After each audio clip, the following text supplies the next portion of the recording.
Okay, so today is going to be another Waste and Saturday stream where I'm always supposed to do something different and something I've never played before and stuff like that.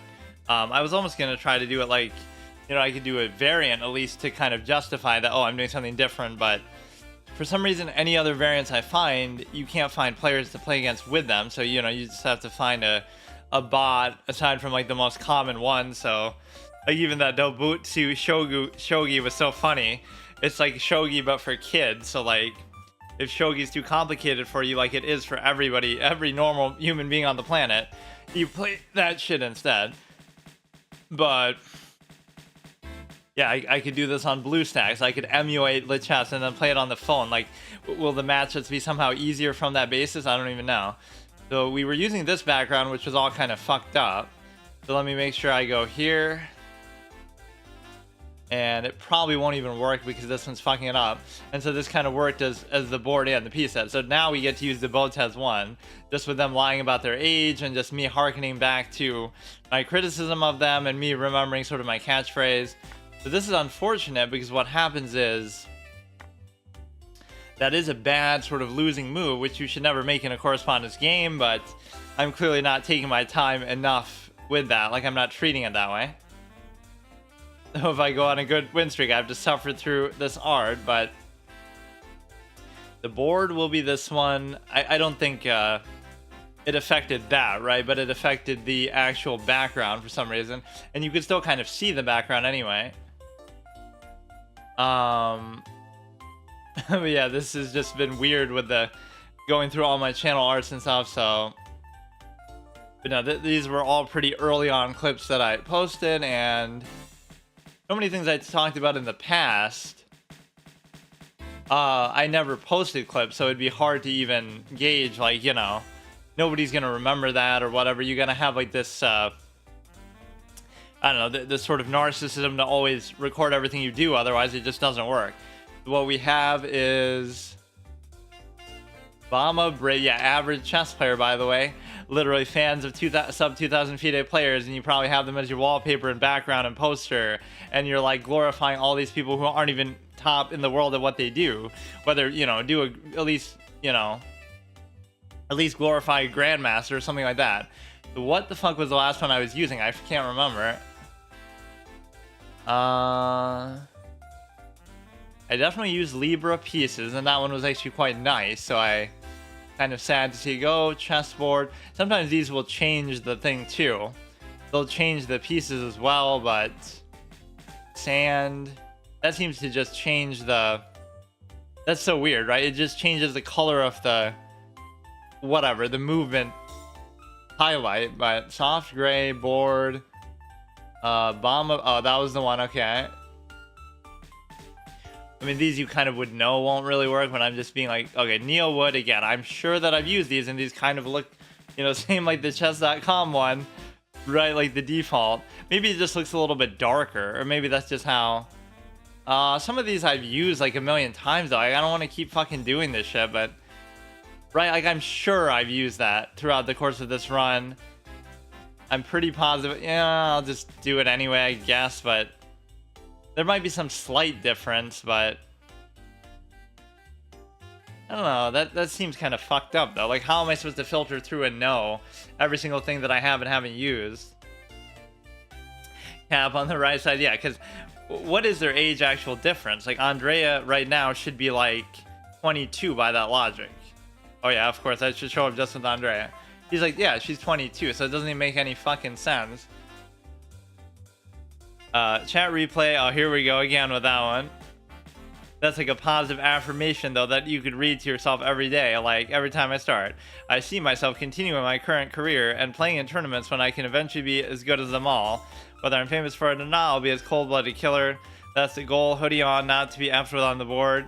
It's not really a bad line, though. So I guess I'll do this one again, even though I'm not entirely satisfied with the fact that, how should I regulate this? I mean, whatever. We're towards the end anyway, so I'll indulge it.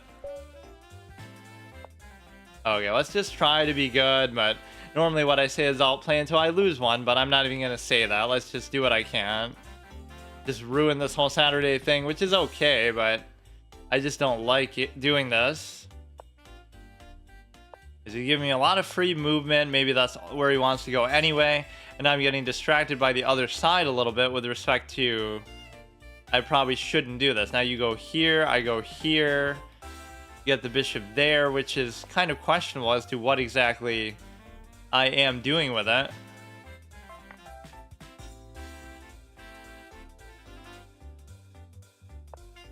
Right, and the reason why is because, like, this is never going to be good, so I don't really understand. You'd almost be trying to trade it. Or I guess you could have tried to trade off this one, but this one's actually going to be good, probably.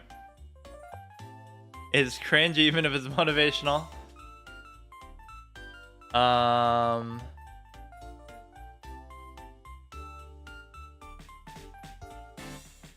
If I'm not mistaken, but see, it's always a bait. The knight's always a bait of a piece, because you would go here and fuck it up, I bet. Sometimes I don't even consider whether that's really going to be a problem or not. I just assume. If there's some possibility of the knight fucking something up, it will do it, so just don't even worry about it. It is like a problem child, accident waiting to happen, complete clown show.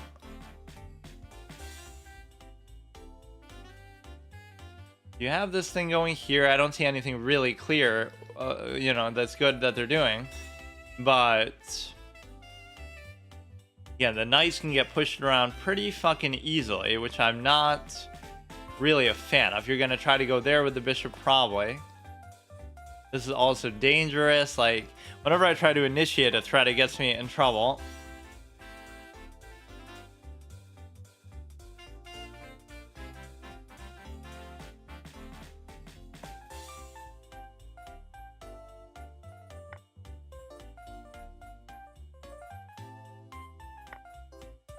If they take, I still take. Now you do that.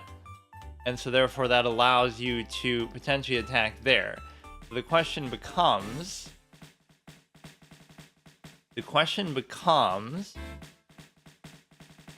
I would love to do that. Like, that's just beautiful. But if there's a way I could do that and solve this at the same time. Or...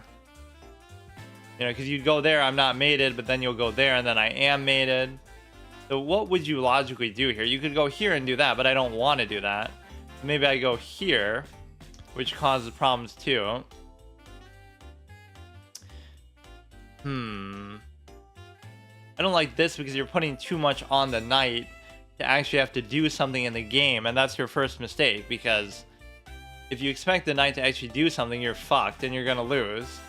Like, it's really this piece that I'm annoyed by, because I'd rather go here. I don't know.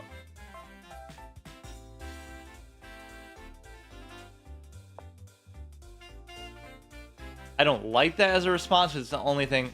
Even that doesn't solve your problem, though, because even if you took that... or no, I guess it kind of does. But no, but I mean, I can just take it there. Oh, shit, but now you'll... No, you fucked up. Oh, no, but I could have... never mind. I was going to say, if you took with that, then I'm fucked because the knight has to move, and then I'm screwed, but...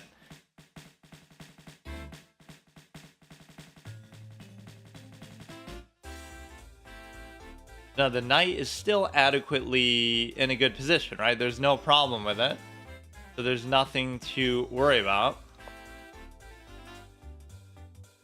1577, he's created an interesting position early on. 1700, I'm something at 1700 in classical myself. Don't get frustrated over knight having a different pathway in its fate. It always leads to the same place, the chess graveyard. What do they even call that? Like, just the capture pile or something. I struggled so much to come up with that for my Exorcist meme title. Like, it's like the original line is, I always do these like riff joke titles on quotes from movies and stuff. So it's like, your mother sucks cocks in hell, Karis, you faithless swine, like from the Exorcist, right? The demon says that to Father Karis. But then I'm trying to think, like, okay, your horses suck carrots in the blank, and then Karis, as in K-E-R-E-S, Paul Karis, the chess player, you blunderful fool or something, you could put. But I couldn't come up with what the fuck is it actually called in terms of the, what is it actually called? The capture pile. So that's not the most notable or interesting name for sure. I don't see what that actually does. But of course, you see if he moves the knight, he's screwed. So if I could put more pressure, that would be beautiful. But the problem is you can't do it because this stupid ass...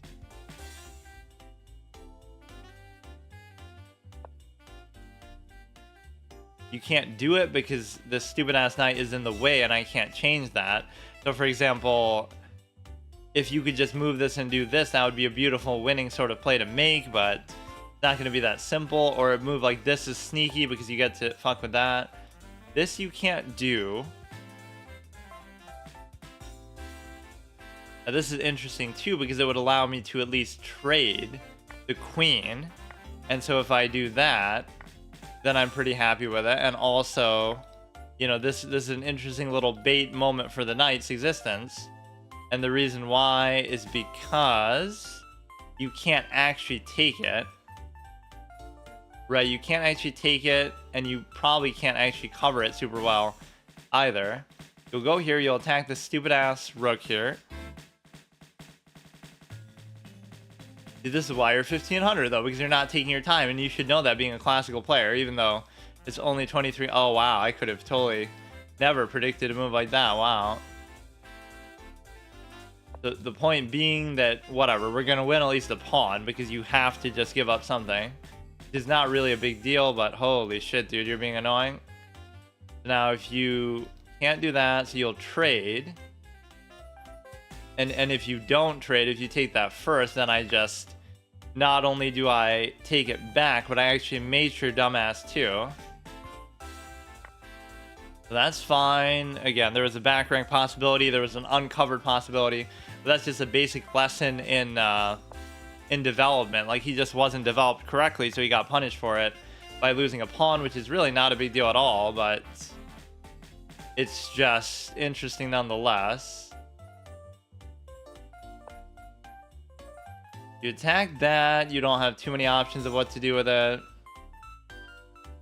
Not entirely satisfied with this pawn structure, but maybe I'll try to do this just to get the knight going somewhere. Like, this will be kind of cute if we can get it there. Octopus knight, active position, maybe a little bit too far on one particular edge of the board. He'll give a check there, but he can't. You gotta narrow down the possibilities of the knight, and you will realize that most of them are usually not very good. And so now you get to maybe attack there, which is not a big deal. No, if I get it there, it's just a wrap, because clearly the Octopus Knight is just way too good to handle, right?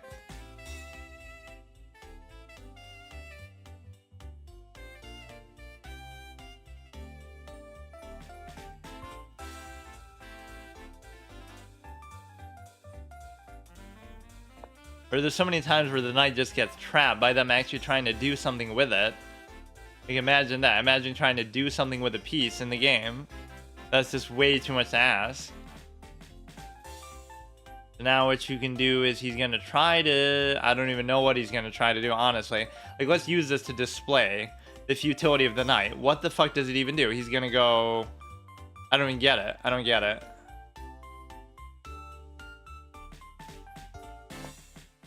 Now, this would force him out a little bit from perspective of you would have to give up the cover onto here, but the problem is my knight is, of course, in the way, so therefore I won't be able to immediately take it, and so I have to figure something else out. If he wins this, it means you have skill issues somewhere. Yeah, I mean, he shouldn't win, it's just gonna be kind of drawn out and annoying. There's nothing he can do with the stupid ass knight. It's gonna be some sort of repetitive nonsense though that happens, and the reason why is because he'll just go back again and cover it, or maybe not. We can just get off the back rank, and then we don't have to worry about anything ever, because you're not going to be able to adequately threaten that at all. Pushes, I'm more than happy to take. No checks you can give. We got a couple pass pawns there, although they're kind of in a weird spot.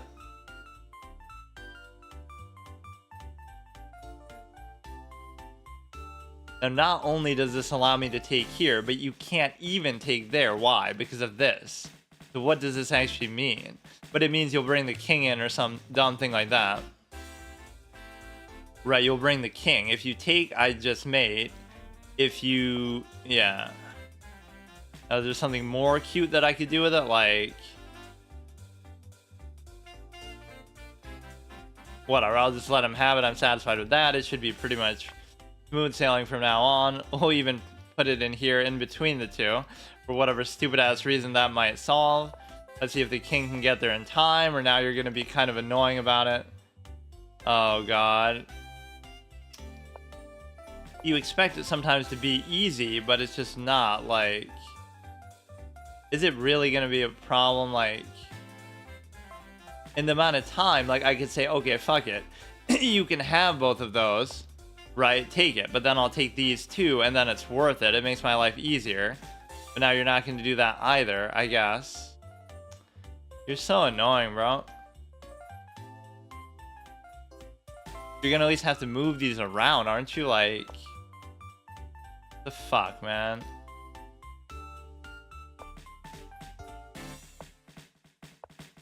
You can do something like this, or no, you can't.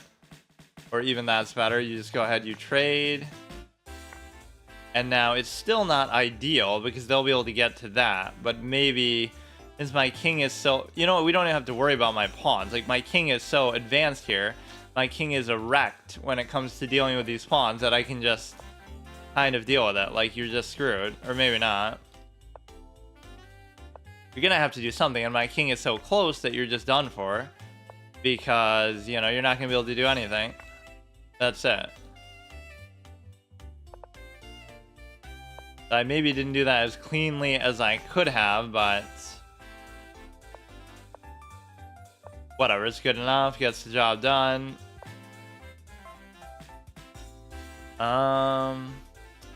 Still not a stalemate, but I don't know exactly what this is going to lead to. I don't like to over-promote because it seems almost like a bad karma thing, but it's just a little bit easier there. I mean, sometimes it's the most efficient path to take. My king is what? I can't even see that.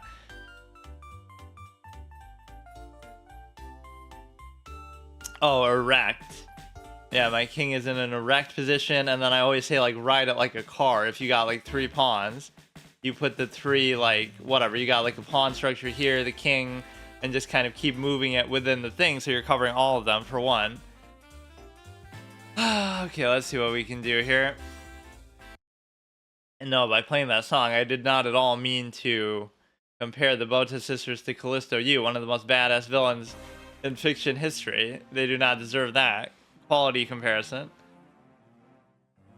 They're more like, you know, they're just the influencer effect that is very disturbing, but again, it's not entirely their fault. It's more a case of whatever, we get it. Like the intrigue with it is something different. Like, oh, look at this Stanford graduate. Oh, look at this whatever the case may be.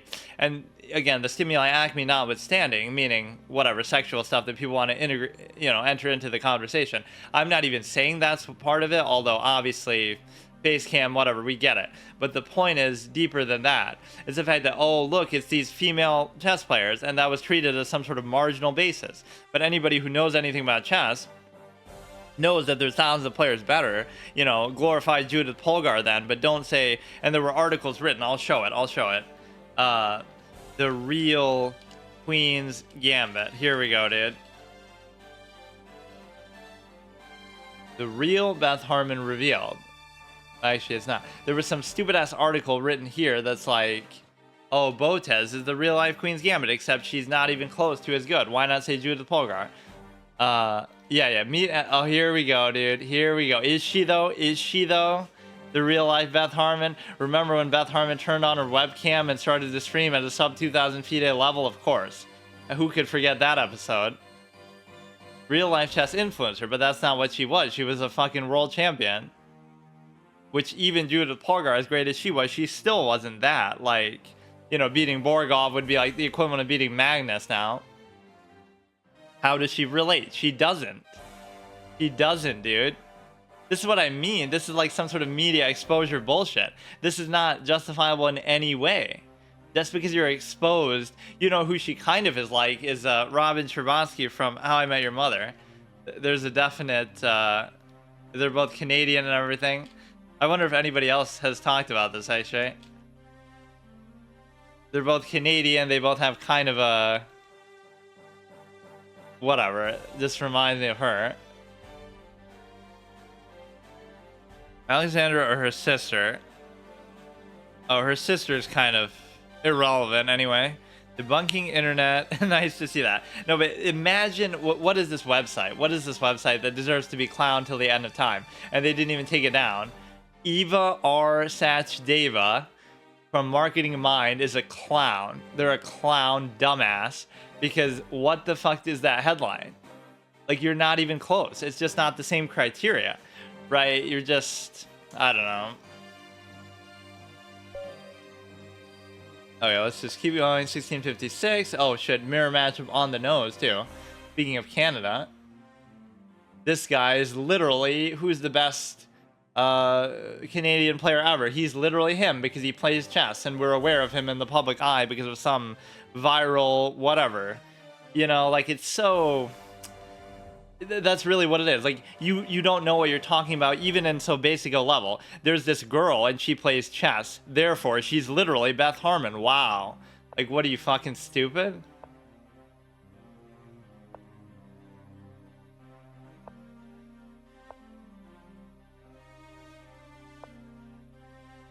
But no, there is a certain marginal basis, so it's like you're getting some sort of special treatment because it's considered like, oh, what a novel thing for a girl to be playing chess, but it's not novel at all. There's plenty of them who do it. There's plenty of them who are great. So you're disrespecting the whole thing just because you don't know about it, or it's treated like, oh, what a, you know, wow, we're really seeing something new and exciting here that's never been done before.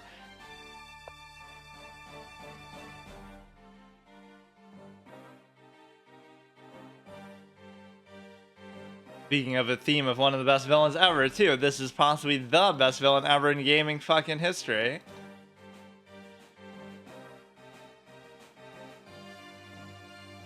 It's maybe not a surprise it would come from a game that's so dialogue heavy, like a detective game, because, you know, if it's like Ganondorf or something, people are still gonna say, like, yes, that's one of the best villains ever, but it doesn't really...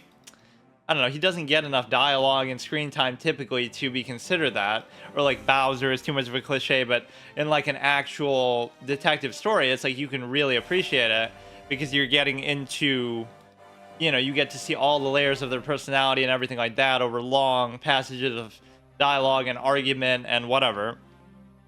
And that has a certain value to it. And even in stories, that can often be the case. It's like a, you know, Death Note is like a detective type show, so you get Light Yagami, or even seeing it from their perspective is so cool, which most stories don't really do that. Michael Corleone, I guess, to an extent, you could look at it like that.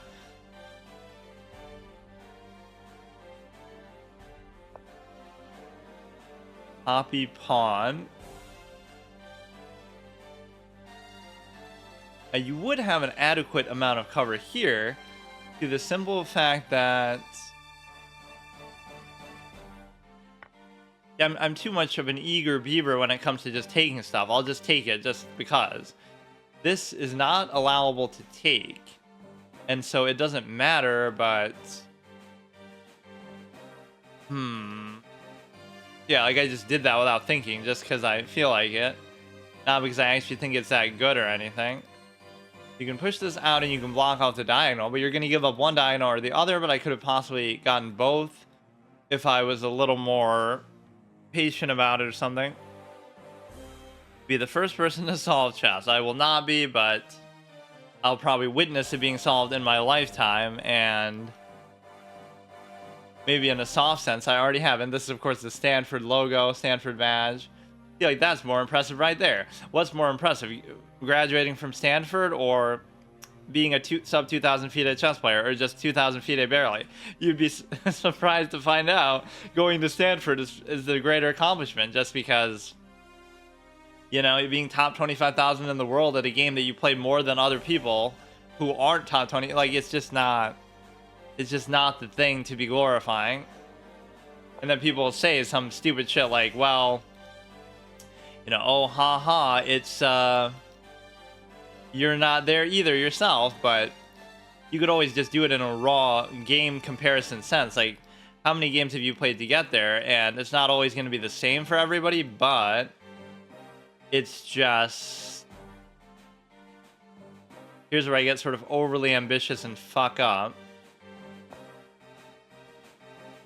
You know, like, grandmasters will never lie about that. They'll say, yeah, I've played tens of thousands of games and thousands of hours, and I've studied and I've read books, and there's no shame in it.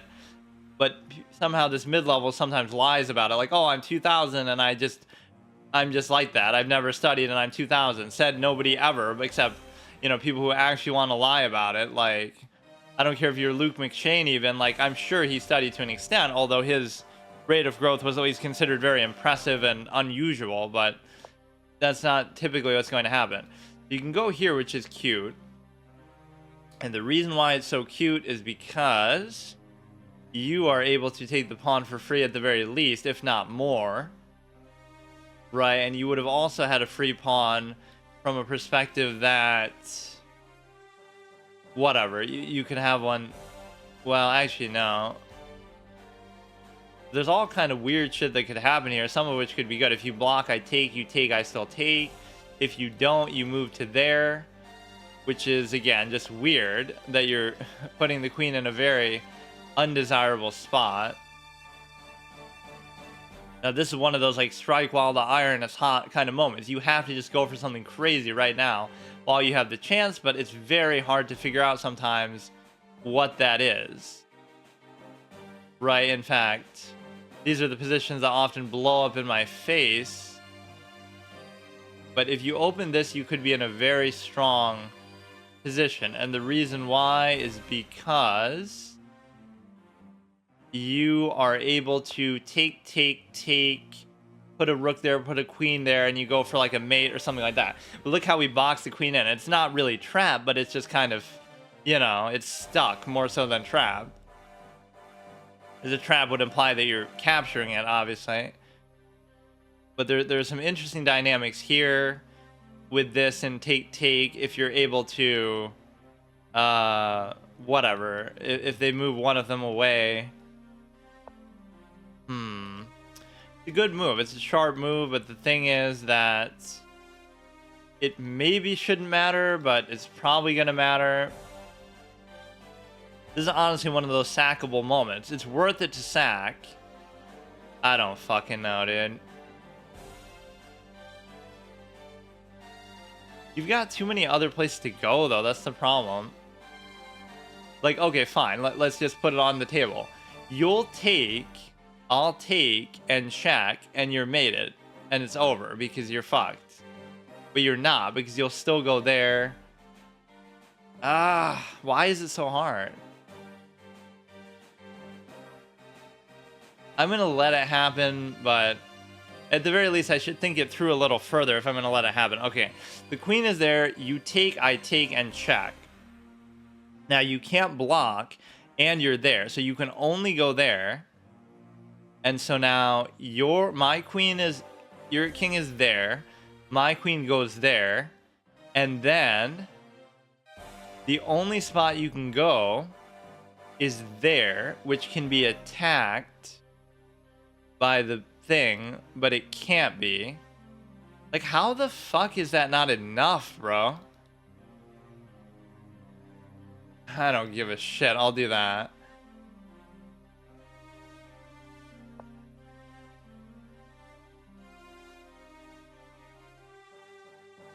Like, at least I took the time there to calculate instead of being lazy and assuming it's going to work.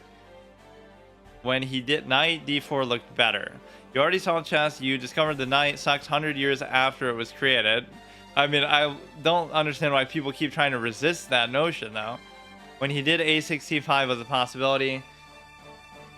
Oh, wait, what happened there?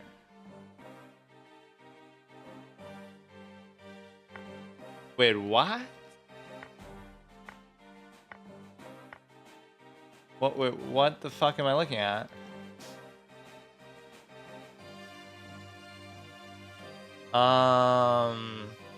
This is the problem too. Is like if he did the exact thing I thought he was going to do, it would have been fine. I don't, man. Look, dude, you can do whatever you want. I don't care. It's fine. I won't even be down by that much. Like, you take, I take, check. Like, if you're trying to tell me this isn't a mate, that I don't understand the game of chess, because how the fuck is this not enough to mate?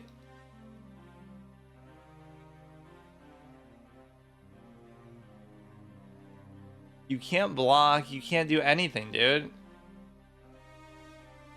The stupid ass knight's gotta come in and do some shit there. And then you'll be controlling the diagonal. But no, this is at least treating the knight properly. You're a piece that deserves to be sacked. In fact, you could look up some stat on that. Like, most sacrificed piece in chess, right? And I can almost guarantee it'll be the knight, because it actually is expendable and trash. Like, that's all it's good for. Just sitting there taking up space in whatever, closed, janky positions and stuff like that. Think about the position. Well, that's asking too much of me to actually think about what I'm doing. I'll just go on instinct, which is not... Whatever. The point is, it's over. I should just win. I don't give a shit what you do. You'll at least have to sack a piece or something. Like, that move definitely surprised me. If you take, I check. You go to there, then I go to there. Then you go to there, then I go to there, then you take, then I take, then you somehow give another check there. There is that insidious tendency sometimes, like, you want to just get it over with, like, which is not really the right way to play, but you take there. Now I can easily take here, and hopefully the knight comes into play. And the reason why, because now I can easily move it and save it, so you have no choice but to go like here. And so I'm not entirely sure now what to do. You could go here, correct, but I don't know what that does, because now from there you have to go here, from there you have to go here, from there you have to go here, from there you can go there. Ah, yes, of course, it's the typical, another typical 1600 rated game in chess. Like, this is what you have to fucking do. And somehow it still won't be made, but I don't give a shit, really. Wait a second. But even this gives you adequate cover to the extent that they would take, I would take, they would take... Whatever, bro, whatever.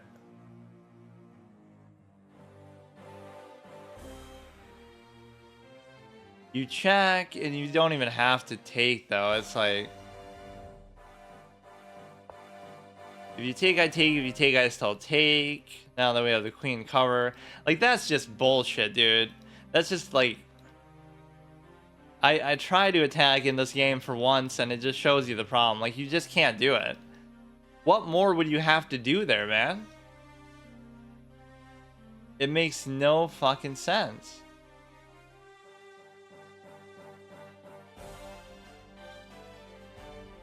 Now I'm just gonna get pissed and just take everything because I'm just sick of it. I don't care.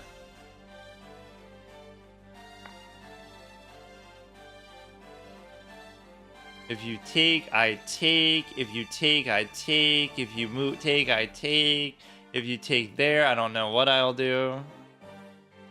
I'm +1, and you can't move that, but you can do whatever you want with respect to this, like, go ahead, take there, but you'll turn it into some other issue, because you'll go like that, or something dumb. But if, I mean, you're better off probably just moving this.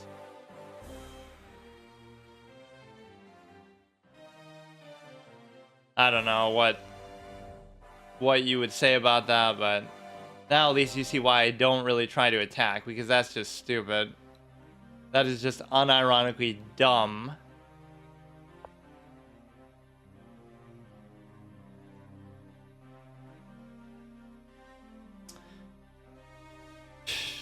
at least, you know, that shows you a good example. That's why it's easier to defend in chess than to attack. Because, like, what the fuck are you doing?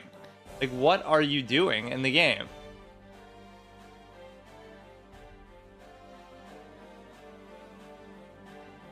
You could actually just take there.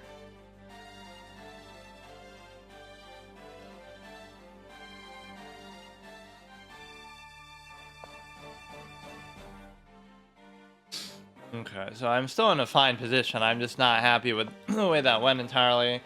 You could take, you could try to do something with that. It could be definitely very scary. So now my attack is completely dried up and I can't figure out at all even what to do. We'll just go here for now. They can't do anything sneaky with this. If you take, I take, nothing really happens. I feel like they could have already took that in a way that could have been good, but... Okay, we just create a double stack.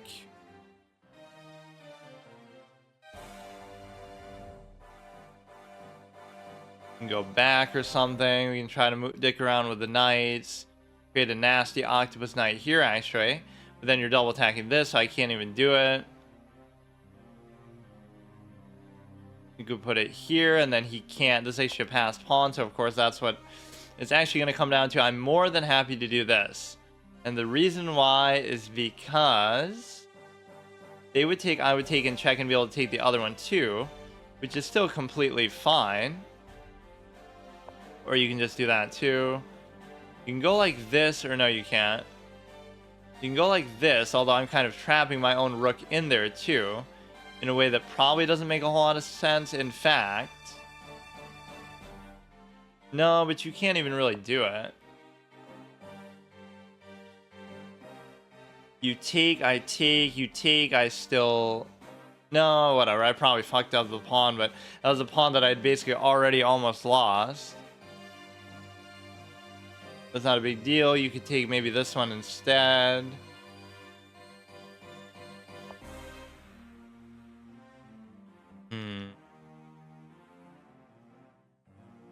This is one of those game examples, like, just, you know, you can wear it out. Regardless of what happens in the game, you can just wear the game out and be as annoying as possible. Which is one of my specialties, to be fair. Right, that's what it is to be a defensive-minded player. But you have to eventually turn it into something, which I'm not very capable of actually doing. Now you could try to... Wait.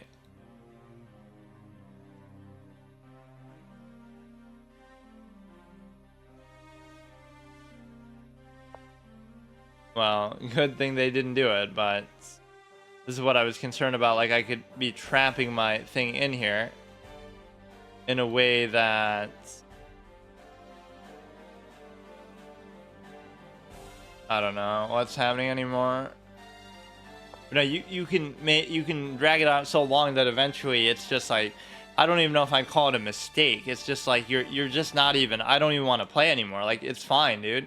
I could have drawn this, I could have won this. Like, there's no lose condition here besides me getting actually fucking bored of the position because you just keep dragging it out.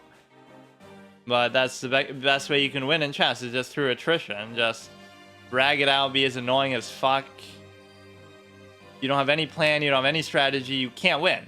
This guy objectively cannot win the game, but it just doesn't matter. You can just do whatever you want.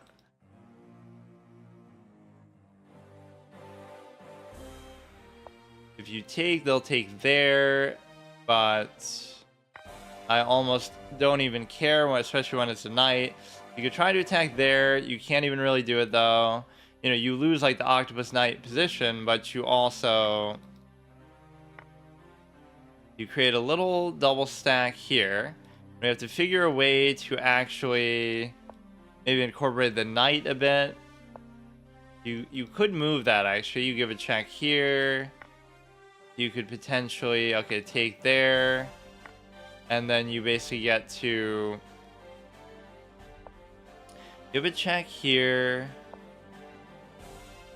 I don't know, you do something like this, like it's probably going to materialize into a draw more than anything now. If you give a back rank check, it would be potentially a victory. Actually, they just fucked it up. Now there's nothing you can really do. You can try to... Clicking is not the greatest in this situation, but you go like this, you're threatening there. You could give a check here, go down to here. I'm gonna bring my king in a little bit. You can't take there. You could try to do something with this, or you might end up having to actually take the thing. Actually, I don't know.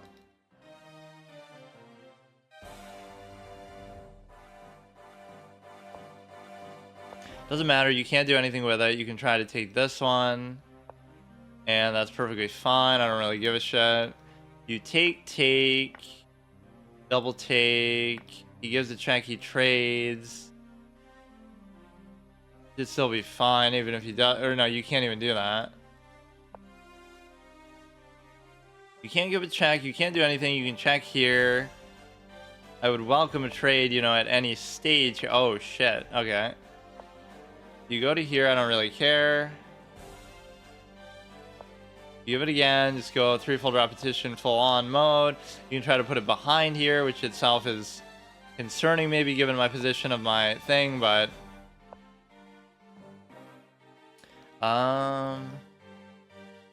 it would still be a draw, so I don't really care. But you know, if that's really what you want, dude, that's really what you want, or it's gonna be a timeout anyway.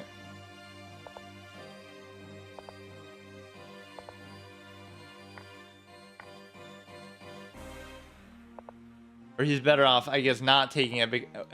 Fuck you, dude. Wait, but it would be a draw anyway, so it doesn't even matter because... Yeah, what exactly were you thinking there? Or what are you, like the old version of me, dude? Talk about a clone because of mirror rating. What were you trying to do there, dude? You have too much of a sense of honor to take a fucking shitty, unsatisfying draw, so you'd rather try to play for the win even when you can't possibly win? Like, what was that about, dude? This guy, she deserves a follow for that. Like, you actually are an honorable, decent person, which means chess is not the game for you. Like, what is that, bro? It was a draw in every manner, every sense imaginable, but this game is fucking bullshit. Free bishop, you missed it. This shows why the knight sucks. The knight was able to take a free bishop. I think I could have done a lot of things there, but at least that comes down more so to time. Yeah, I won't even blame the knight there. I'm just more befuddled by the position. Like, how is that not a good winning position? But it is, but I don't know how. Like, I did the right sequence there, but there's always like one step that I'm missing. This extra sort of mad genius creative attacking mindset. You're supposed to go right in his fucking face and then take there, and like that's why my idea of attacking is sometimes too singular. That like if I'm not mating you, then I don't think it's a good attack, but obviously you can win something else or just kind of keep posing threats.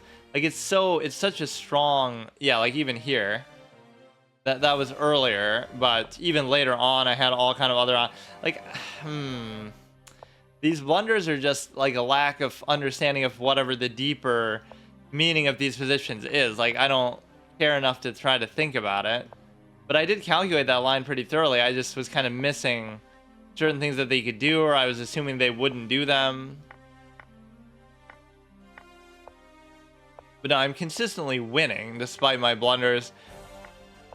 And even in my blunders, you see my way of thinking. Like, see, even there, I'm just not doing it. But hey, I won, so I guess you can't question it. But, I mean, that is fucking dog shit.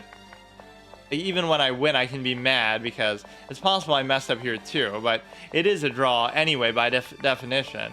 But see, like, why didn't they just take it? It would have been a draw, so why didn't they? Explain it to me, and I'll tell you exactly why, because I did the same thing. Even then, I'm still not winning. Like, I wouldn't have won, right, if you just... You know, it's going to be a threefold repetition, something like that anyway, so I don't like Quirkus Alba down, obviously. Won't sacrifice piece in chess. Which chess player is known for sacrifices? Which pieces to sacrifice? Yeah, I know any piece besides the king, but what is the largest number of pieces you've sacrificed to win a chess game? Let's see. What is this? Oh, it's just showing like the whole game. Yeah, 7 hours, dude. That's like one episode, not even one case for me in those games. Like, cause I'll do like a super long pre-trial review and stuff, right? That would take like 2 or 3 hours, just me sitting in the lobby and talking about it. That's my prep for the case. Okay, so this is fine. I guess we can keep going. I don't know what to tell you about that one, dude. Like, I don't know what you could learn. Like, what am I supposed to be thinking about in this game? You're supposed to put the knight there. Like, what kind of a move is that, dude? Now you can just keep doing it, but it's not actually going to lead to you. You know, what are you going to do there? Force a 3-volt repetition there. Like, I create these winning positions, right? Like, I'm +5, but I don't know what to do with it. That's my problem. It's a good problem to have, right? That I'm always clearly better than these people. That would make you think I'm almost an opening master, that like I, somehow, I'm always doing that, but it's not really because of the opening. It's sort of the beginning of the middle game or something.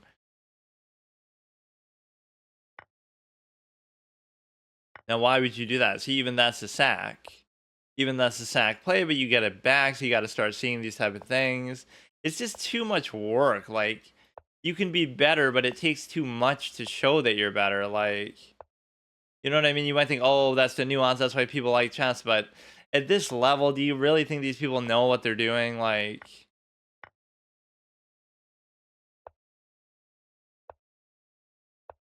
and even I openly admit that. I don't know what I'm doing either, but it shouldn't take that much work.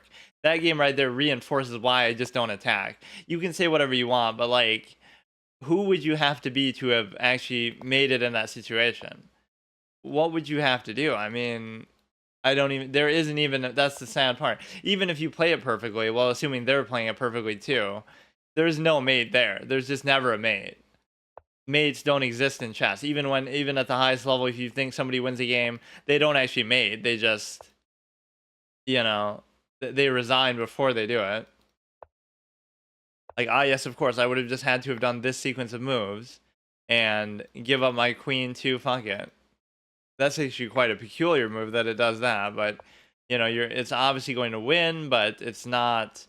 That is at least a good thing you can figure out. Like, don't try to think like you're gonna actually win, because you never are. You're always gonna have to go through some super long sequence of moves. How many hours worth of chess have you played? It's on profile. Yeah, it's quite a lot. It's like at least on here, which has been the majority of it now. It just says it like here, I think.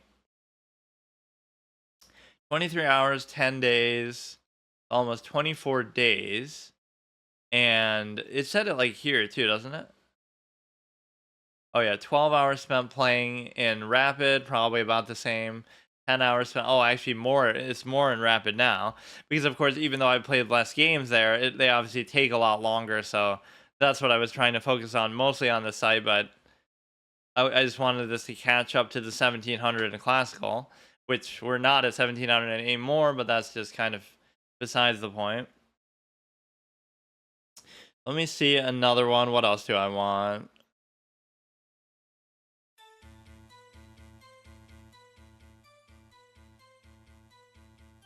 Or we'd rather just choose them than on their own.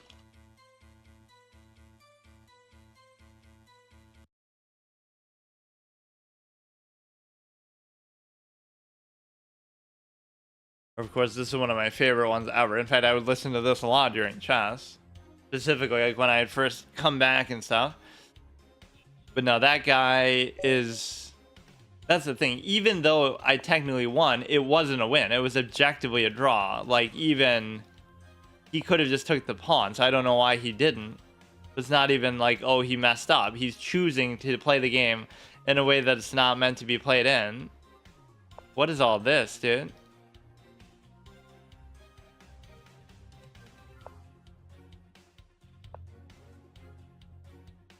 Chess isn't memory. Also, everybody studies openings, even at a low rating like this. They would take, I would take, they would take, I would still take. You can do this, and the best you can do is block or just ignore it, I guess. So I don't know how good the light square bishop was going to be there. It might have been good, but whenever I put my pawn like that, I feel like I'm not going to use it because I'll go like this with the structure. So as much as I revere the bishop, I often don't really use it. Or actually, I have to reinforce that for sure. Like, I'm more than willing to trade them off just because it suits me to do it.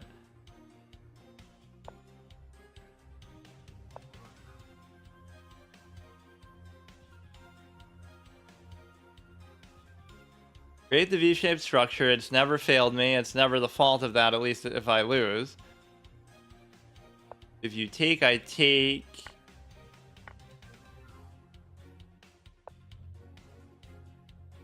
Closed position, just to my liking, although I don't see a very good path for the knight for the time being. You double stack onto there, which does really absolutely nothing at all. You can go here, which is going to guarantee some sort of trade, but it'll be for the stupid-ass knight. If the knight wasn't there, I'd be fine with doing that. Let's do it like this, but now if I move the knight, then we're in trouble. But how does he get me to move the knight? Or then again, I'm almost trying to move it myself.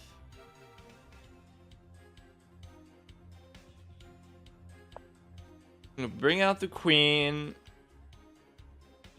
This is the style of the game that I like where I'm just, everything I'm doing I'm not really thinking about, or like I don't really know, I'm just doing what I want to do. But the problem with that too is the fact that you can't play like that because you have to, whatever, it's just not really how it works typically.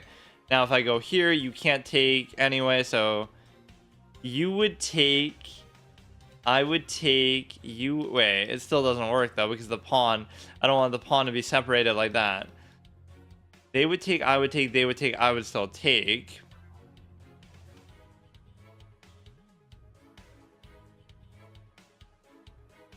I could connect the pawn like that. This is me being a little bit greedy just because I of course do want to go for a trade, but they would take, I would take. Now, if they take, I take, but then I go here, but I can't go there. But I could maybe do it, like, in the future, or I'm just gonna fucking trade, I don't care. I would take, they would take, it's fine. Like, what does it do? They're double attacking there, I can just kind of dance around a little bit.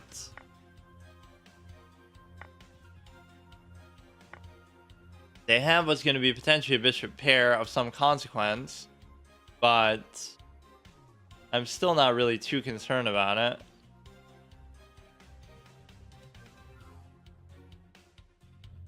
Or this could be an octopus-esque knight position, but this is good because it forces his movement exactly, but it doesn't do anything really beyond that. Or you know what it is, sometimes you just get through the opening just to get through it, and then you can start thinking there. Like, you don't even want to think about the opening, but you want to think about... This is scary because if you move the knight, you're going to get fucked. So maybe I shouldn't even do that. If you raise it, it wouldn't even matter because like going there isn't going to... Even if you did it, it's not like I win it for free or something.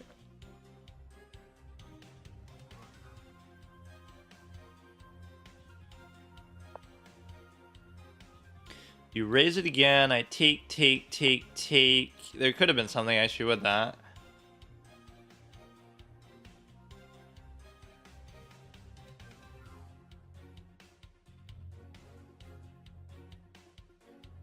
Now, if you were to take with this, then I would take there. So now at least you can't take.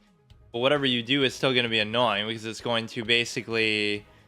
You're going to, I would take, you would take, I would take, you would still take. You go to like this, you take, take. It's just a very awkward pawn position to be in. Right, like I don't want it to be split up there. I wonder how much Nightmare has played compared to me. It's probably about the same now. Because he kind of took a break and stopped playing as much, but it's probably still more. People really take for granted how much people, you know... They don't expect that people really play as much as they do. Doesn't matter what level you're at. Like if you have any interest in chess, you're gonna play at least an hour, 2 hours a day, right? Which is all I've done for the last couple of years, has been roughly an hour to 2 hours, which is still a lot. Certainly by my standard, like I'd be embarrassed almost to have done it now, but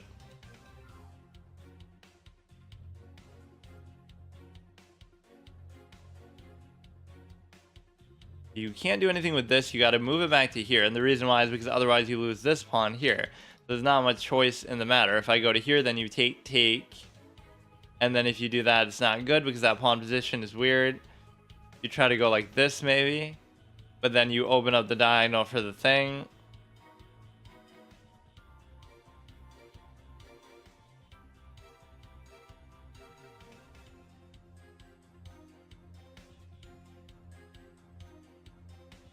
Yeah, that's one positive thing I said about the Botez sisters was just what Alex did for her sister and ingratiating her into the whole thing with her channel was a good thing because she didn't have to do that. You could say she benefited from it, obviously, but it was sort of an uncertain thing, especially at the beginning. Those were two things I observed about Hikaru and Botez at the beginning of their streaming careers in my little psychology of Twitch tidbits that I would do. One thing is that Hikaru was very awkward, and he still kind of is, but he was very awkward adjusting to the sort of Twitch meme culture. Like, you could kind of gather that from him a bit. Just the fact that, you know, he's thinking to himself, am I really having to sit here and read emotes in chat and react to Reddit and all this kind of stuff that goes along with streaming? Or with Botez, it's like she was nervous about having Andrea come into it because, you know, she's got a good thing going, but she doesn't know whether Andre is mature enough to handle it or whatever, and she's kind of on the fence about it, even though now it seems like more jokes that they'd be awkward about it. But at the beginning, they genuinely weren't sure, but then their channel was taking off so much they thought, oh, it's okay. But there was a genuine hesitation. So for her to even give it that chance, like, I know a lot of people who aren't even cool with their siblings. Like, they wouldn't even want to, they don't even like their siblings, period, but let alone to tolerate them to that extent and let them be a part of such a big, you know, career aspect of your life at that point is kind of a good thing. And of course, she happens to be decent at chess herself, but I mean, now we're just, all I want to see is like, there's plenty of, I don't know, there's plenty of male chess streamers, right, who aren't necessarily grandmasters or whatever, but like on average, if you're the rating that they are as a man, right, you wouldn't even have a title, you wouldn't even, you might be a candidate master or something, but it would be even less impressive than it already is. And so there's something to be said about, you typically don't get credit for this sort of thing, so you have to attribute it to something else. And I don't like that implication, but you know, there's plenty of 2,000 FIDE players out there, 25,000 plus people, you know, above 2,000 FIDE or just about that last I checked. So I'm not diminishing it, but I just think you're getting credit for kind of the wrong reasons, which is still the audience's fault, of course. But what exactly is he doing for this long?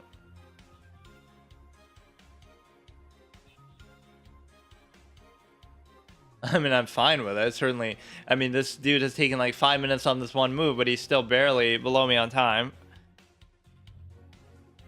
There must be something really elaborate that this tells you, but like, what could be so bad about doing this? You know, I wasn't too sure myself of what that would lead to. It doesn't seem like a big deal. But if you take anything with this, you would open yourself up to this. But beyond that, I didn't have any bright ideas really for the position. Yeah, like what's harder, getting a 4.0 GPA in college or getting the 1700 rating on Lichess, or you know, whatever, getting to 2000 rating without studying. And some of the rating variance does disturb me a little bit because even being 2000 on here, it's not like a huge deal, but I don't know, I see some inconsistency with it. Like a 1900 FIDE player will be 2500 on here, and then a grandmaster will also be 2500 on here. Like obviously they're not trying their hardest maybe, or one person is trying a lot harder than the other, but it doesn't entirely indicate it accurately. I mean, hey, I'll take an AFK win, but you could be coming up with some god level sequence of moves. But even if you are, I don't care. Like, it doesn't seem like that bad of a position for me. But no, he could have like a bishop pair of some consequence. I was more than happy to, maybe just real life stuff is happening, so he has to deal with it. But again, the singular nature of my trading tendency is worth noting, and the reason why is because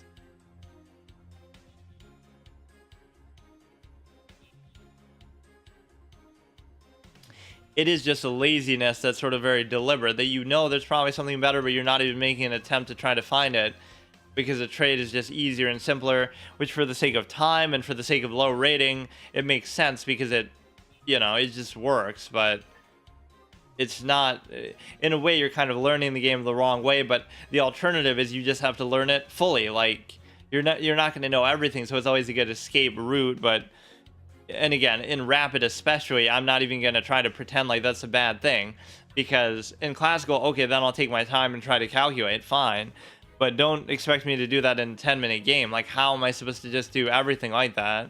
I'm supposed to know openings, I'm supposed to calculate everything, I'm supposed to be fast. Like, it's just the worst of every angle.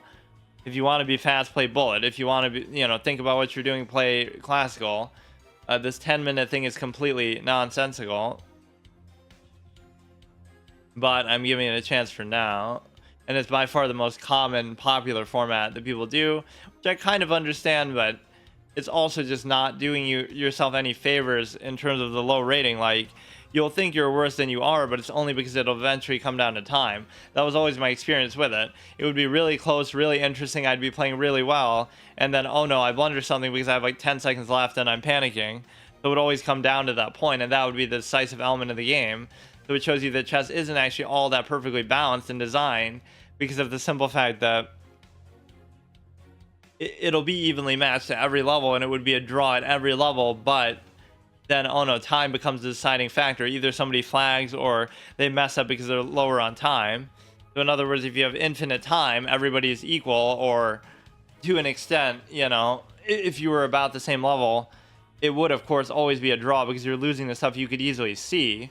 You're not appreciating how big of a factor time plays, and that's why even in-person, whatever, crazy Classical tournaments, it would just take such an amount of effort that I don't think I would care to really put in. But that's at least a different context. At least if you're putting in that mindset, you're thinking like, I don't know, it's got to at least be a committal thing. Like, if I'm playing Classical even on here and I have 30 minutes, then at least I'm going in with that intention. But when you're doing it here, you're like splitting your attention. You know that it's 10 minutes, so now you're worried about it and you're constantly thinking about it. So I don't really deserve that one, but I don't know what happened. It didn't even say he left. So that move was just too much for him to handle. But I would wager that I wasn't in a bad position or a good position. It was just completely even. And so I don't mind it. Right, if anything, he was doing a little better there, but it's not like a huge deal. Like, let's see how this would progress. See, I was supposed to do it, but what if he does that and then he splits the pawn? I love that. It's okay, because the knight's so stupid that you have to just deal with it. Like, what is this pawn structure? But apparently the engine knows best, that we just have to deal with it.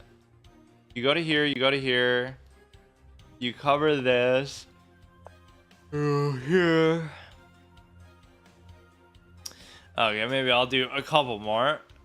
What I was doing for a while, especially in those off-stream sessions, was going through kind of like all of these. I can't remember where I left off, though. It was like pretty close to the end. We had definitely heard that. We had heard that. Some were here in like 6. Something like this. So let's do a couple more. Again, I had been as high as 1695, so I'm not entirely sure what to make of it.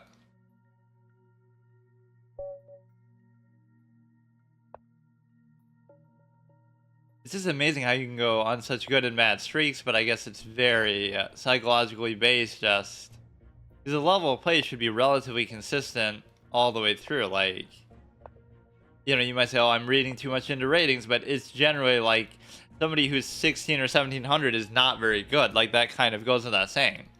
it shouldn't be that big of a deal.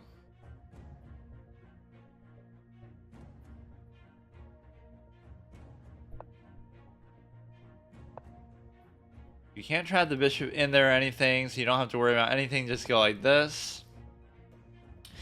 If you can do that, then you can raise the pawn. You can try to go here. This is always actually a big curiosity of mine. How do you use the dark square bishop in a game like this?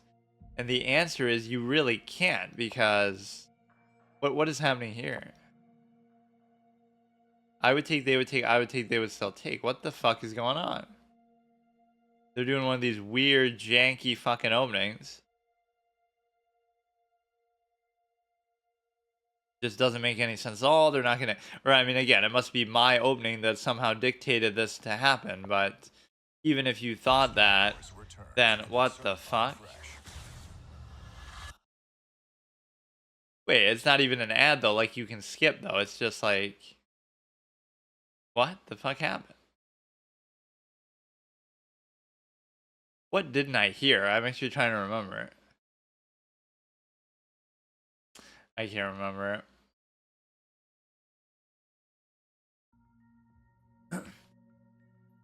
Okay, what is this opening, dude? And again, it's no surprise that the knight has to move in some undesirable way, but I don't understand what this is supposed to do even. It's not even really good what they're doing, it's just weird because they'll go here and it'll be covered by the pawn, which still doesn't even really solve anything for them. It's like, so what? They go there, but then I just take, and then they take, and then I take. Like, it's not good, but it's just weird.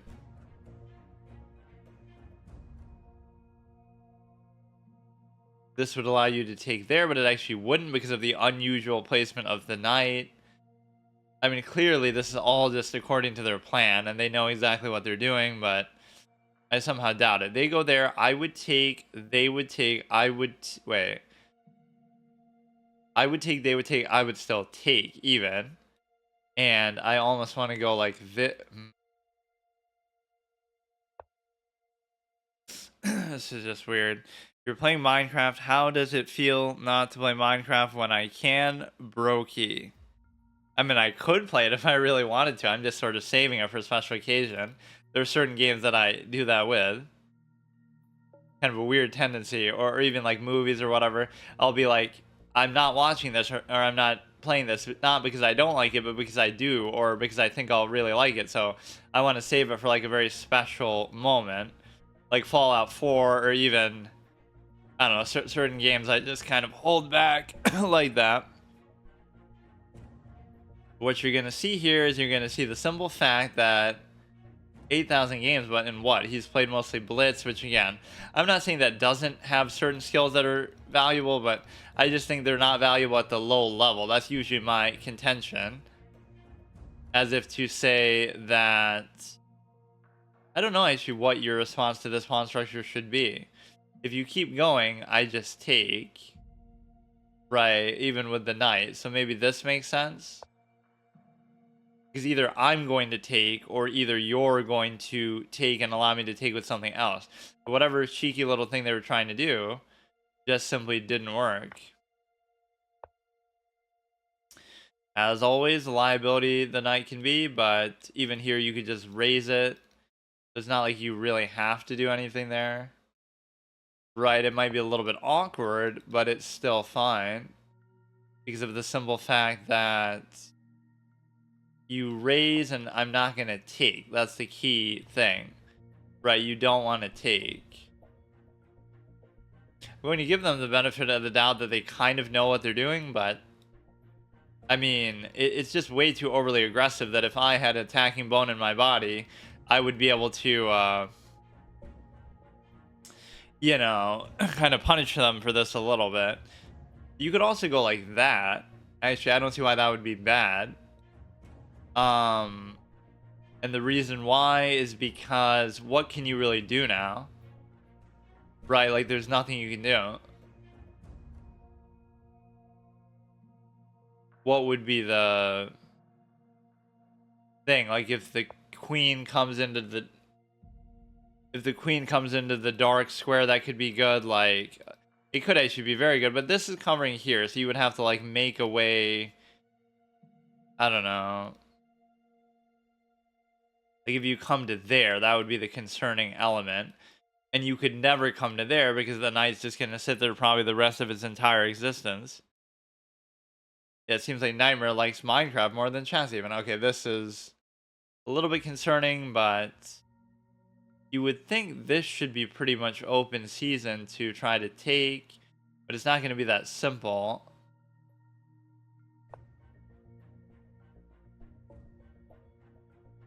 So they've already lost one pawn, and so that's relevant to consider for sure. Just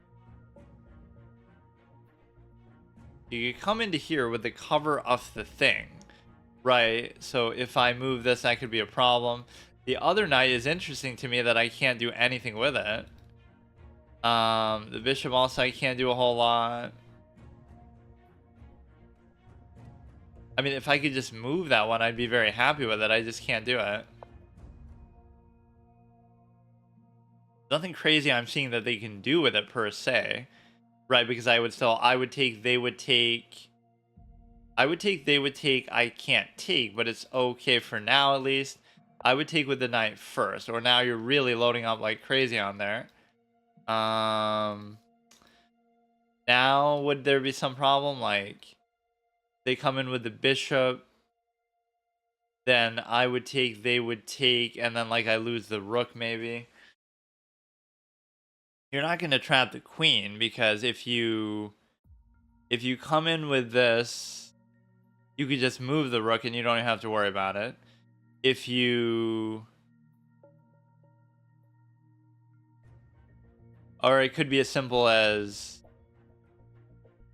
something crazy like if you could do this and then you do like this. No, but I could always take. That's the thing. I could always take. Whatever you do with that, I can take with the stupid ass knight here. There's just a move order kind of shenanigans where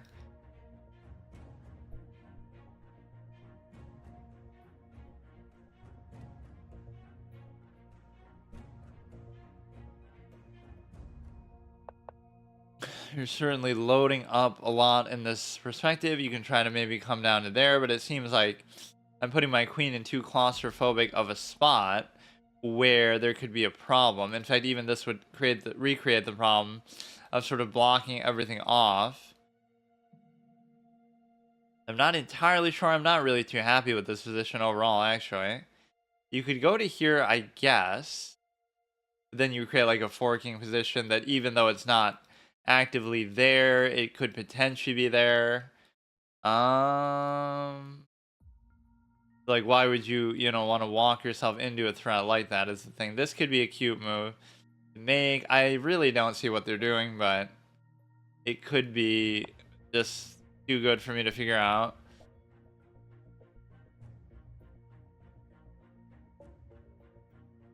Probably want to move this. Like you could see all these phantom threats that could potentially occur, right? With like the fork, with like maybe a trap, with like maybe a double attack onto there. If I move this, you can take. So it's not like I don't see all these things. It's just not really immediately relevant to the position. So if you go to here, they would take, I would take, would be kind of good.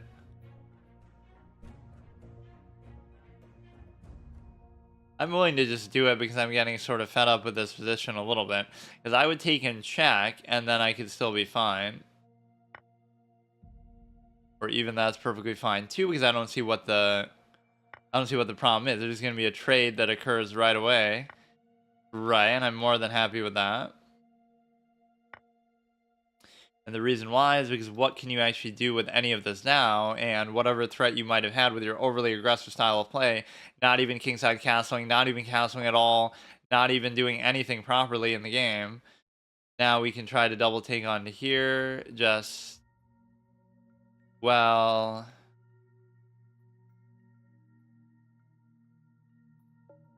actually, I'm not entirely sure. Like, if I go there, you'll take, I'll take, and then you'll take.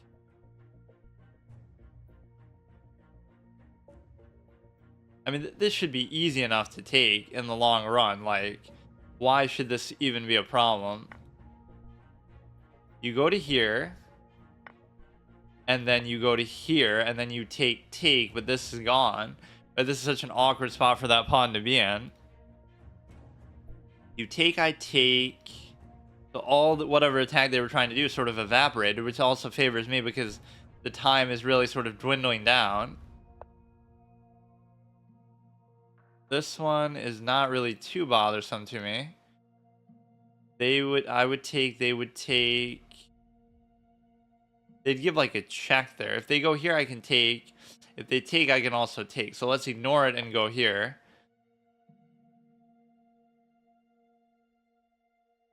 And so now you have no choice but to do that. Otherwise, you just lose this, right? There's no other way you can cover it. This is kind of concerning in case they do something to bait this to move, but I don't really see what it is that they could do with that.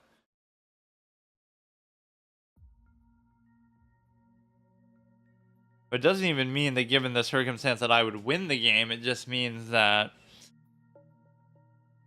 you know, if I just stay on top of time, I should be fine. There'll always be that one move lapse that I just make a move too quickly or something. You pretty much have to do it because you wouldn't want me to take, and then still take. But you can't really escape that diagonal either, so it's okay. Now I should just be able to come back and just do it. Right, because you're in such an awkward spot that there's nothing you can ever do to possibly cover it. I would take, you would take, I would take, you would take, I would still take, would be the point though. Right, and the reason why is because it's still fine. And this arguably opens your king up too, to the extent that you go to here.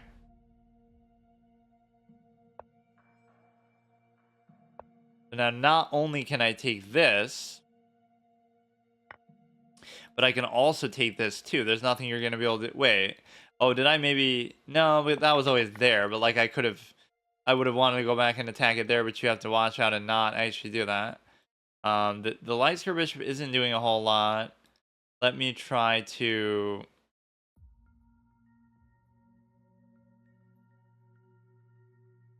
Let me try to double stack onto here and make something happen. If I could use my light square bishop, it would be great, but it's going to be a little tricky to do that. Is just moving that out of harm's way. That's fine. You are covering onto there as well with the bishop down, so you have to be aware of this. I'm going to go to there, and you're not really going to be able to cover. That's the whole trick of this thing, because you really are in a weird spot with what you've done here. So whatever weird opening you did was not very good. Hate that. Even though that could have been a bad thing because you just... yeah, why did I even do that? I don't know what that was about, dude. I don't know. You can't take, you can't go there, you can't go there. Or you could go there. No, but you can't. I don't know what I did. I don't know why I did that. My bishop was already in a bad spot, but now it's in a worse spot. You reinforce it to there, but you can't really do anything with it. We're going to go to here and take this. That'll be the number one thing that I'm trying to do. And once I do that, if you go to here, I take. If you keep going, it's also fine. Like, you can't attack the bishop, though, so... Why is that a big deal? Oh, I better not take a chance, though. You could have come into there, and that could have been a problem. Uh-oh.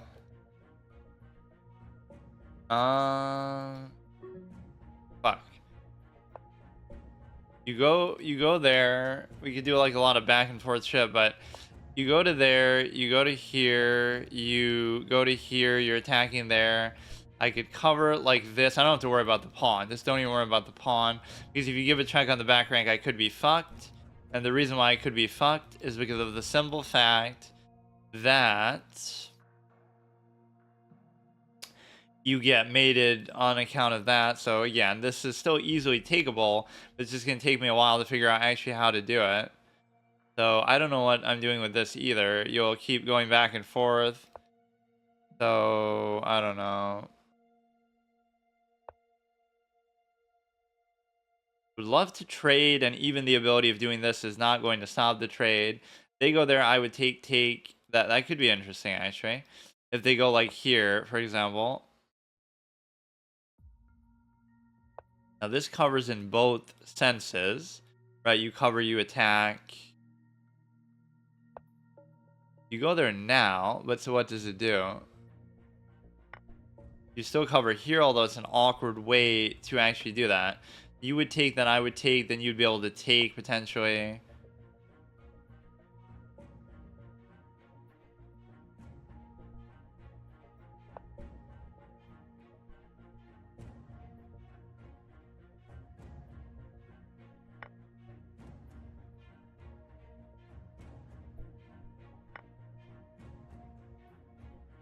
That is scary, and I don't know why I even did that, but whatever. I'll just start pushing one of these, I guess.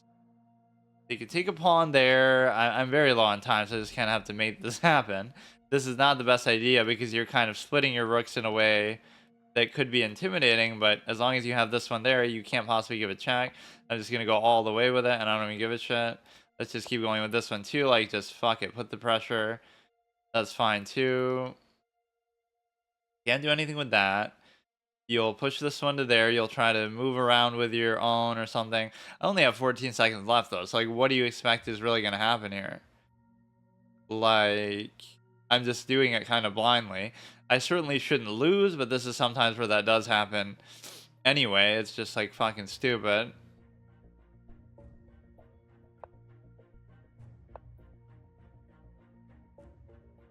You give a check, I move up, and I can try to create something else as well. You push this sucker here. At least my other rook is maybe a little bit more active. You go to here. If you take, I take. Whatever you do with that is not going to do anything at all. And so you basically get to get pushed back. You get pushed back, and I can try to figure out something here that's still worth it. Don't really care about the passed pawn. We're even going to try to promote this one as well. And we don't even really need that. So if you attack this one, it's fine. Oh my god.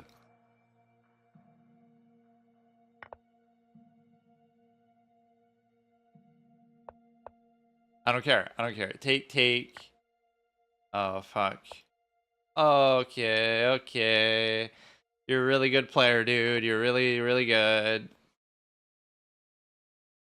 Okay, okay. I wasn't even, I was even saying the same thing. Like, you shouldn't be expecting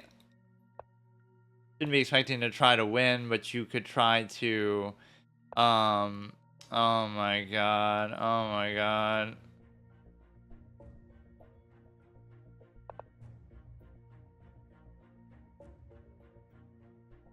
Too bad that the game just works like that. It's just too bad.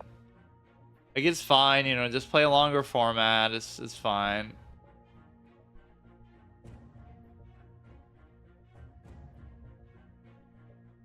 And you should play more with that in mind. Then I wouldn't have let it get to this point, but it's just kind of disgusting. It's kind of disgusting that that's a real thing that would occur in the game. Like, how can you say that that's a good game?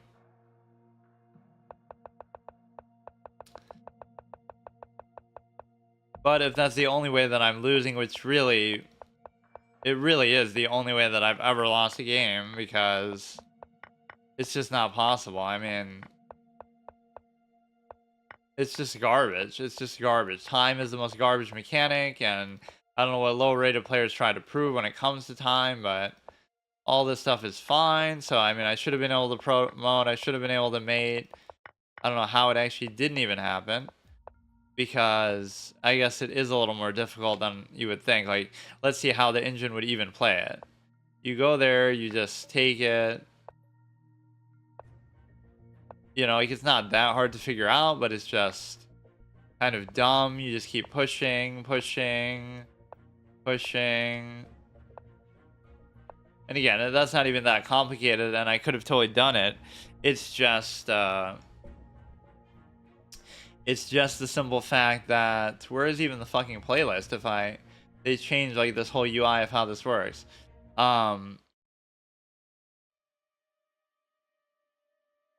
so let me change my art and maybe do like one more, I guess, even though I mean at least that lasted pretty much the session where I'm not lying about, oh, I only get one play till I lose. Like I basically did that anyway.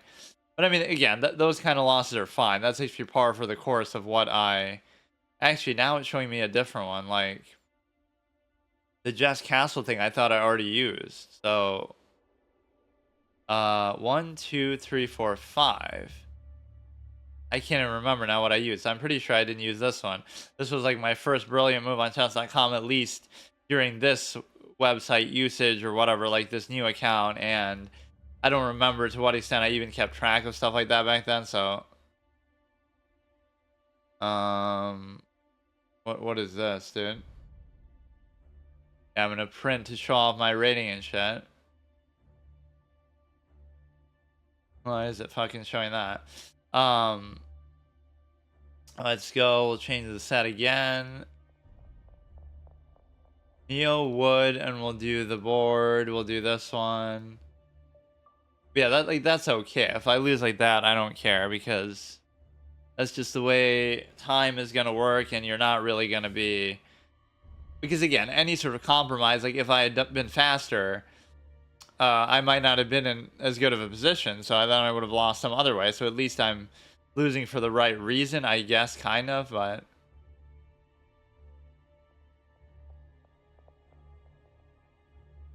Marble Tiger, what were we actually at? This was the weird one that fucked everything up.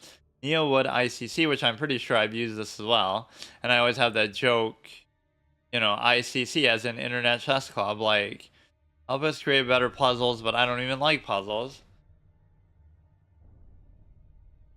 I've almost never done them, in fact, as much as people always say that you should do them.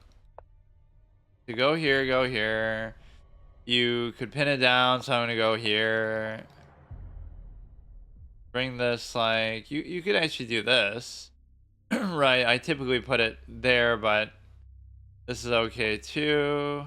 Usually moving the queen like that is not the best idea early on, but okay. Why does everyone play such an aggressive thing? You might say, oh, because it is 10 minutes, but 10 minutes is pretty long still to have that mindset that everything is just full on aggro.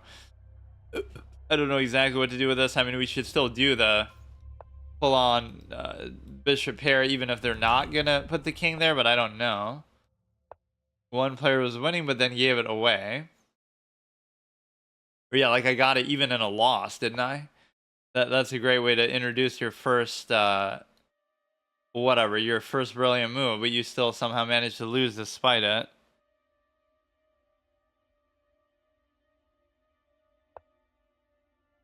I would take, this almost reminds me of the Space Pirates music. At the beginning of the Space Pirate theme, it kind of sounds like this. They would take, and now you could easily just move this, or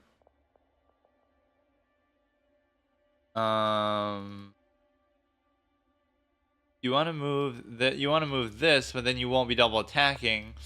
And the reason why is because you actually do have a legitimate bishop pair, and I won't even worry about that. I would take, they would take, I would still take, but they'll take this first. But then I'll do this, and I guess they can't, they have to address it because the queen will be under attack. So well, I would take, they would take, I would take, they would take. Not really necessary, so they're adequately covering it here at least. If this other knight wasn't in the way, maybe something good would happen.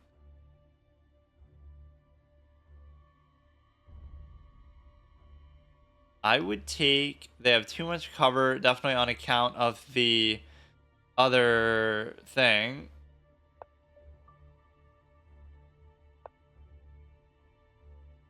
Now if I took, no, but you still can't do it. I don't know why I'm acting like that one wouldn't be covered. It's very hard to actually get this light square thing going. like to get rid of it.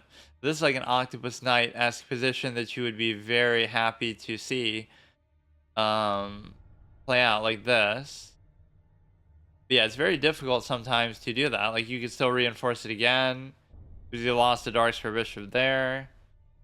I still don't see what any of these moves are really doing, but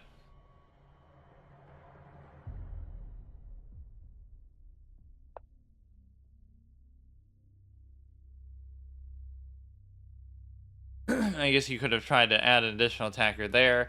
I should just bring the thing back now, the rook. But this was still pretty early on, I guess. 56, 179 loss. I mean, there's no reason not to even do that. And he was pretty confident about doing it too. So this you'd like to try to get rid of, but also the Octopus Knight could present some interesting possibilities. And so therefore, what should I be trying to do here? We can go here and try to attack that, I guess.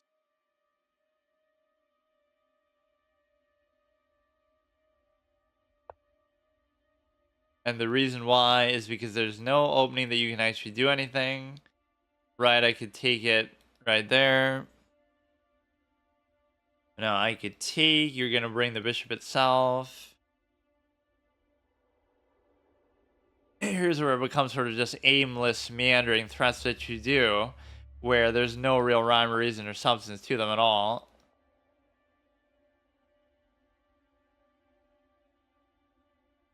Cover it with the queen itself, which doesn't really bother me too much at all. Doesn't change what all the other pieces can do. Of course, the knight. But see, you could push out the knight with both this and with this, even if not with a pawn, but then you don't even get a pass pawn either for it, so it's not really that rewarding of an Octopus Knight position, but you just gotta wait, wait, wait. Eventually it'll do something good for you. Of course, the average of what we see here, 22,000 games, 10,000.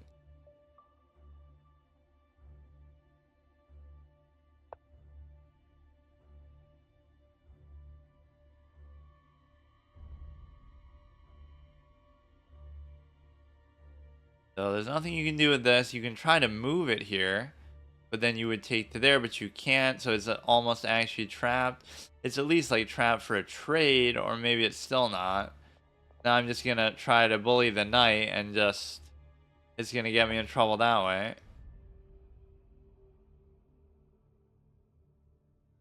I'll take, I mean, sometimes I just can't resist taking just for the sake of it, but what is the big deal here? You would have a hard time covering this now. And the reason why is because you would take there.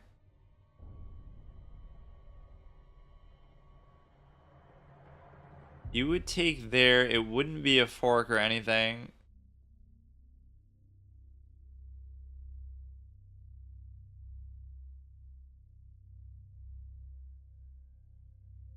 Or even this could be really bad. This is a weird spot to put my queen in.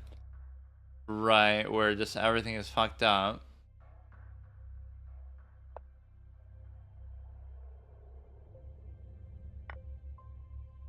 So my desire to sort of bully around the knight does me in again, but you're almost borderline fucking trapped here still. But the only problem being that you can still do a stupid ass move like this. Right, and so it's not going to be entirely enough. You do this, and then it's not trapped, and then it can even go there. This one, if it moves, I could take there, but of course mine isn't even covered.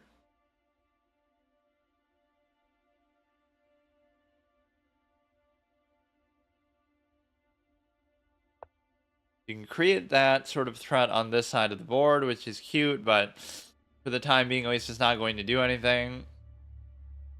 And beyond that, you have to come up with the simple idea that you maybe want to cover this.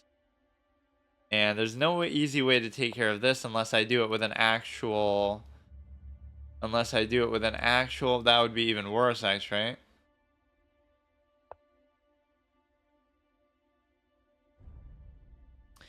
You could do it with an actual thing, like take this, or just try to double stack now onto there, where you get to basically almost, I'd like to do it in the opposite way. If you raise, I take, but it can't take.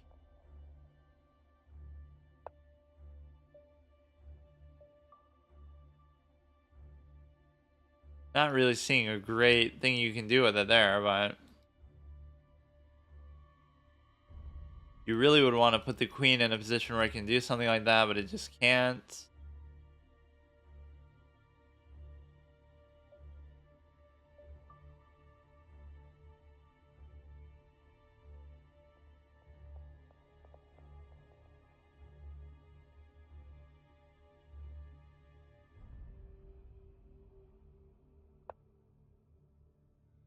I don't see anywhere cute that the knight can really go for him, so I'm not really too worried about it.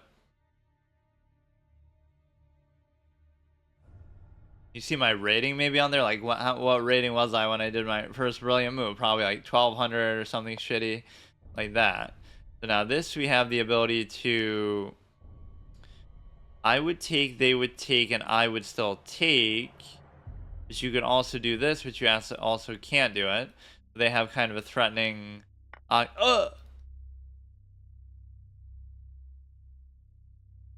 have a threatening, like, Octopus Knight position there too, so I certainly didn't deserve that. Alright, man. Like, they wouldn't expect me to make a mistake like that, or I don't know what to even say.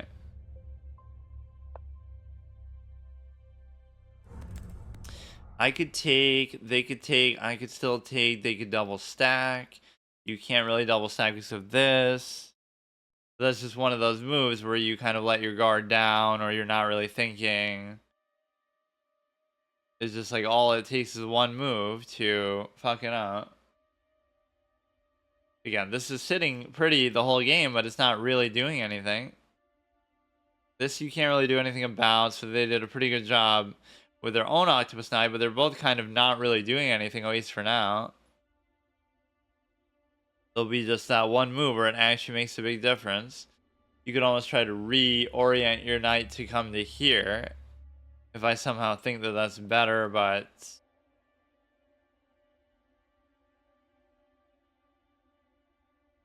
I don't know. The knight is pretty much locked down with where it can't really go anywhere super clear. I don't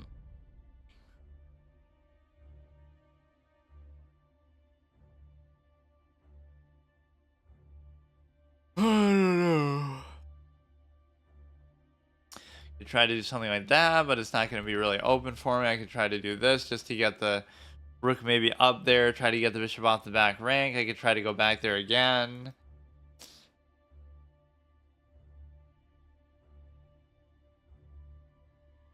Oh, I played him before too, and apparently... Oh, he's actually beaten me. I was going to say we had drawn, but he had also beaten me. I could 100% do this, and there's no downside to it. Because I could just... They would go there, it would force the trade. But it doesn't matter.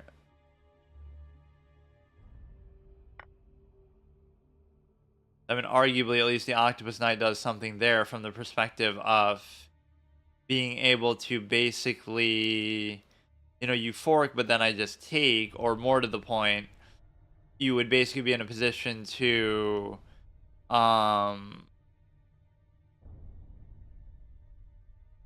you know, if you take, I take.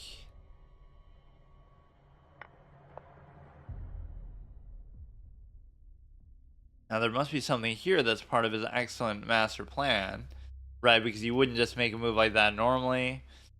But the thing is, I would take... No, but it stops you from even giving the check at all, right? So even if there was something there, it at least delays it for a move, and you can't even go there to attack it either. So he missed my queen, first of all. Right.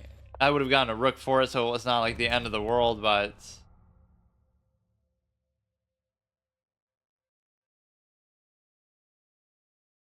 So you can try to do this, I guess, for a check. Because it's going to take him a while to still do something, and even in the act of doing it, you would get to, well,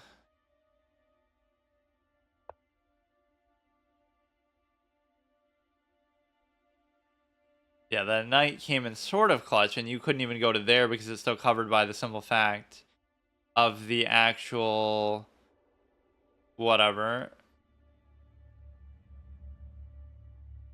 That H file can be dangerous for them for sure. If I create a double stack there or something, you can take and check and then also take the knight. But maybe the act of doing that would be difficult, but it really won't be difficult. And the reason why is because this is still covered. So what you get to do is you get to still avoid the check. You can go to there and do it, which is not a big deal. And then you have to orient your whole thing with respect to the, you can't give either of those checks. You go all the way down to there, which is interesting.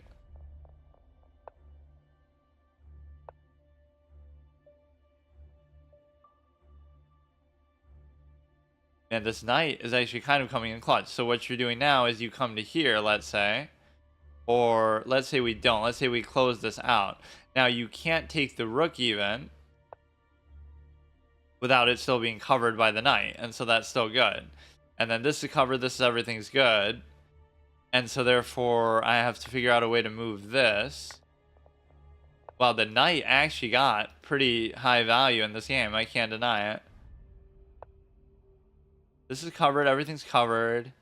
You're trying to threaten there. Now I got to be careful a little bit with the knight and what it's up to, but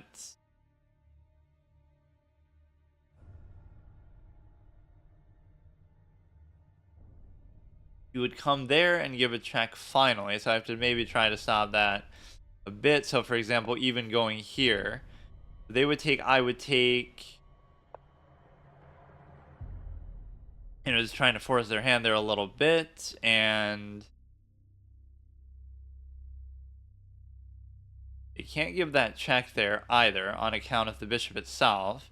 And so you could try to put it there for an octopus knight position again.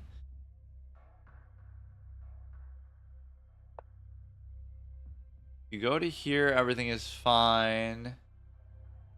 You can't take that still.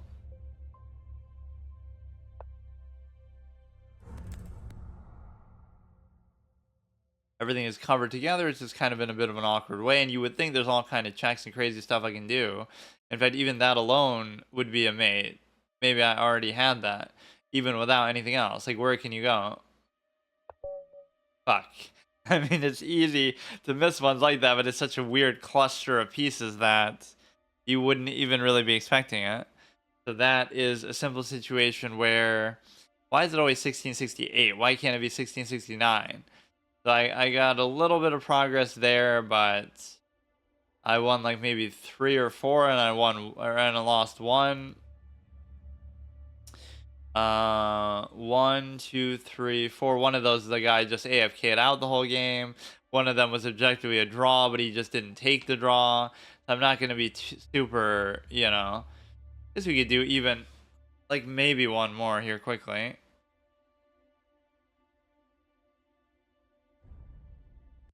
Let me see, what else do we have?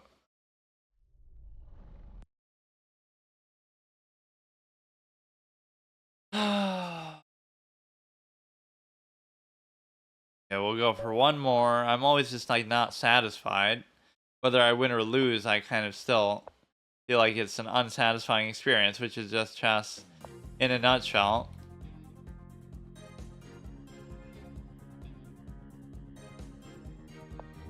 Very unfulfilling.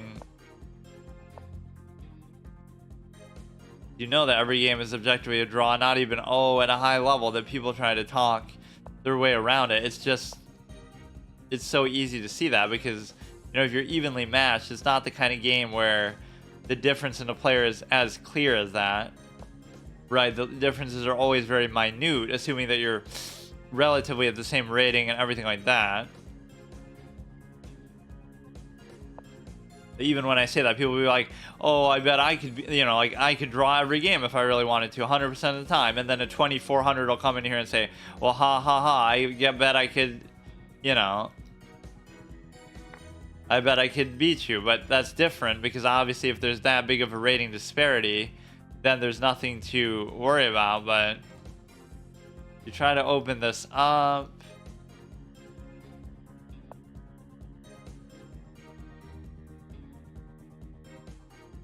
Go ahead, castle, no.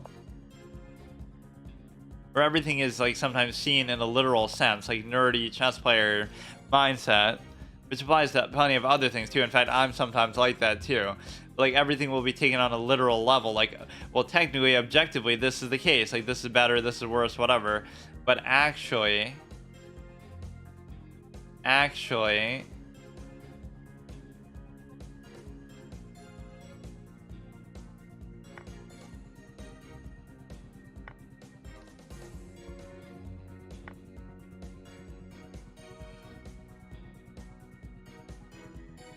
I always do that when the opportunity presents itself, but I don't know if it's actually good.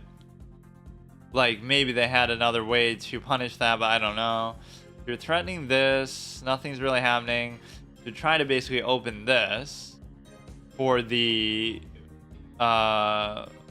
whatever. Open the rook to attack there. Doing that is fine. Nothing else should really change with the position. So if this moves and you're in the proper spot, you could really do something with it.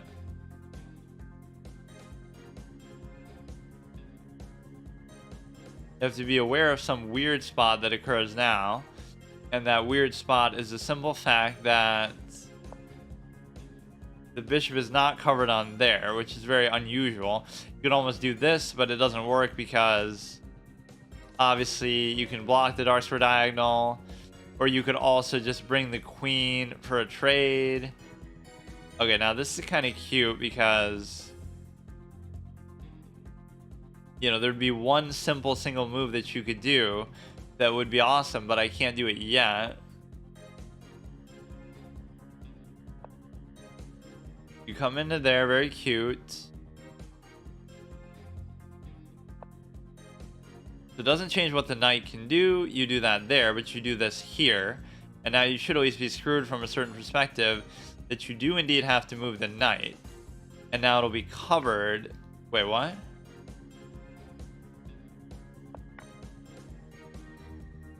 Wait, what?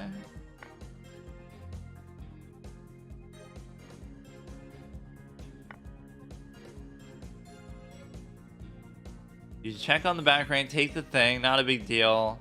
Well, whatever, I still win a knight from it effectively. I wasn't sure what he was doing there. If you take... Okay. Let's just maybe do this.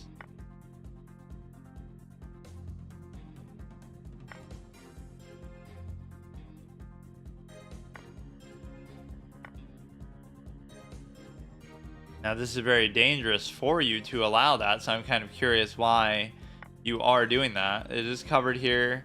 You try to do something with this, but it won't have much avail. So at least we use the threat to win something, which I'm better at doing that maybe than I am at actually trying to win the game outright. But that's the reality too, is you never really do win the game outright. You just kind of... You know, you just kind of put yourself in a position where... It'll be something good, but it won't necessarily be, I don't see why that should even matter.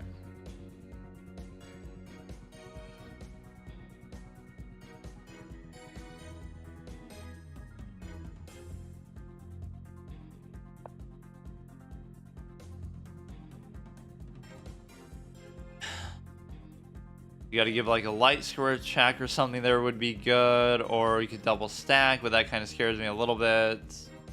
You could almost just anchor this up here and then you'd be in a good shape because that bishop is just gonna sit there forever basically. You could try to just trade the queen and I'd probably be in a pretty good spot from that perspective as well. You could try to take this.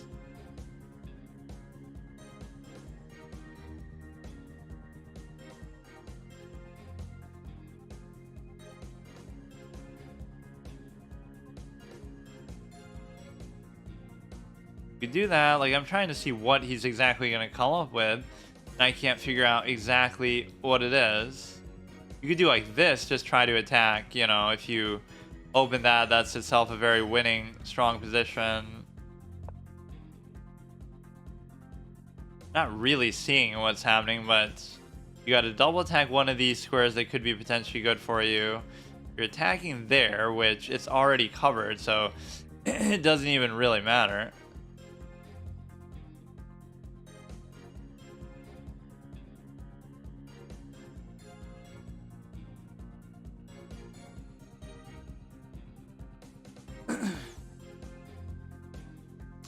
What else could I do with that?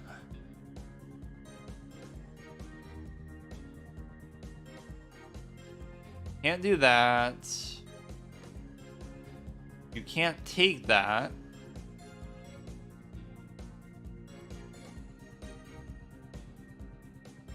I mean, I can just do that just for the sake of it, but sometimes these moves are a little misguided. If you take, I take, doesn't change anything with this. You can't take there, you try to come back. All I wanted to do was give like a light square check, but he's just not letting me. Or now you can take there.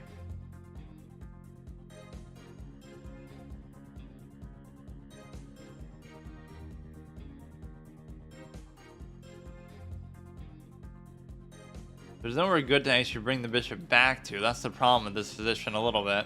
What if we just leave that, let him have it, which could be a big mistake. I'm almost just trying to fiend for a trade or something at this point. That, you know, you can just do whatever you want, but I don't care. Like, check, take, take. Just give a check on the light square. Can't give a check on the back rank. You have all these kind of things potentially available to you.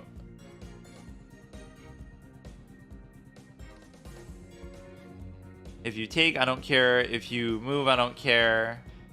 This is kind of the same principle too. Like, the threats aren't super rewarding always in chess, so you have to like stay on it, stay on it, stay on it forever. Like, beat the same threat like a dead horse over and over and over. That's where that expression comes from. Beat the threat like a dead horse, because you probably sacked your knight in the process of trying to do the threat. So again, at least a check and a trade should indeed occur. And if it does, then you can give a check onto there, which is maybe even a little bit scary, but it's not the end of the world. You won't get mated.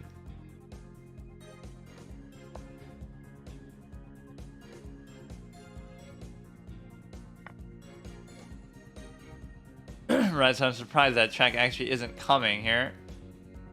It would have to be there, and then it would be a mate, but it's just not even possible.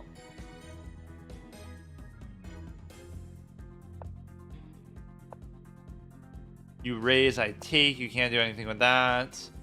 So I don't want to get too lax with his pawns. In fact, this one just makes a whole lot more sense, because now you get to do both for the price of one. This dude's playing like he doesn't realize what 1600 rating is about. Do you realize what these people do? They study the game their whole fucking life. Like, that's their whole existence, is chess. They're not just some, you know, random ordinary dude. Now we gotta watch. We gotta try to take this one here, and if I can do that, then we're good.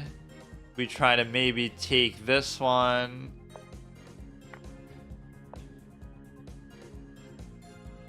You could just leave this here literally forever. And even if he tries to come in to do anything, I can always check it out. And so therefore you can't actually threaten it at all. So the whole point being that... I should try to push one of these pawns. So whether it be, you know, he's going to try to do something else effectively. And so you're able to basically take advantage of that. We can just sit this one right on there and not even have to worry about it for the rest of the game. And then, you know, try to do something with this or try to do something with this. The rook isn't really going to be able to stop it, so... Can't do anything with that. This is kind of an awkward spot, but... If you give a check, I'll just keep using it to climb up the board, so... There's going to be a limit to how much you can do with that. But the rook is really what I should be using more, and if I do that, then You give it check, I'll kind of dance all the way around it if I have to. Right, you can try to keep giving back and forth checks.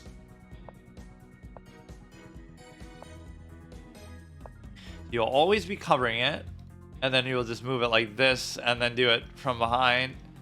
This is maybe a more complicated way of doing it than you need to, because your rook really shouldn't be there. I don't know why I was so concerned about doing that. Give a check, I go there, there, there.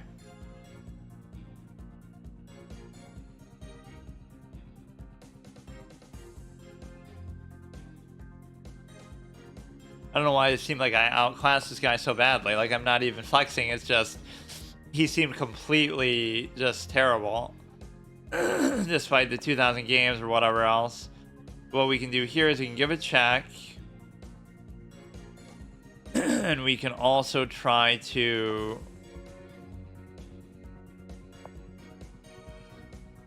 just keep pushing this thing up the board. You can escape, give a check, doesn't really do anything. Then you can go back behind to here. You try to take mine there, but it's going to be too late now. It's going to be too late.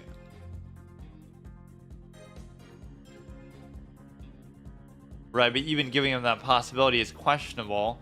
That you really shouldn't do that. You go to there, I can go to there, but you take, I can still take. Right, you just got too much going on here. The bishop centipede over here. Where it's just too perfect. Yeah, like, what is the longest structure like that you could actually make? If you had, like, a queen here, a pawn here, a bishop here, like, where they all actually are diagonal pieces. Made an 11, of course. Yeah, that was at least a reasonably productive session, so 1673, which might have been about as high as I got during the stretch from positive sense, like my sort of recovery. Yeah, 1673 is probably what I had there. Right, I had gone on a good streak.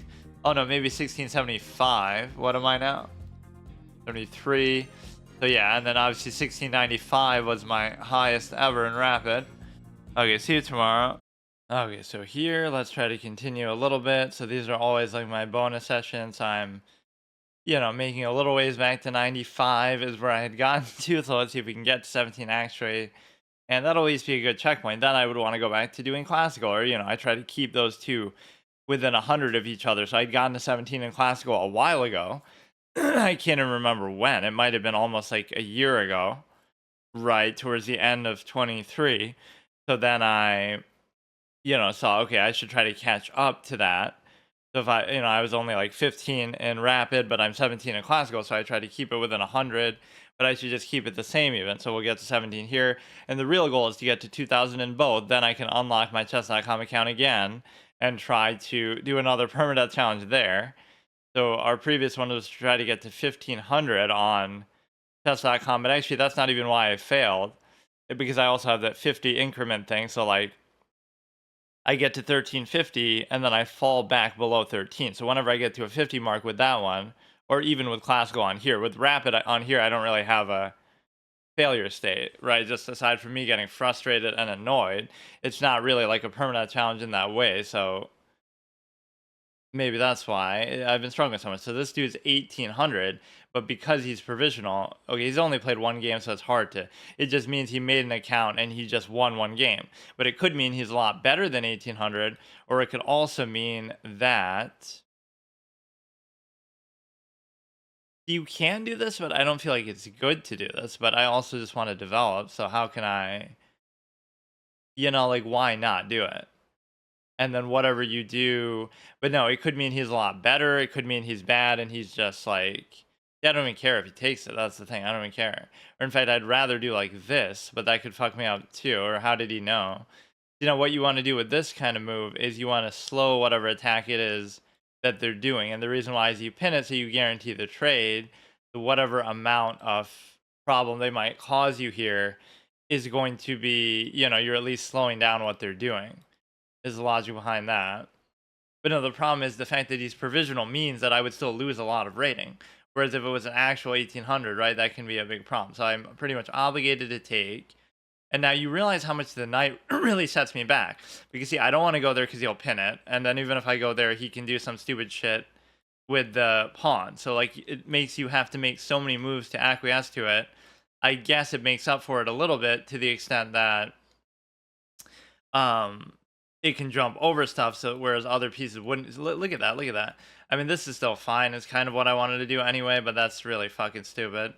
And the one thing you're in a weird spot now with is the actual this pawn. Like, do I want to go here? Do I want to go there? Like, I don't know exactly what the best way to open the light square bishop is. So we go to here. This is, of course, my first brilliant move, at least on this channel, on this account, on chess.com, when I had, so it took, or at least the first one maybe that I noticed or paid attention to, but it took like 100 something games to get one. So that shows you how rare they can be, especially at a low level like this. So we'll go ahead, we'll castle. There's no problem with that. Sometimes it really benefits you to castle late, though, as much as that seems like bad advice. Is like what happens is you're in a position where you can go like that. You're in a position where you're basically able to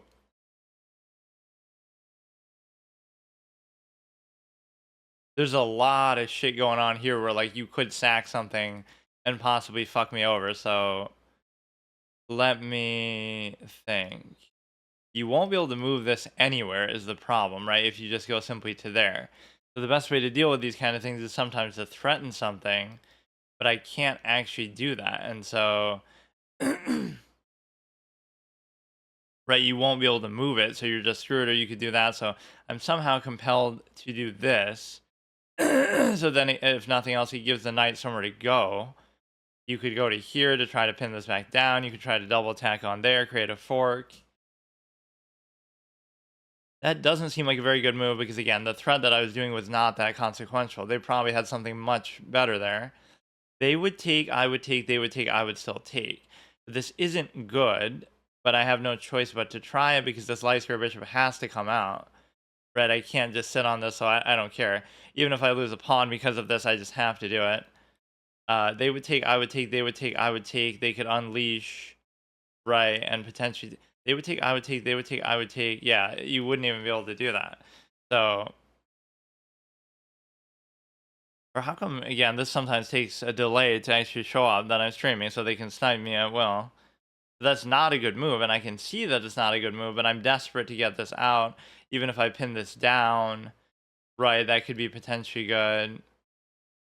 So that he doesn't even do it. Okay, now you're obligated to move this, but it also changes the whole dynamic. Now, the only thing I would fear is a sack play, but if there is one, I don't know what to do about it either. Like, you sack this, and you go here, then you bring it in, like, I don't really know. So I should just do this anyway because it's going to create some trading and bloodshed. I don't see what the downside of it is. You take. The thing is, you'll take with maybe the knight, and so that can be a little bit annoying, but I'll still do it. That's good. Now, if I do like this, it could be cute, or...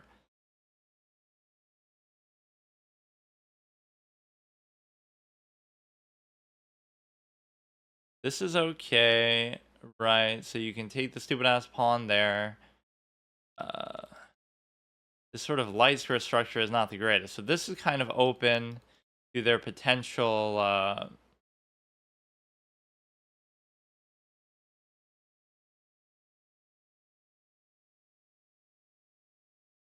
It's really this light square bishop that I just can't use in this game. This is my problem.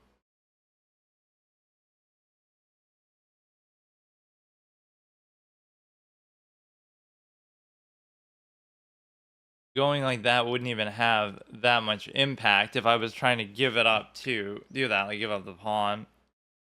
Hey Violet, thanks for the follow. Like my knights always end up in such weird spots, so at some point I'm not even entirely blaming the knight, but it's no coincidence that that always happens. Okay, what the fuck do I do? You go here, I'll go here. I can't figure out what I really want to do with my pawns here. it's fine. Like, whatever he's doing is not a big deal. You could, like, unleash, but I could always just take and check.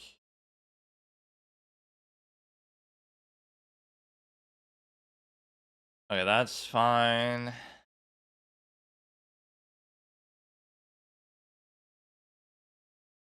You could unleash something very easily, and then obviously take the queen, so I have to watch that. Go here, you can also unleash the dark square thing, and I would just double take, and it wouldn't solve the problem that they could block there, so it's not a back rank either. I wanted to go here, but it still doesn't solve the ability to take this. And so I don't really get this fucking pawn.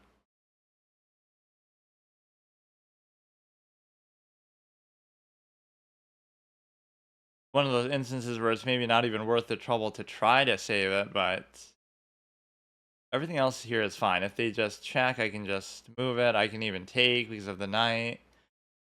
Yeah, it's very hard to judge those, and it can be very unfair, right? Regardless of what their rating actually is. Now you got double stacked bishops. They probably had a really good sack play, honestly, but they just didn't do it. This should be perfectly fine, except this isn't actually... Oh, no, it is actually covered by the knight. But they could do, like, some sort of sack thing, but even if the bishop ends up there, I'm still safe. This seems okay. I want to just get the queen kind of active here. There's nothing I'm seeing that they can do that's that big of a deal. Right, there's certainly a take possibility there, but they know... Oh, they're just threatening that. These pawns are just annoying me this game. Like, there's nothing... I didn't create my classic V-shaped structure that's always so good to me because I don't even have the center pawn to do it.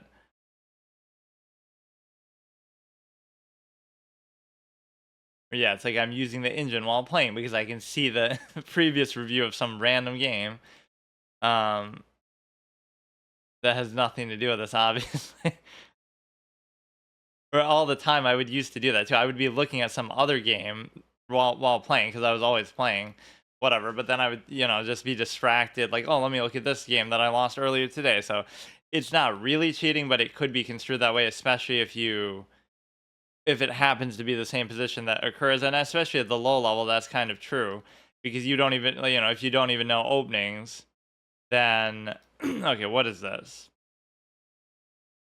They would take there, they could take there, doesn't really, none of this really matters. I'm fine with leaving the knight there for now.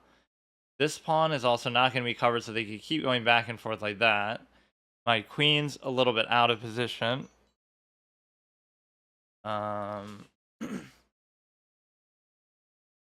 Hey, Fruit, thanks for the follow. How's it going? Okay, now you'll go there, that's fine. Maybe it's not so fine, but they gave up the double threat there anyway. Guess it's a good excuse to move the knight.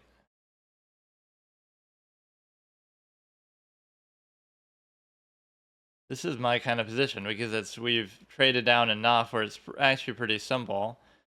It's just, okay, you got to watch this. This one I don't mind raising there. Their pawns here are a little bit messed up.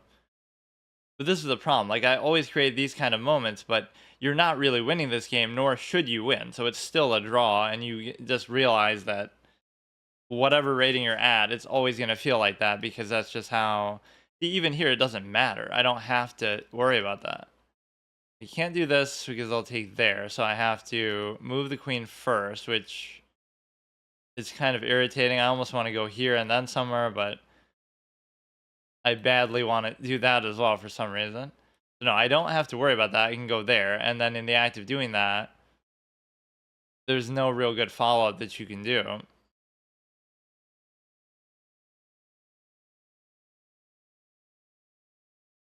I guarantee you this was a sack kind of game, though, where you were able to do that earlier. See, like, that's a very strong play, but how the fuck do you do it, especially with the knight?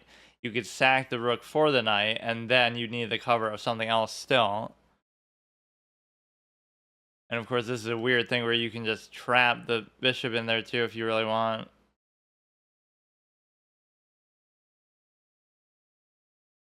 That's the weird thing about, again, just maybe just in general, but from maybe my style of play, is that you're never really winning and you're never really losing. It's just always going to be the same shit. if just you don't do anything super obviously wrong. That move I don't understand, and the reason why I don't understand, oh, you can't even do that though. Maybe you could do this and then do it. So if I do this now, what does that actually do? I don't see anything good they can do, so the act of taking that should also allow me to trap this, if I'm not mistaken. Oh shit, you have a check with that though. You'll go there. No, but even then, if you go there, I could just take this. So I guess it is kind of worth it. You go here, you give a check, I take. And any other attempt, if you take, it's fine.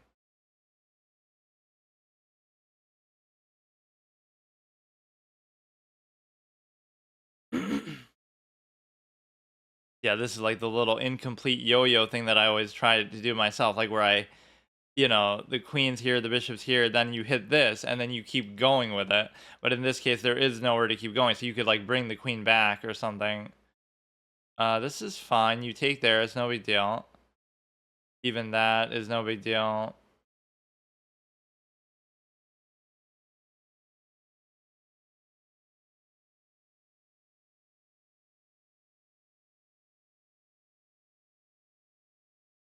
So it should be relatively fine. Now you could try. Okay, fine. You could try to go here, and you could try to just trade. I'm gonna be giving up another pawn though, so I get sometimes careless here. Light here bishop hasn't done much the whole game. These pawns are kind of annoying to actually cover too. They'll address this, they'll take, and then they'll just take. So is there a good way to cover that? Or maybe the solution is just attack my own targets here.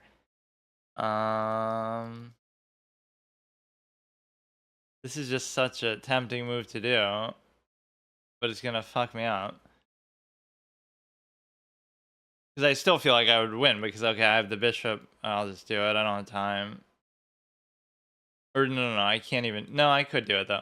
They would take, I would take. They would take that first though. This bishop is just like in the fucking way. God damn it. Just like an annoying spot. Okay, that's covered. So I just don't even have to do anything really. And so then you have to watch this. Of course, it comes down to the difference just purely in time. So now they can also still take there. Bishop has just been a liability the whole fucking game, dude.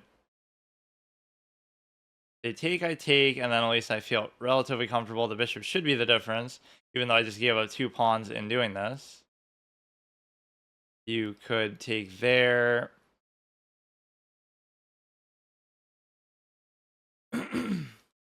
He wasn't really that good, but obviously time is the problem.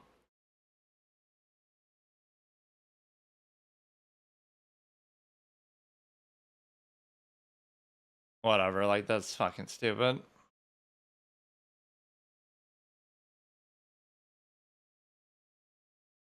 He hasn't played any other format either, has he? This is his first or second game like on the whole site. Or maybe it won't show if he's played like unranked games. I mean, this is what I mean, that you should just treat it like a draw and you shouldn't even try to do anything else. It's kind of still what I was trying to trade everything, but he might get a stalemate. You don't know how good or bad he is, but he's not really that good. Possible if you... Fuck.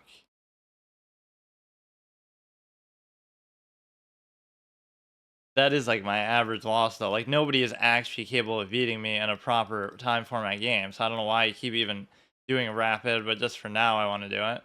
Okay, I only lost 3, which is not bad.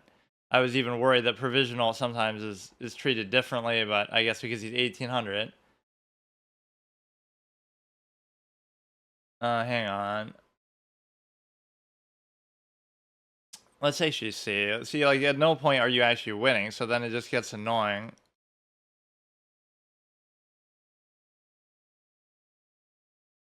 That's a blunder. You don't take there. That's fine. So whoops. I actually do end up trapping like the bishop there. So he makes some pretty good moves at the end, like where you're putting pressure because the bishop is just out of position.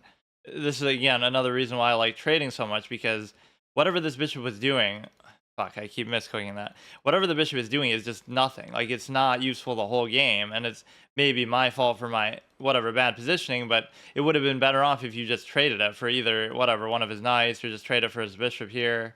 There's nothing it's doing except being a liability. I don't know why I keep doing that. It must be this cursor that makes it harder to avoid clicking that, but they make a blunder here. So like, what happens? We trade the thing, right? So that's fine. Now what happens at this stage where you are still winning, but you're supposed to go up above and basically double stack it, right? So you are supposed to give up even that pawn. This is a blunder because you give up another pawn, and that's another blunder because, again, I'm not even really thinking that these moves are good. I'm just doing them either for the sake of time or because I'm trying to trade, and then that creates a good double attack. So that was a very good move, obviously. With that, I just didn't assume he'd be able to do it.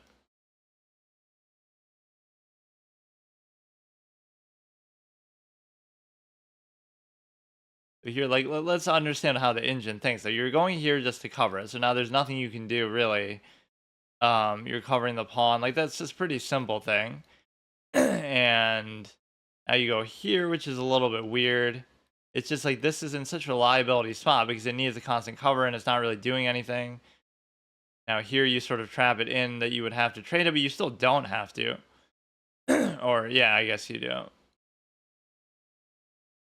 Take there, that would have been easier too. I mean, I like when the engine adopts that mentality too, that it's always trying to trade. So let me actually go, we'll use one other piece of art here.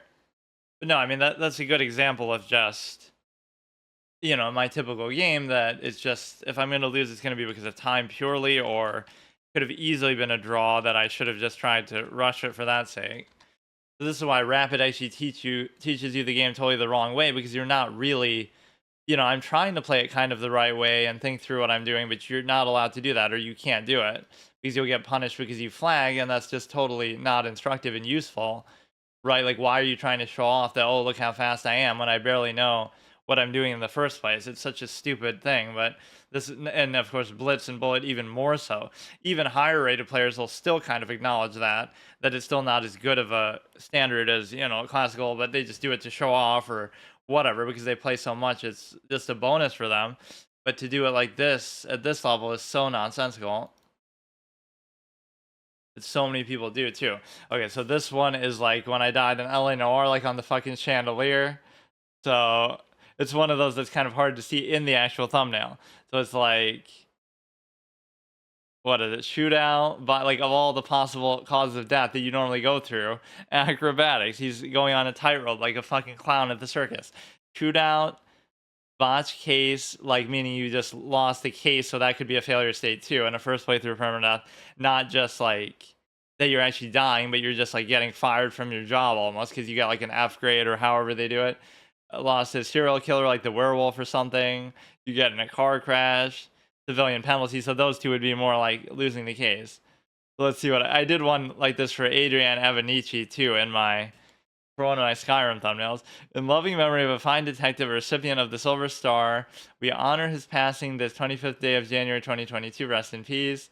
And of course, that must have been the stream day that I actually died there. And so that's why it comes with such a harsh penalty as far as if I die in one of those, because it's not that I can never go back and play it, but it's that, you know, to this day, it's been like, what, over 2 years, I still haven't gone back to actually play it. So it's more just like I don't feel like doing it. Like Danganronpa, the same thing. That's been way over 6 months, obviously. It's been like, what? That's been also almost like 2 years. So there are all these story games that I could go back to, but let's see. So it's ICC, which I'm sure I've used some of these before. Minimalist, by which I mean really minimalist. Like, there's nothing there, but that's just probably because it doesn't work. I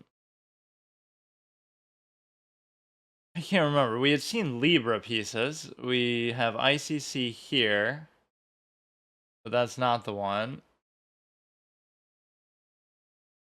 Wood we had done. Okay, marble, tiger. Okay, let's just go with this one. Then until I lose, or maybe not even until I lose. But yeah, that was weird. Some of this provisional stuff is a little confusing, but I guess it's not so bad because I did only lose 3. But see, if he was a provisional 1600 or something, or 1500, you might still lose a lot, even if he's technically better. It's just sometimes hard to judge that. So here you got to watch out for the pin.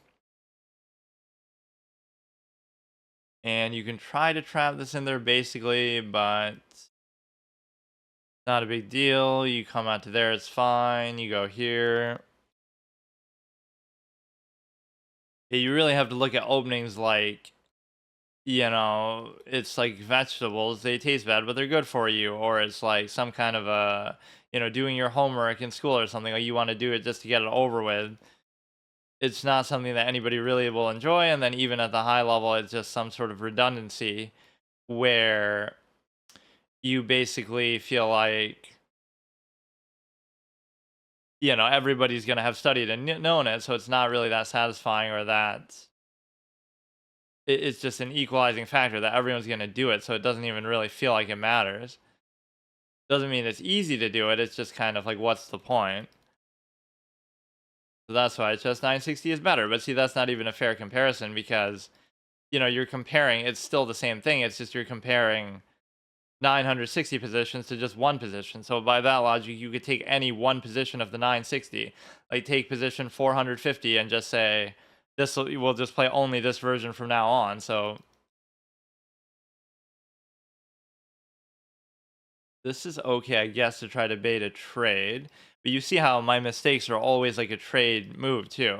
Just me trying to initiate a trade because it makes it so much easier for me, which is, again, it's not bad unless you overdo it the way that I sometimes do. So the Dark Star Bishop is going to be difficult to actually use. And the reason why is because I'm just going to go full trade fiend mode. Why not? It's just going to be hard to get it in the right position. That's actually smart because now you get to keep the open file. Whereas if you took with the queen, then I could at least match it. I guess I can just leave it there for now. We can try to open this rook like this way. That was a very self-assured move. Let's see. He would take, I would take, he would take, I would still take. I don't know where these pawns are really going. So this one's just sort of a liability a little bit. The queen's not in the greatest spot. I guess I could just go back, but I kind of like leaving this open file like this, but this is where things can go wrong. That you're leaving too much to chance. Like, something bad might happen with it.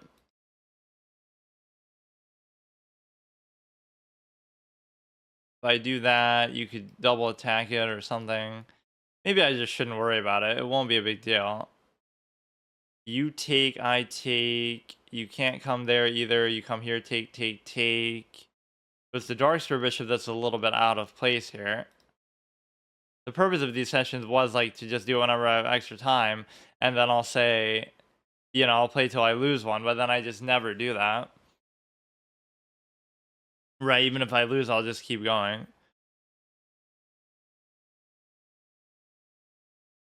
Gotta be something you can do with the Darkstar Bishop here. Why is it so difficult? There you could take, take, take, so it doesn't seem to matter. Let's just try to push this now. This is still blocking the diagonal. The queen's not doing a whole lot. You could try to do a double diagonal there to try to take the knight.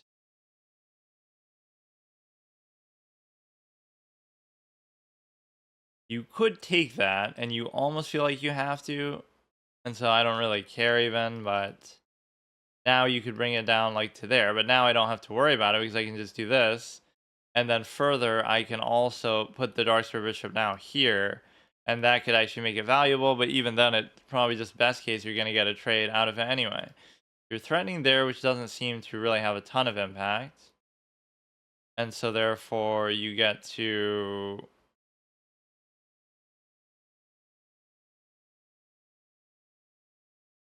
just ignore what he's doing for now because I don't see what any of these moves really do. This is kind of tempting because you get to try to reposition it to there, but then you just be under double attack immediately. So You can't really do it. If you take, I take. If you don't take, and try to keep the pressure on this side here. 8,000 games played, obviously mostly in Rapid. I can't even bash Rapid that much because, at least these people aren't playing Blitz and Bullet and stuff, but I just don't get the appeal of it sometimes because you're even acknowledging like you don't know what you're doing, but you take, I could take back, and then you could take again on there, so almost feel compelled to cover here, or I should almost do it with the queen. They would take, I would take, they can't take, but you need the cover onto there. The closing off that diagonal is pretty important, I would say.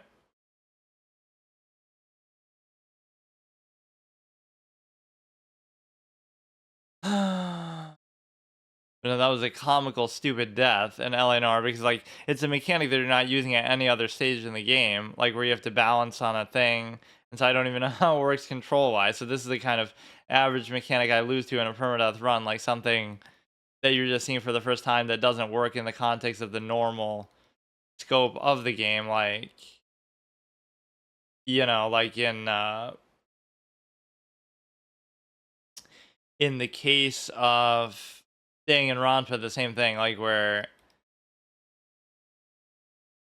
it's like some DDR stupid ass music mechanic. Okay, so now you're in a lot of trouble because you have both these diagonals open like an ideal bishop pair. So we'll go here and just avoid that for now. You'll go there, then I'll take, take, take. So this one is uncovered, so they managed to open the diagonal regardless of my attempt to stop it there, so that didn't really help. You can try to go like this, or you could even just go like this. Just use the knight to block. This is going to be impossible to actually cover, but this seems okay, but maybe they're going to target it somehow.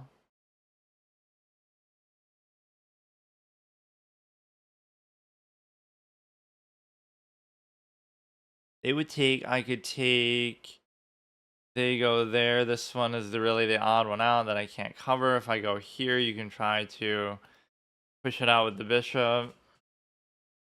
Once again, this position is very even, very fine. Maybe even favors me just a little bit, although I don't know for sure. But again, it'll maybe come down to time or something stupid like that, and it's just not something I can worry about. You're double threatening this, which is a little bit irritating for sure.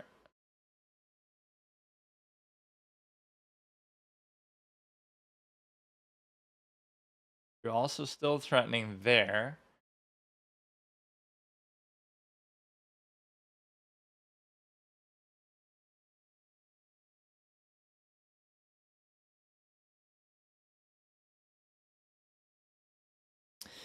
So again, the knight's not doing anything. This pawn isn't really covered. You could just take the pawn. You could just take the bishop.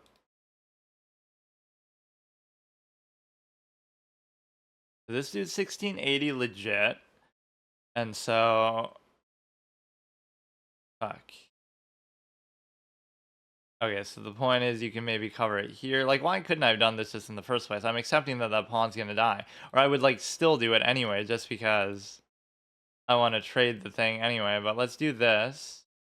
Now you'd cover it onto there as well. So now the only thing you can take is maybe like this or this. So you still have some good options there.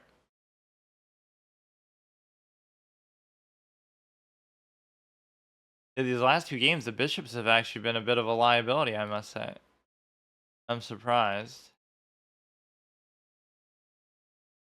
I'll just do it because I want to trade that, and then nothing else bad should happen.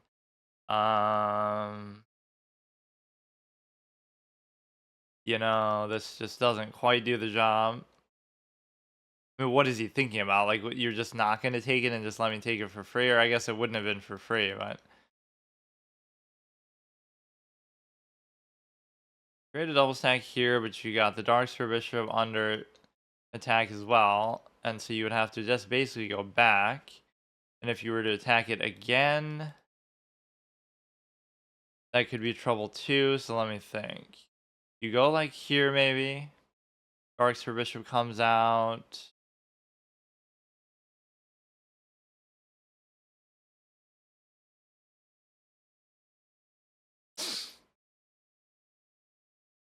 Almost do like this and try to do an unleash play, but the fact that the thing isn't even covered is a problem because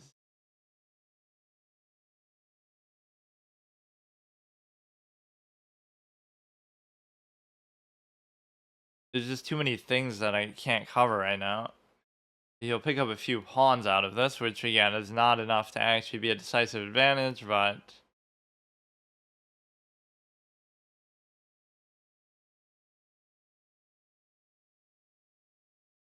take there, that's fine. See, now I still look somehow, oh, I want to try to win, even though I'm also not an attacking type of player either. So you'll take there, take, and then take again. Right, so that creates a problem too. So you have to, this is still covered. You don't really even need the knight to be there anymore, but you kind of want it to, you kind of want it to just cover it. Moving the king there would be bad, so I'm trying to think. If you go here, it would be like they would take, I would take, they would take, I would take, or no. They would take, I would take. It should be okay, I guess. It's covered by the knight, but I'm surprised the bishops are being this bad to me here. These last two games, they've been horrible.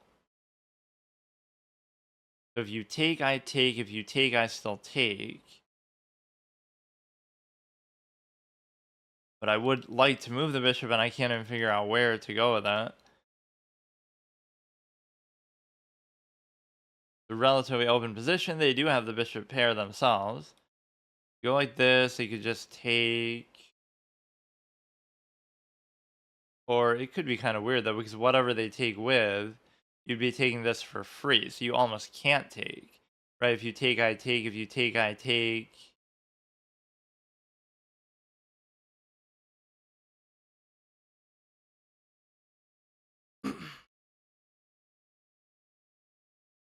You take there, which is good, I guess.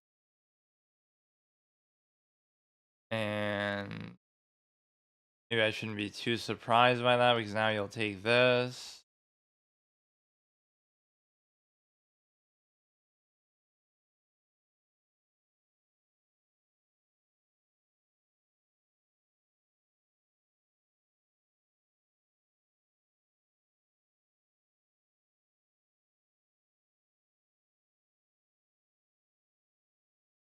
You take the pawn, you fucking whatever. It still wouldn't necessarily be enough for a decisive thing, but it's just uncomfortable.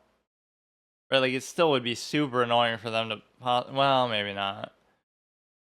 It's just people overestimate sometimes how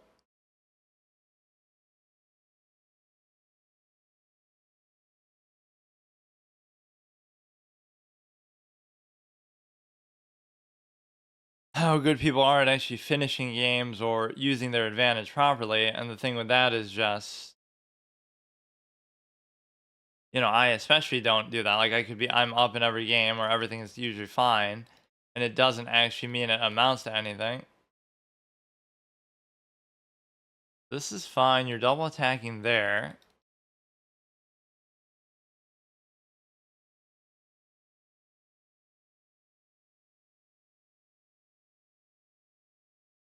You would take probably with the queen itself, and then you are kind of screwed. So is there some other way I can cover this? If you take with the rook, then at least I don't have to worry about it as much.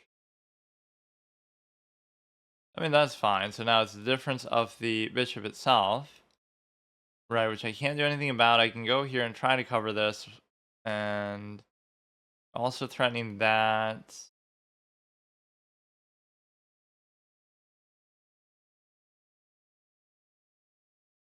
I feel like this is more along your promotion path, so maybe I can still afford to do that. Now, it's still not super, well, it should be, but let's see. Or at least if the time was reversed, you could do something with that. You can't really attack this, double attack this. You don't want to let him unleash that either into something. I guess I will just let him do it, but that's not even the right way to do it. You could have done it like attacking this just to take it.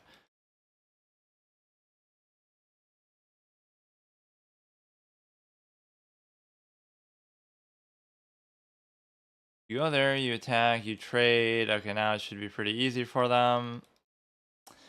I mean, just all these up and down swings that I do are pretty amazing. Like, are these players really better than the ones I've been playing, or am I just playing worse? I don't even know. Seems about the same. In fact, that last guy was especially not impressive. Definitely stalemate possibility, but obviously, or he's gonna try to troll, or maybe that just cuts down on the possibility of a stalemate. But that's one thing you can't try to cheese them too much in the end game because obviously they're always gonna have more time than me anyway.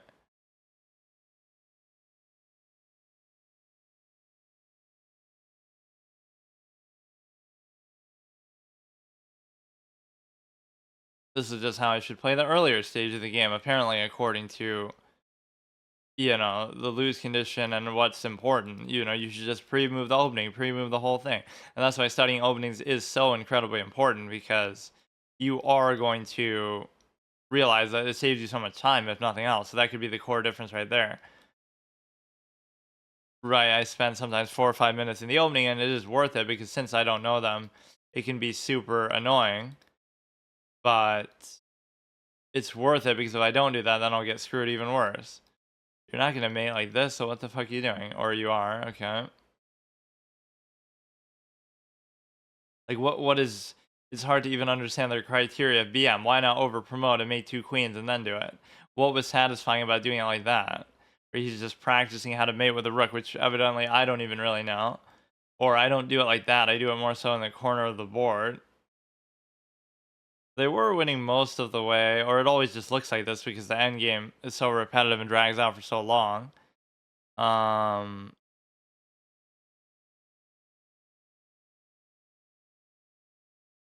I don't fully get it. Like, what was the move? Just where I let him double attack the bishop? Most of this is pretty much fine.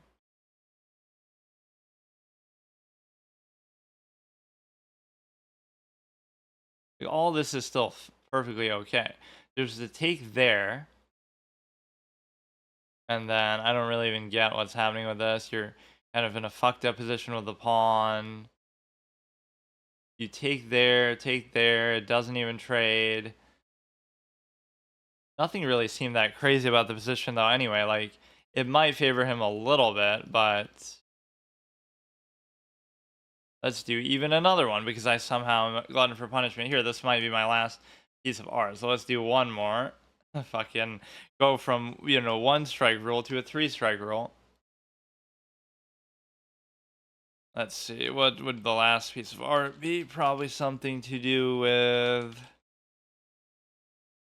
maybe chess again, because this was like in the stretch where I had a couple different chess. No. This is grounded permadeath, like where some really weird moment happened, and some of these I can't even entirely remember. Like I'm sneaking perfectly, but then somebody aggroes in a spot that I'd never seen them do before. And I still haven't done this run to this day, but I guess I didn't try it that many times. We'll go here, we'll go to the next piece set, which the piece sets are almost out actually. But once they are, I'm not even sure what I'll do with it. I could either reset or I could just choose whichever one I want or something. There's like marble tiger or something here.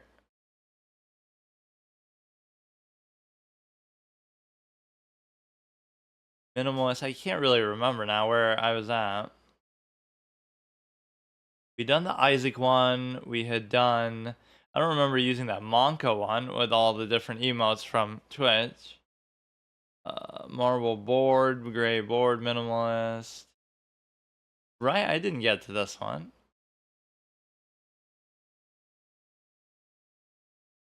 Neo Wood was one of the. ones I had just done. ICC Neo Wood, Marble Tiger, Meridia, Meridia 2 black and white, Meridia 2 wood. They look exactly the same to me. Whatever, we'll just go with one of those. So we got the background. Okay, so last one, regardless even whether I win or lose. Even as long as I stay steady here, it's fine. Like, I just don't want to go on another bad streak where I go back down to like whatever. I went all the way back down to like 1606 from 1695. You can go here, you can take one of those was just purely because of time. The other one, I guess they played pretty well, but just felt kind of strange. So now they don't want to do it, which is weird because now you potentially give me a better position here. The pin is possible, but it's not that big of a deal because the bishop is at least inside the pawns, which is normally not what I even am wanting to do with it, but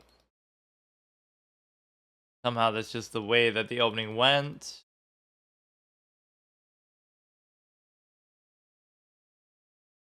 And I so often create bishop pairs, but then what happens? They end up just being traded off anyway for their bishops. So like you to really use it at a high level is much more complicated than that.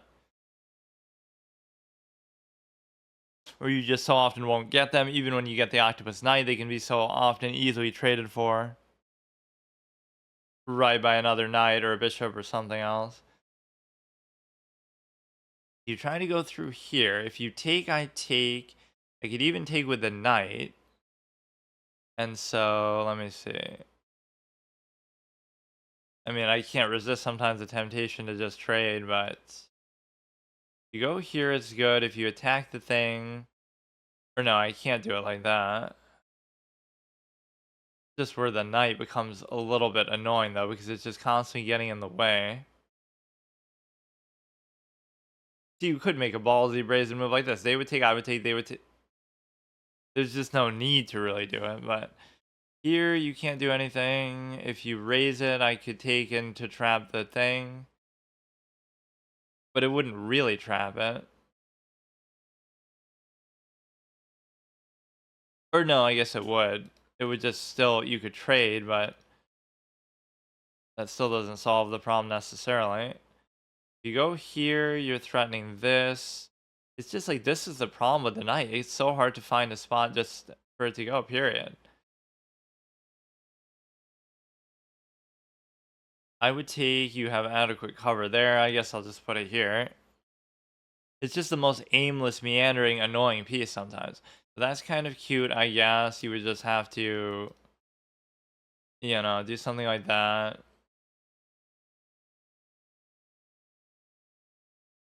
All these little cheeky attacks end up the same way because now you would have this potential attack as well,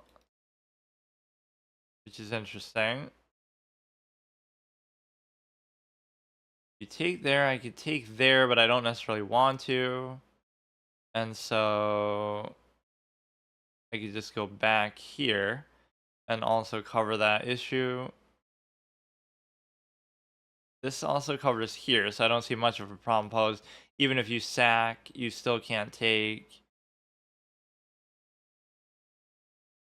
Yeah, this is like towards the beginning of the game too, so that's kind of a... In fact, I didn't get very far in all my attempts that I did. Like, it was probably the beginning of 22 or somewhere like that I kept trying it again. But I notably played it like when it first came out, and I almost had done it on like my third attempt, and then I was never able to replicate it. That clearly would have been a world first because it was literally like the same day or whatever, right, that it was just come out. Here you can try to take the bishop. You also block the diagonal. That allows you, I guess, to sack, but I don't know how good the sack really is either.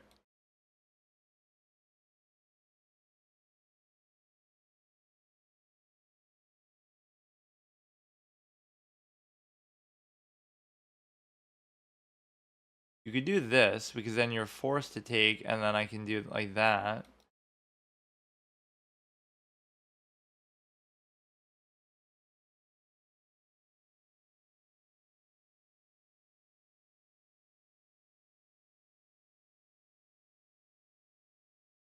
these are like the aimless meandering attacks of us low rated players. Like it's all so obvious and nothing's really going to happen with it. So that you simply cannot move. Now, what if I go to here to try to attack it?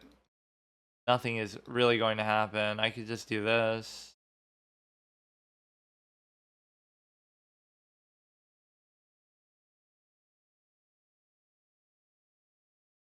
The thing is, you're forced to take and therefore forced to trade.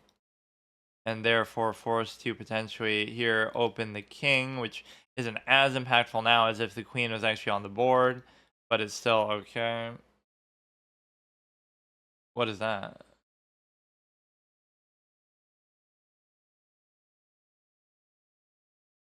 Why would you do that though when... Oh, because you're attacking the rook, of course. But by that logic, I could attack the rook too. If you take, I take. So now, wait, I'm confused by my own move there. I attack the rook as well. So if you take the rook, I take the rook. And if you do that, then I just save my rook. That's a very odd thing. So I might have gone from +2 to -1, but now I'll go to... It's even, I guess. Okay, they attack the other one there. This is getting a little bit stupid, but...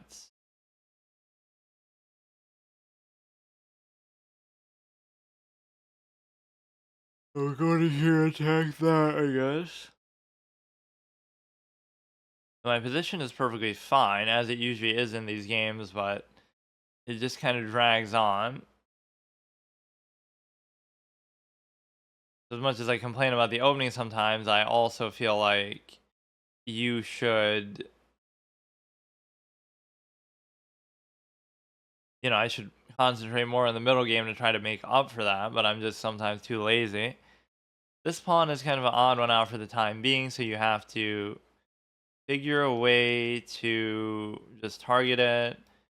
You can't do anything with that. There's no good path for some of these. Like, I wouldn't mind putting the thing on here. The, I wouldn't mind putting the bishop, or I mean the knight here to try to create like an octopus knight. They take, I take, they take, I still take. You can't do anything with this for now. Right, so that is an octopus knight position. It's just kind of weird because these pawns are not properly anchored together. Like,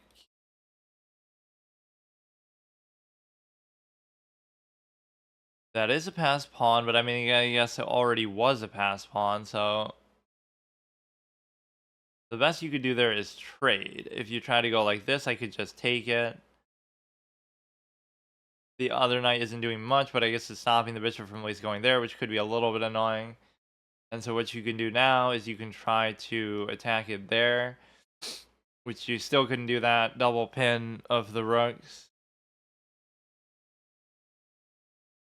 I mean, there's no reason why you couldn't trade. I guess it would give me a pass pawn is kind of the octopus knight reward that I always talk about. That normally you could just trade and be like, oh, so what? It's just an octopus knight, but I got rid of it. But now it's a little problematic.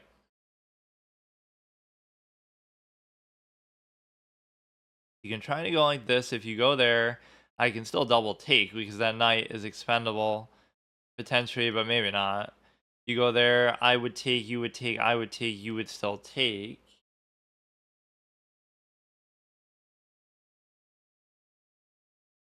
That might have been a little bit of a mistake. But then again, you would have had to have given it up anyway, though.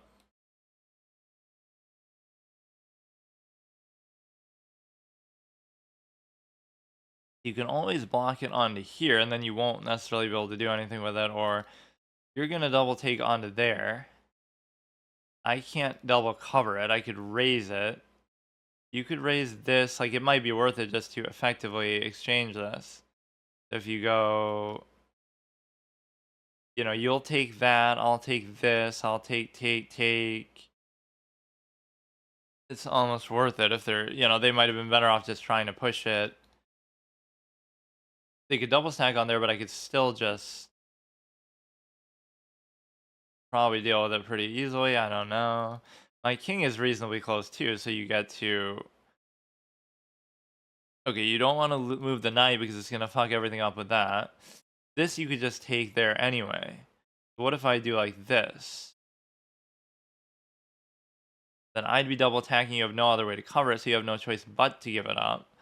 From the perspective that you'll come there, though, then. Okay, I could go here, then.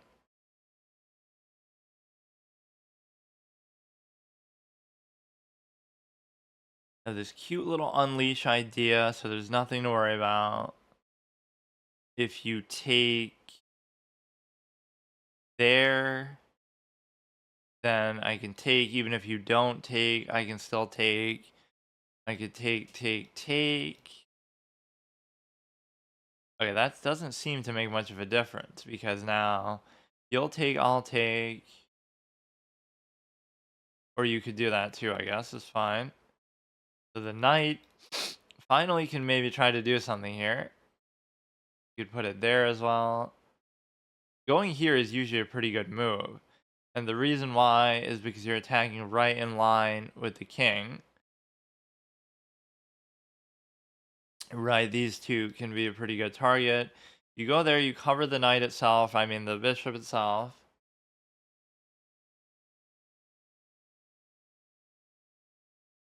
You attack it down to there, I go to there.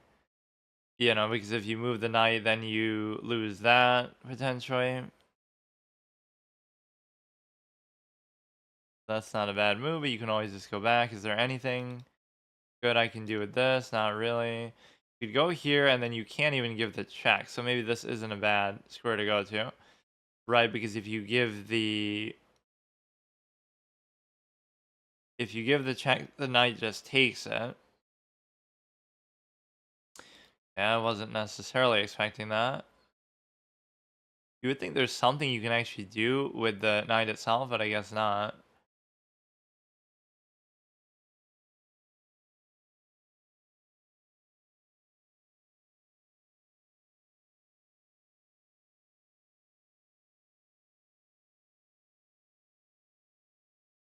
There is, I swear, like a sense of boredom that comes throughout the game, which that's why you should play faster formats. But I mean, all these things that people try to do to compensate for the innate lacking of the game sometimes just, I almost want to keep going up with it.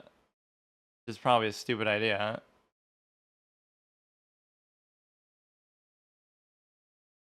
Even taking this would give them a pass pawn, which I almost don't even care about, but you shouldn't really play like that.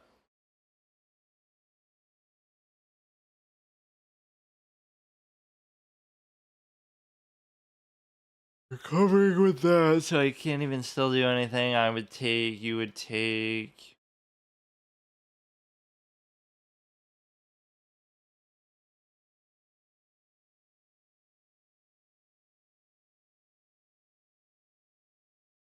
I would take, you would take, I would take. Let's just do it. I mean, again, my trading nature is hard to really subvert. You can do like th this now, I guess, or no, but they'll do both in like one shot. Right, they'll cover it. So if they're able to do it, then fine. Like, again, this is just pure laziness that you're letting it get so fucking close. It almost doesn't feel like it should matter that much, though, because what you have is now you're double tagging the back rank. So what could you do? Even if you go here, I would take, you would take, I would still take. I would take, you would take, I would still take. So it's going to take more than what you've done. And the problem is kind of vacating the back rank is more so the issue. If you go here, the best you can do is do one or the other. So now what do? You would double stack maybe onto there. And so if you go here, so the problem is, like, let's say they go there, and then I go here, but then you'll go down like that. So I don't know exactly how to deal with that.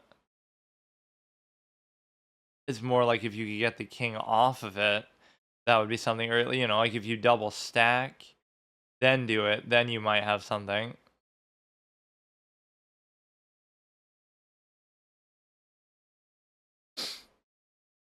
You're doing it like that, which doesn't make a whole lot of sense. So the whole key is to avoid the check.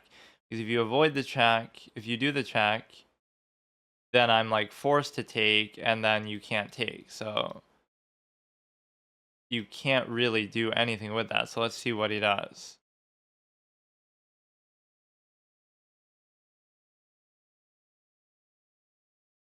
Okay, the king's coming in a little bit. Could be problematic. You give a check there. Is there not something that this still does? Like, you go here, he'll check, and then he'll take. So, like, I don't have a choice but to keep those connected. And the king can't do anything either. So I'm just kind of screwed.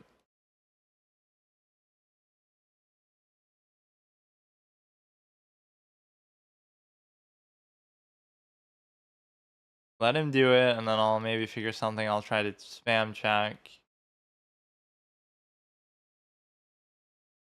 Like, all these stale positions that I get in, just in some ways encouraging because I can always guarantee it. Like, I can just always play like that, but I should do it like a little bit more deliberately because then I can get a draw anytime. Like, I knew I was being lazy with that. I knew it wasn't a good idea, but okay, so you'll not really be able to do anything. Keep moving back and forth. You can't, like, it's still gonna take like a fucking hour to do it when I even already said what.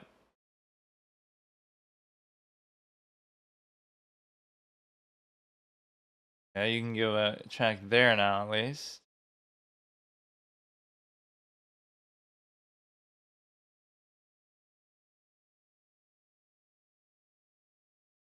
Be like a fork.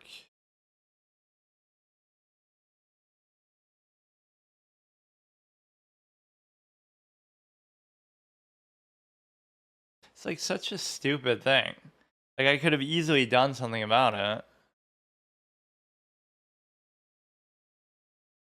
And even there, they're missing what should have been the obvious thing. If they had just double stacked on here, they could have easily.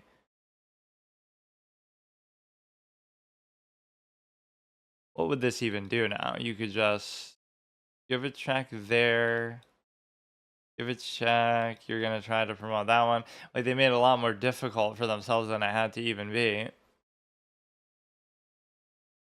So this one at least didn't come down to time, but just.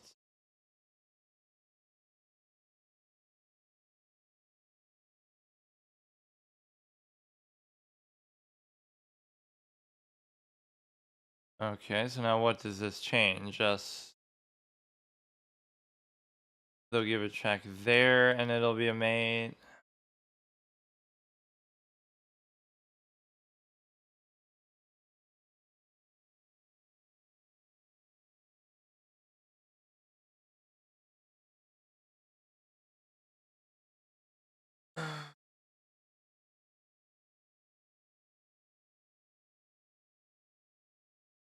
Right there.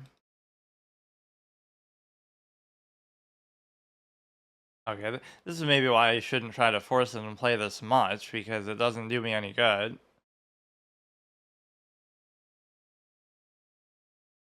What did you just copy paste the same thing? Okay, I'm not gonna read it again. Here's your daily dose of motivation. One of those was just purely time. The other two, at least I can accept, is a little more instructive, I guess, but it's surprising that there's even that many blunders. Like, it seems pretty much like a stale game all the way. They're mostly probably blunders like where you're winning something and you just miss it.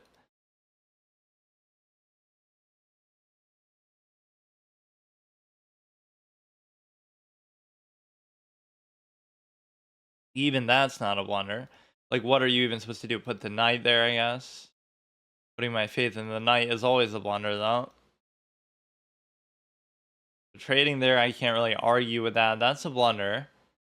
But that's also a blunder. So I'm supposed to instead attack this, I guess. But isn't that the same principle? Because, like, if they took mine, they'll take, but then I can just move the rook. So why does that matter? Like, my thought was like, okay, they'll take, but then I'll take, so then it's fine. Why is the bishop? What? What is that? Why is the bishop even a problem there? I don't get it. Whatever. It still progresses on, and then towards the end, I'm sure it could have still been drawn for the simple reason that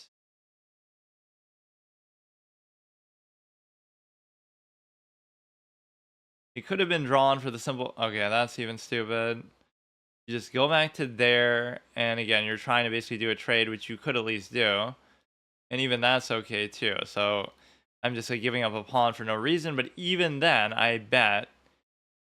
Well, that it's that sequence is obviously bad.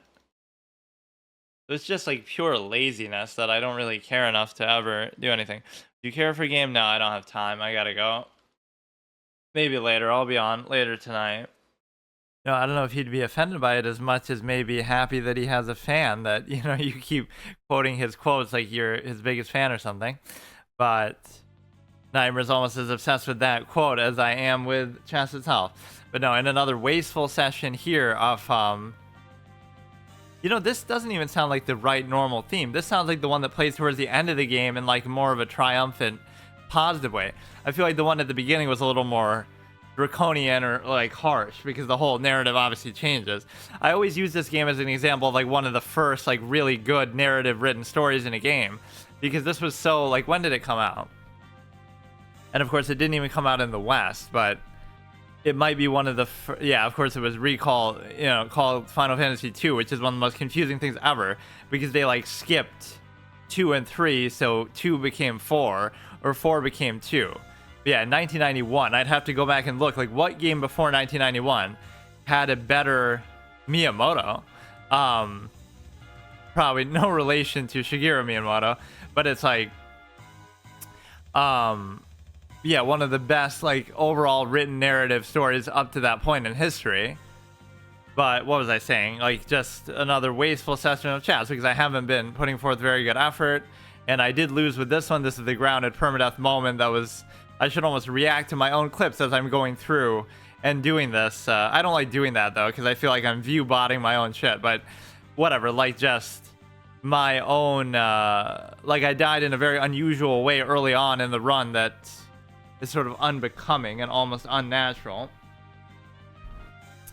Okay, let's go ahead. We'll change all this shit. I have to keep preparing the stuff on Imgur, but the whole principle of a session like this is today is normally my Hearthstone day, which I will do, at some point here anyway, but I want to do this until I lose a game. So let's see, what is this art? The Lost Sinner, kind of me just talking about it and hitting the wall out of frustration. So the Lost Sinner was the last thing I had done in Dark Souls 2 before I came back to streaming. So I had either done it on my old channel or I quite possibly had not done it on stream at all. I actually can't even remember with the beginning of Dark Souls 2. But I was just kind of reflecting on it. It took me 7 hours to do it, similar to Calamite. I always tell that Calamite story. I go into Calamite after having beaten Manus and Artorias both in like 2 hours each, which all things considered on that character, strength only, can't use a shield, can't use range, first playthrough, all those kind of things. It was kind of like, I'm feeling good. Like, what could possibly be harder than Manus, especially, right? And then I go and I go into Calamite for the first time, and I'm just kind of flailing around, doing everything on instinct, and I get him in 1 HP, like 1 tick of his health left. 1 more hit would have killed him, and then I die. I'm like, oh, this is going to be a joke. And then it takes me 7 hours to replicate that. So I don't know whether that's just one of these placebo effects, like I just got lucky, or if doing it on instinct is better. Sometimes your first attempt is your best attempt.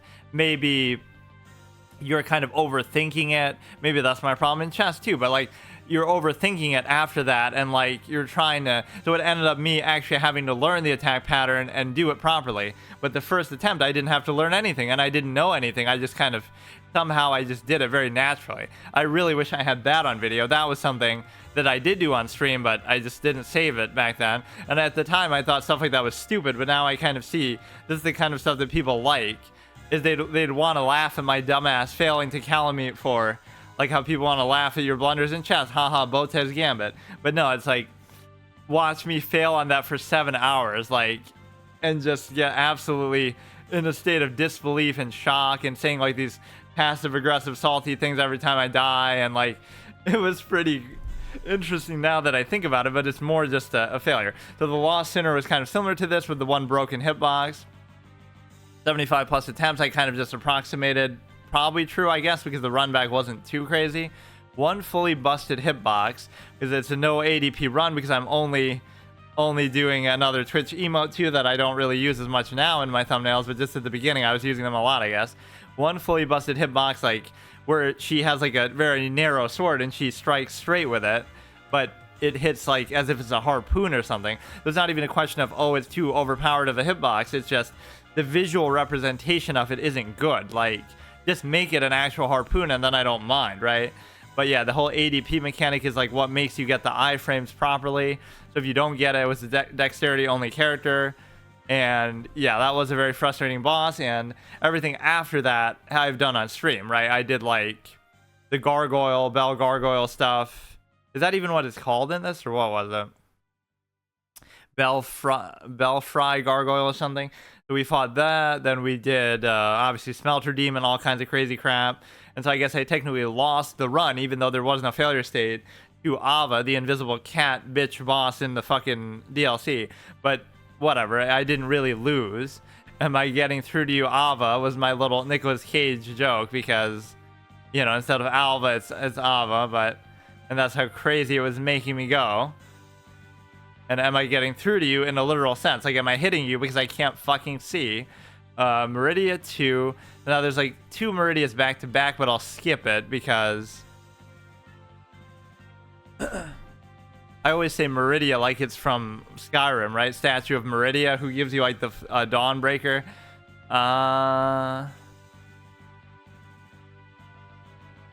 Where is it? I keep losing track of where I am. ICC, it should be somewhere around here.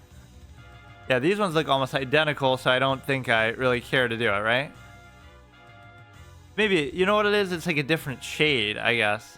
I feel like this is pure white, and this looks like a little tan, or maybe it's just my imagination. It looks different somehow. It's so slight, but the white pieces like look a little more tan somehow. Maybe if I do it here, you'll be able to tell. I still don't really want to use it. Like, it's close enough to where let's just skip it.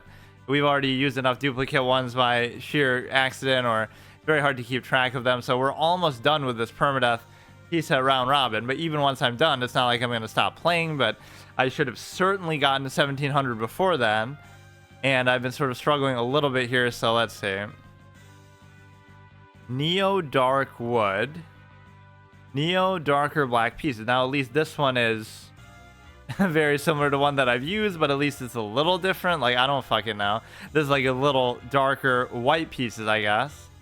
It's so hard to tell. There is a subtle difference. The white looks like... The black, I can't tell any difference, actually. But the white looks like a little tan. But I'm not going to really count that, even though I am going to count this, so I don't fucking know. Neo Wood is just the same one that I've used like literally a million fucking times. Why is this one in here this many times, dude? I get that it's like the basechess.com whatever, but we'll do this one and then we'll never have to change it because we can just win with this forever. Let me look here. This is literally the Andre Rayu Romeo and Juliet theme, Song of Love, right? This is literally on par with that. Which is like when Edward's crying over Anna or something like that. I can't remember all their names. Okay. Let's see what I can do.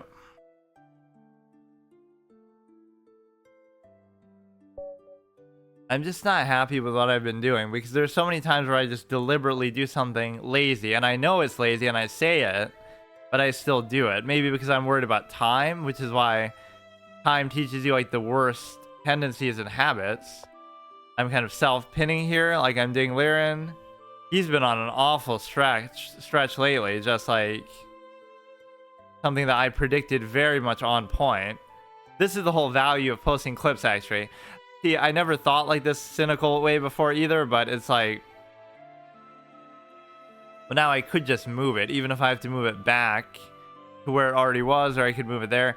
What you can do is you can say, you know, I would just think something or say something like that, you know, maybe live on stream or maybe just even in real life. But now I have video evidence where if I upload it, like I said that Ding Liren's a choker. I said that he has a history of choking. This is like before he even played the World Championship the last time. And so because I said that, now it feels like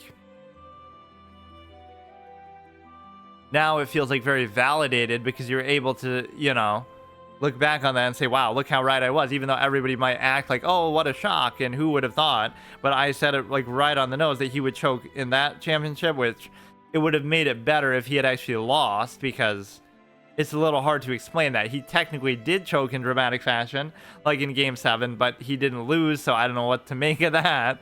I'm not going to say Nepo choked or has a habit of choking, because it's not quite the same dramatic example as Ding. Because, see, he had already made it to a world championship, and then he loses to Magnus, so you can't say that. Right, you don't have to choke to lose against Magnus, but Ding had been the second ranked player in the world for a long time, for years, right? And then you're able to look at it like, you're able to look at it from a perspective that he never was the world championship challenger. He wouldn't finish second in tournaments oftentimes. He would often underperform despite how good he actually is. He would often underperform for what his actual rating is, right? And his ranking in the world. But I think that's a fair criticism to have. This seems okay because, no, I don't know. Let's just castle. There's nothing to really worry about.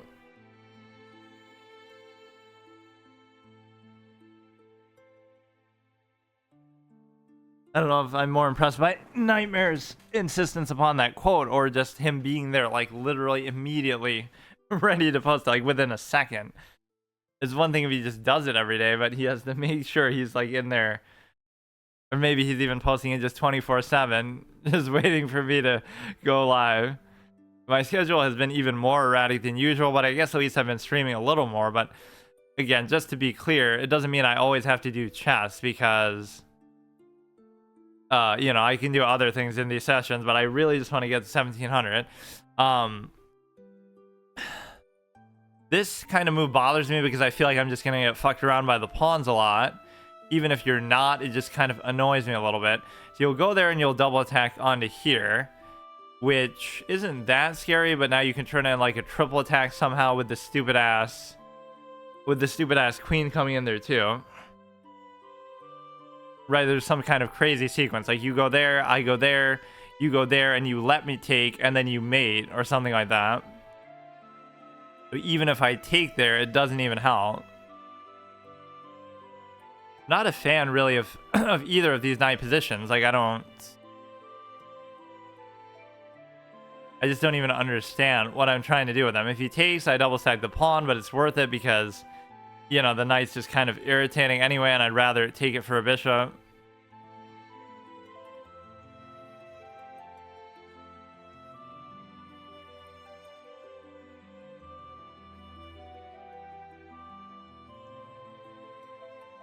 You go there, you attack the stupid bishop there. This, if he moves the knight, I can mess around with. You're trying to open this, I guess. I'm trying to also use the diagonal here, so I'll go like this, this, this, this for the V shape, but actually it doesn't make entirely a ton of sense with this one. Or maybe it's okay, because you're treating that like it's part of the other side. So this is kind of what I wanted anyway. And the reason why is because now you're opening the rook in a way that could be potentially good. I mean, this is one of the rare attacking ideas that I ever do. Just try to get rid of this pawn, so now I'm attacking into there, which is not like a great thing, but it's just like a very basic, normal position that you want, which is also why you don't trade. Like, if their bishop is here and my bishop is here, don't trade, because then they remove that pawn, and now they attack you with that. At least from my experience, that's generally sometimes a bad thing to do. But the hardest part of my experience here is figuring a way to actually use the light square bishop. It's very, very difficult for me to figure that out.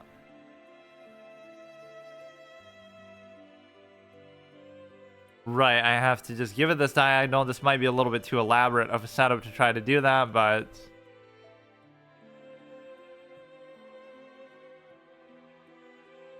it's annoying because I'm so self-aware of things. Like, even when I'm saying Ding's a choker, it's a high-level criticism, but it's like, I can see the underlying process. Like, I know what my bad habits are, but I still keep doing them. So it's like, what do I do about it? Right? Just because it's like saying, oh, your bad habit is you eat too much sugar, but you like it, so you keep doing it, right? I like to trade, so I have to somehow discipline myself and not do it or not do it when it's clearly wrong and frivolous and hurting me. Just to be aware of it doesn't mean that you're not still gonna keep doing it. The time-wise, I'm actually relatively comfortable here. They're not doing anything too crazy yet. This doesn't bother me. It should be irrelevant for the time being. But this is a very common move, actually, to move the rook to this file. It comes into play, you know, later on in the game, but just like a center structure idea almost. So you could do this. No, you can't. And then you would be threatening there, but it doesn't matter as much. It'd be interesting to see what he actually does. He can go there, thereby threatening there with the cover of the knight itself. So we can go here, I suppose. Which could lead to some similar sequence like what I was talking about before with respect to they go there, I would take, they would take, and then they try to come in. It's not like super easy to do it, but these pawns are definitely awkward, but I'm almost kind of okay with the structure. I just got to move the stupid ass knight, and I got to bring the stupid ass bishop to attack here. Maybe that's my problem. I keep shit talking my own pieces. At least the knight is justified because it's so objectively flawed. You could try to push this out here. If you end Pizan, it's okay, but it's not okay because you're going to split the pawns all over the place. So the knight being here is okay. And the reason why it's okay is because of the simple fact that the best you could do is sack it, which might still be a problem. Right, it could definitely be a problem, but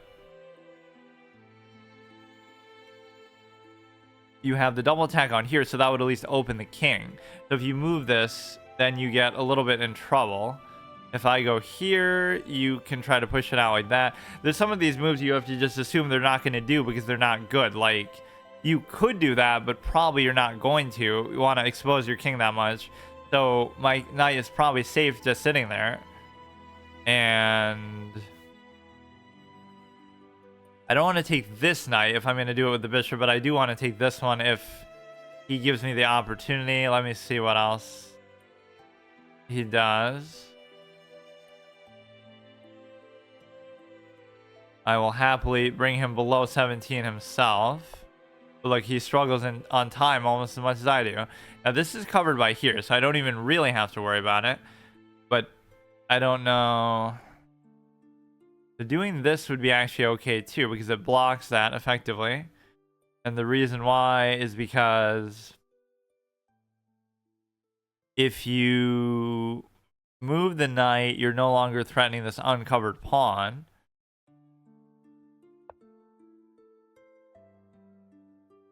So much of it is just don't make obvious mistakes. And even if I don't do anything, so as much as I get frustrated by like, oh, you know, look how hard it is to win or how I'm never converting something, I'm also saying how defensive minded I am, but it's also because it's not that straightforward to attack. So what you're realizing is it's sort of my fault, but it's also like, I'd love to see the person who just, you have to, again, have the effort to at least calculate and try to look for it. Don't just be like defeatist, like, oh, you know, it's so hard to find something. But one of my recent games, we saw that too. Like, I'm attacking so hard and it seems like there's something there, but there still wasn't. Even if you do it like the engine does, you know, you're just like winning a little piece or something, but it's virtually impossible to mate somebody in chess. That's what you have to realize.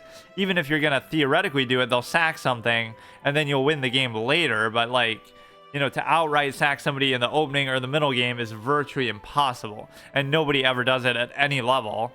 Right, there's always some sort of response. Now you can get a winning position from it, by which you get to the end game, by which you promote, by which you then mate them later. But that's not the same thing. Like, there's no sequence of moves even Magnus Carlsen would do here that would mate them in the next like 5 to 10 moves. It's just not going to happen. They might win a piece, they might, you know, get a good position for later, but you can't be too impatient and be like, okay, I'm just gonna try to attack and mate you.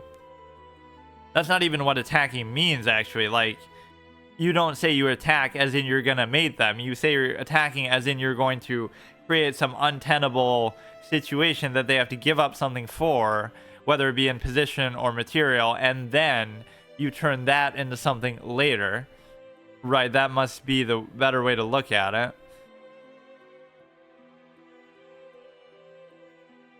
Even here, these are a bunch of kind of annoying moves, but nothing is really happening with it. Right, they seem as much at a loss for this as I am.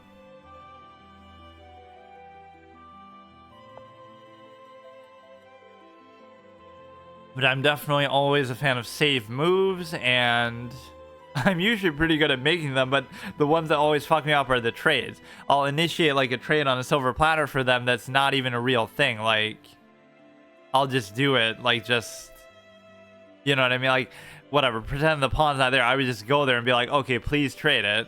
Whether it's good or not, I'll just do it. At least the time angle is a little bit encouraging because it's only move 15, but they're almost as slow as I am. That's okay too. I can't figure out a place to really put this knight though. This is the thing. In fact, it might have already been trapped to the extent that... No, I guess it wouldn't have been, but it would have been awkward nonetheless. Even now, it's still not trapped, but whether I want to take the chance and do that is another story. You would have this double stack going, and there's nothing really punishing they can do about it. And you'd also be covering what was always an uncovered piece before that because of the simple fact that the knight was basically just blocking it. It was possible they could have pushed out the knight and then won it, because I would have had to go there to cover it, and then possibly they could have pushed it out again.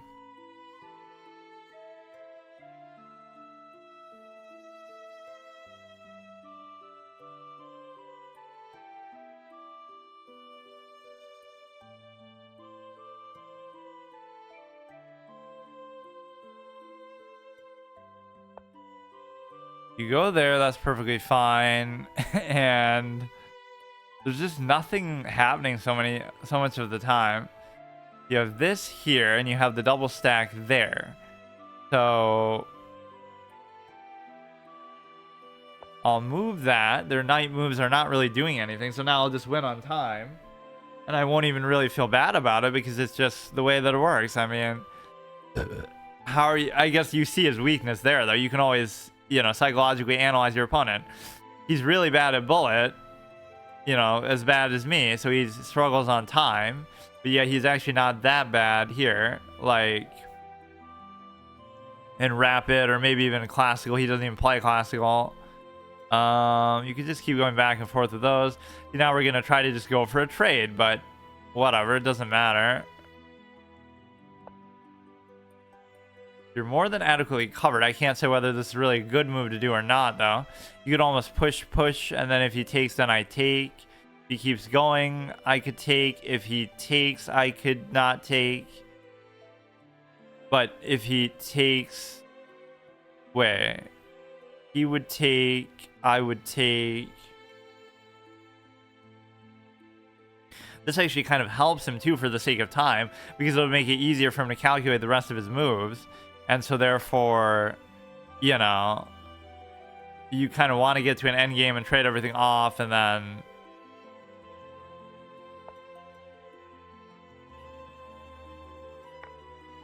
Now you take, I could still take, so I don't see really what the problem with that is for me, right? It could just be he's struggling because of time, but again, I never feel bad about it because this is literally my only lose condition ever for myself, is that I basically feel like this would be the anchor pawn anyway, if I'm not mistaken, just for the simple fact that you're able to go here and then there.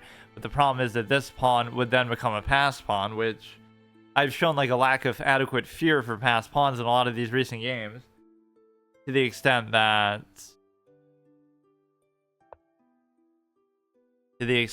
basically you...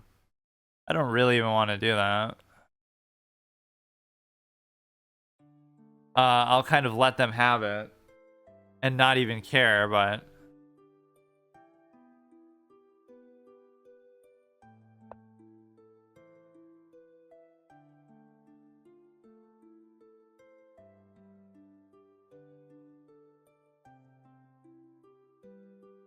This pawn is actually kind of an odd one out. There's nothing you can even really do about it. They would take, I would take, they would still take.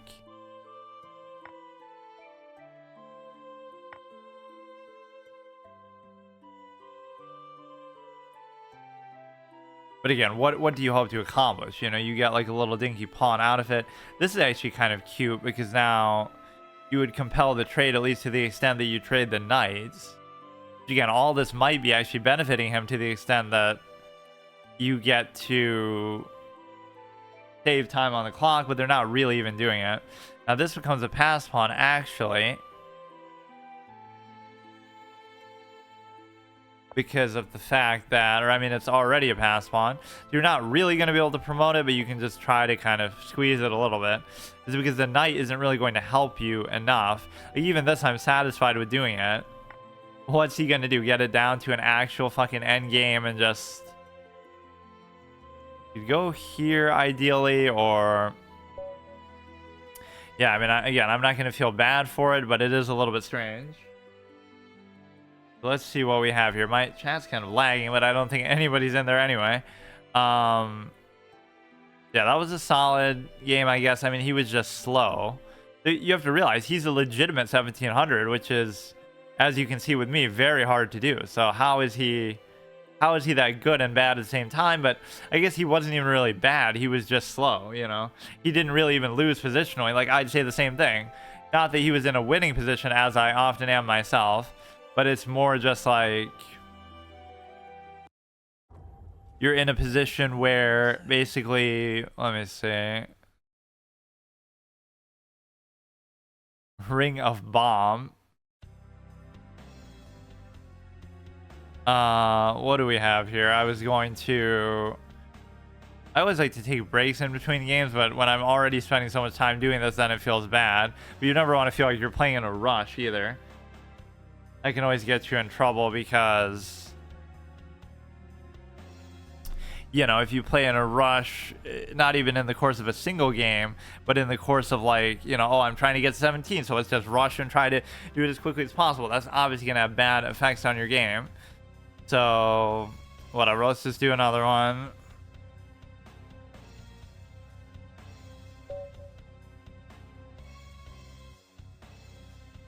$16.83. Okay. I mean, I try not to make fun of people for that, but you could say that's literally me, but I don't see how you can say that to an extent. But, like, you know what I mean? There's a limit. Like, 1240 is still a lot, but like, for every 1,000 games, you should always gain 100 rating. So that means in 1,000 games, I got from 15 to 16, assuming I start at 15 even as a baseline. So now by 2,000, I should get to 17, but I'm already, you know, I already should be 17. So I'm saying by 2,000, I should actually be 2,000 as well, but... Okay. See, like, this 1590 has no fear because he's somehow... You're technically supposed to go here, I feel like. But I don't like it. So I prefer this, though. Is more my style, even if, again, objectively good or not good, you just have to take your shots. Like, you're gonna have a preferred style of play no matter what happens, so you can't always try to metagame it. You're not gonna know exactly how to do everything. So the ideal structure would be like this and this. You can't do that.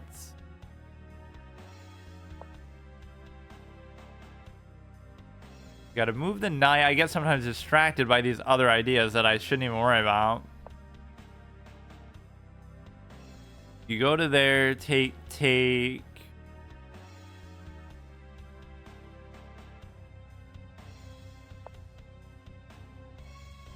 Get the castle out of the way, but there is an assumption with castling too that, like, it's safe to do all the time if you know exactly what you're doing, but if you don't know what you're doing, it can be dangerous because, like, you're doing it too early or you're playing into, like, a trap of theirs or something that could be problematic. This structure is actually not bad considering that we get effectively the bishop pair very cleanly. But again, using it optimally is sometimes very difficult as well.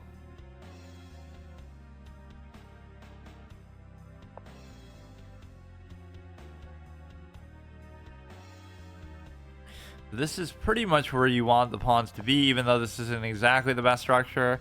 Got to keep an eye on this square, and you also have to keep an eye on the fact that you got to bring out the knight, although I don't know exactly where I want it to go. This is where the knight becomes unintuitive because of the simple fact that you are able to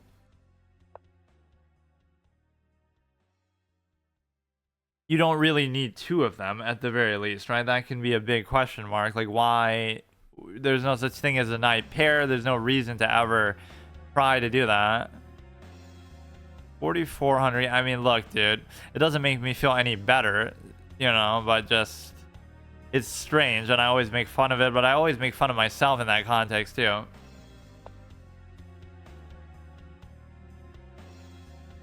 What you have now is I thought they would go like this, and then they would go like this, and then therefore force the take on there. Even though it really doesn't force it, it's just... This would always allow it to go somewhere else and go there if you really want to save it. I always love trading knights for bishops, and I hate letting them do the same to me. Like, trade their knight for my bishop. The bishop pair concept here is always fine. If they take, I take. And that leaves maybe some issue here. I think I'm fine with that.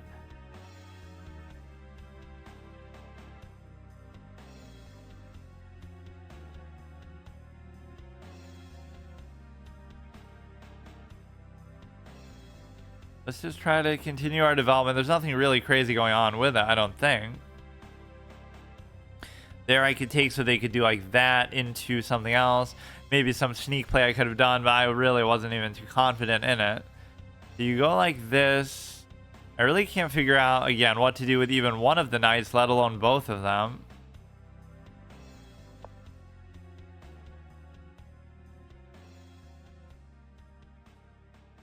Let's just go on a good streak, get this shit over with. Normally you would have some kind of cheeky unleash there on account of the queen itself, you know, potentially attacking. If you go here, you can't really use the double stack effectively at all.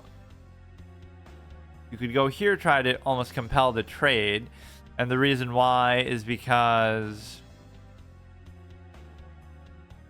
you're also threatening the knight.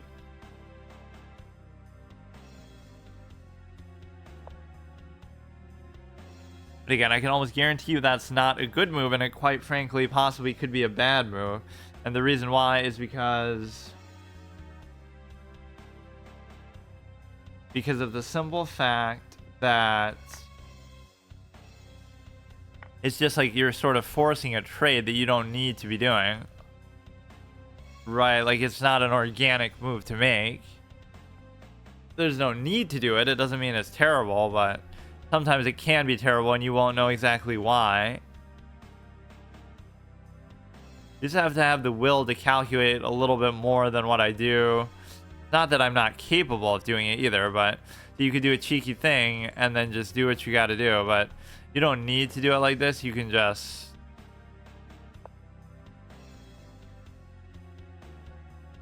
Or wait, I couldn't even have done it. I don't know why I'm thinking that's not there.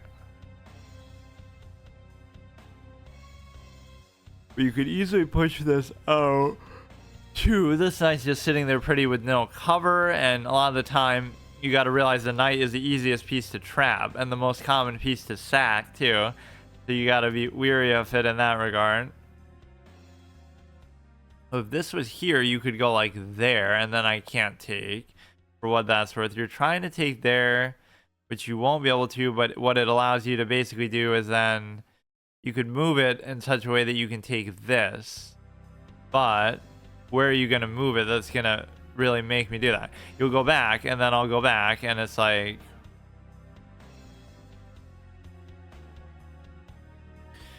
So this would be a problem, because you can't actually take.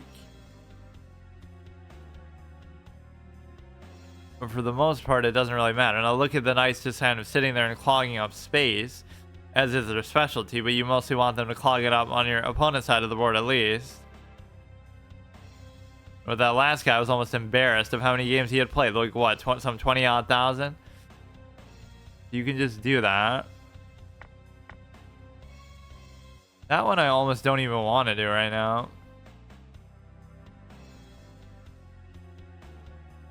Sometimes I'll just do these trades without even thinking.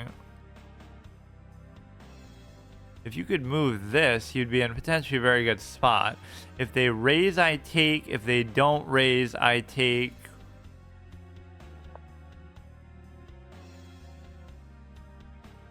I could double take, they could cover.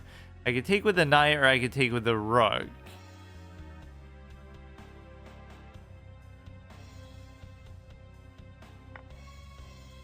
You got to remember, this one isn't going to be covered if they move the cheeky knight. But I don't see where they're moving it that's so good. You could just take here and check. If I do that, I'm blocking my own diagonal. So this should be fine, actually. Right, it's not like a great move, but it's okay.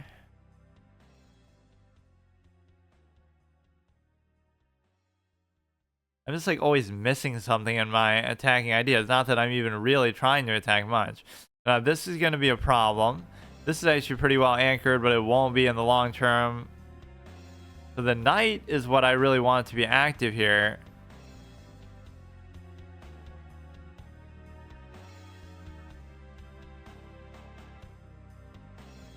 And that's my first mistake, because it really just shouldn't even be part of the fucking game right now.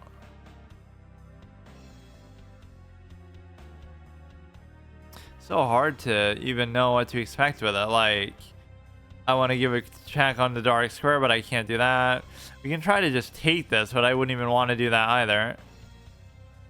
So there's two pawns that could be very uncovered and very ugly for me. So I have the open file here.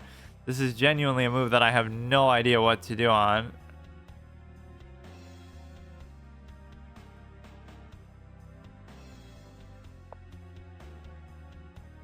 Which those moves are often ripe to make a mistake because you feel like you're forcing something or just totally aimless. So that one you can't take, or I mean I have to cover it. So that's a very good move. Just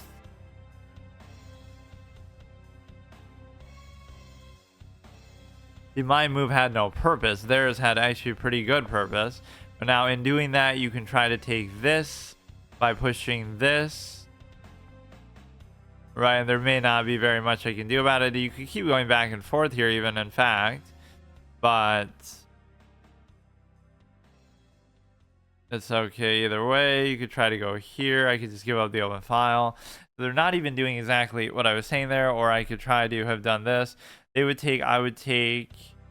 They would, wait, I could actually do it, couldn't I? They would take, I would take, they would take, I would still take.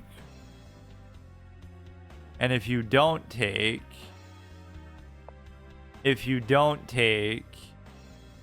then wait. If you don't take, I would have took that.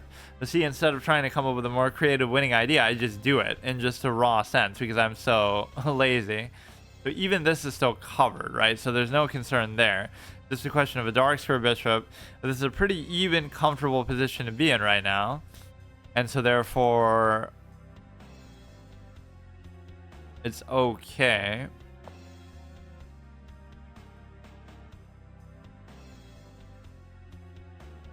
Right, there's nothing much more that I can see that's going to be too useful here.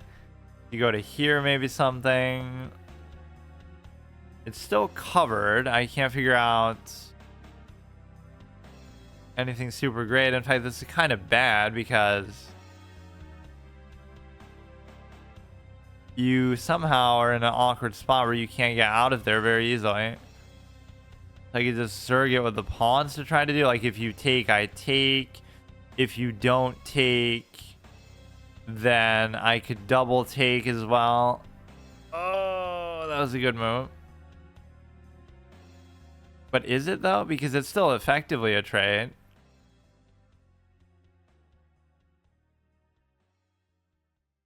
I would take and check, and then you'll take.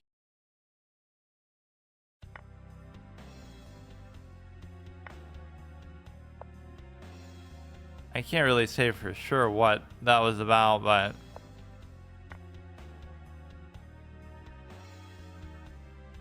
you have one passed pawn over there, and I don't have any. That could be one problem that we run into here. If you win because of that, I'd be very, very impressed. I'll just say that. Right, it seems very unlikely that you should be able to, but...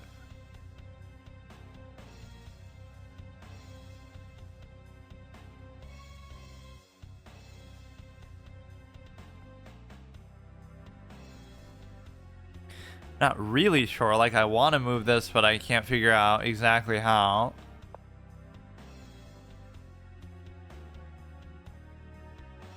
If they raise it, I could also get a passed pawn. Right, but I'm a little bit nervous about that prospect too. Because of the simple fact that... I'll just go for it, but I mean... Or you know what you could even do is you could like sit here, and then if you raise it, I just take it for now. But they could maybe do something with their own arcs per bishop. So the king comes into here, and then where does it actually go? It just has to go back.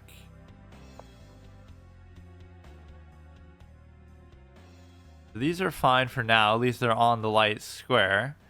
But his king can't even come into there at all. Right, you go to here. I don't know what exactly it does. Or you're threatening to double take onto there, which is a little bit frustrating. This is why I didn't need to be doing this in the first place.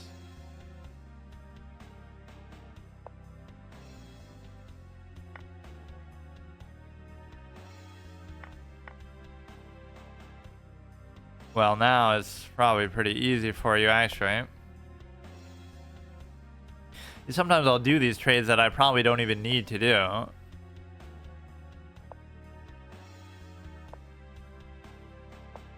I mean... You could even just give up on this side at this point. That's unbelievable, man. What did it come down to? Like just one pawn or something? I don't even get why it's that big of a difference. Probably just a lot of my trades are themselves wonders.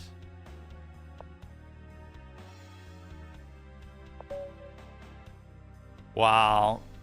I mean, stuff like that just kind of pisses me off because I'm not saying I should win a game like that, but I don't get it even. What is it that happens that makes that as much as I complain about draws, but like it is a draw. I'm just, you know, mentally tuned not to play like that. Right, like I'm trying to maybe do something else, or there's nothing about that position that's even remotely decisive at all. That's the blunder, so I'm supposed to go here, which I don't understand.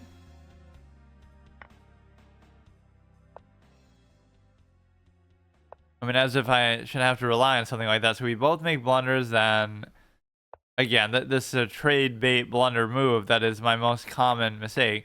Even though in and of itself, it's not that bad. That was a blunder too. Like, see, I'm just doing stuff just to do it more so than... What?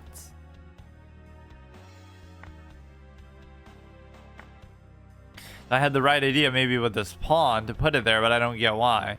So they'll go there and then you'll take and you're just ignoring it the whole way.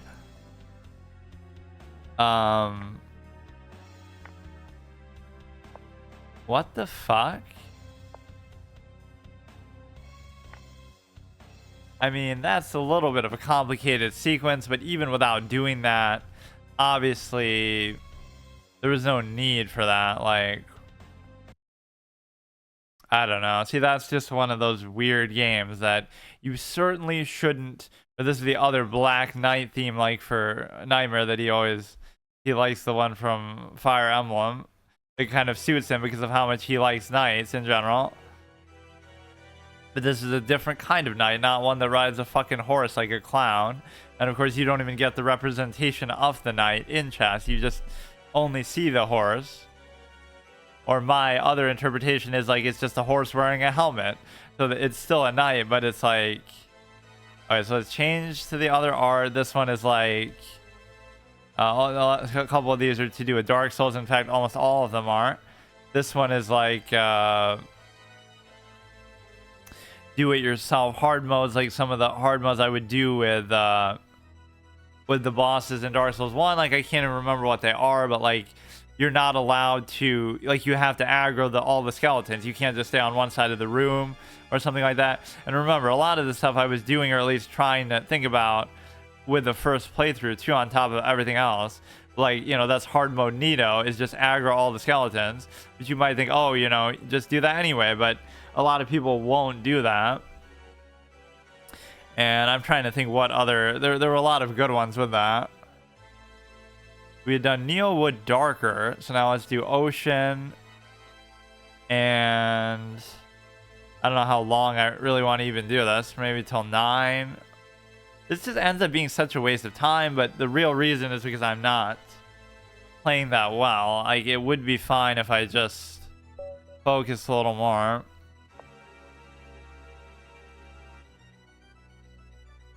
$1,900 games, like, we're getting there myself, man. This has been a really, really bad stretch just to show, like, you can be as good as you want to be, and I just don't care enough, so... You can compensate maybe with studying, but then you have to care enough to study, too, which is obviously not my thing either. Oh, shit, I didn't mean to... I thought that was loot. This is fine.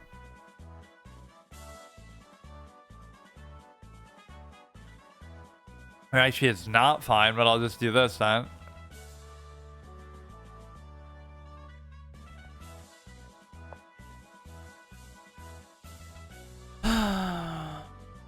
Yeah, even in a basic sense, like the amount of time I put in already ridicules the whole thing. Like, if you put this much time into anything, it should show dividends, or even beyond that, if you have to do that, then it kind of trivializes it, because it feels like, yeah, you know, anybody could do that, or it's almost embarrassing to have done it. Right, so... And of course, it's not all inclusive as far as, you know, this isn't going to tell you how much you played in your whole life, but it's still a lot, regardless, even if it's not. But like, you know, somebody will be 2,000 and they've only played 100 games. Like, yes, I'm sure they're the exception to the rule, but realistically, they've probably played a lot in other contexts, on other sites, in real life, whatever it might be. Playing chess in real life is a lost art, because even these big streamers are playing online, getting all tilted and salty, and Alireza is, or Hikaru is talking shit to Alireza in a very almost juvenile way. But, you know, in some ways, some of this shouldn't be on stream. Like, people get salty all the time, but it's just, you know, you get competitive, you trash talk. People are on Luka Doncic for the same thing, like in the NBA, like, he's complaining too much to the referees. Like, it happens. Like, how would you like to be on camera all day, every day, all the time? So you have to balance it out a bit, but I'm not going to completely knock Hikaru for that, because, you know, Magnus can be a baby at times too. Like, he's doing accusing Hans of cheating when he loses, and he's salty and there's no evidence. So it's just part of being competitive at something. Obviously, you're going to sometimes have those moments, but it doesn't mean that you should always be showing this on camera, or, you know, you got to control yourself that way. Because that's one thing I don't like.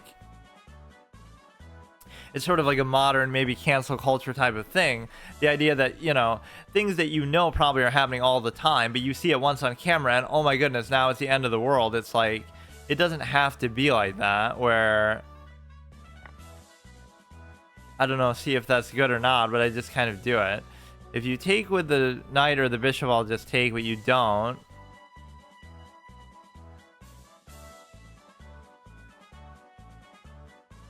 If you raise, I can't do anything with that. and you're in one of these awkward spots again where you're not actually able to cover this at all. So here's another one of those probably bad trade bait moves that you just leave it on a silver platter. You potentially try to trade it. If you let that raise, that in itself is bad, but I don't know. This is almost what I want to do. Just like get it out of the way for now and just figure something else out.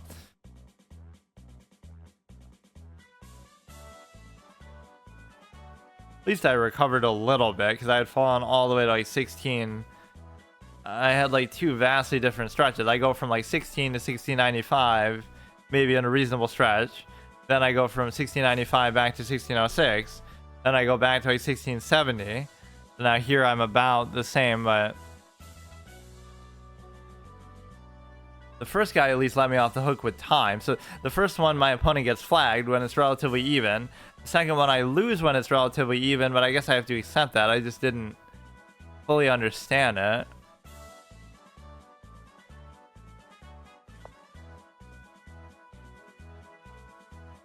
Or see, that's another just trade-centric clown thing. It makes it seem like I know what I'm doing, but I really don't. And that's where if they stymie me, they're gonna benefit, because I genuinely just do shit like that. Or I could be just baiting them then. Oh no, I blundered my pawn, even though maybe I actually didn't.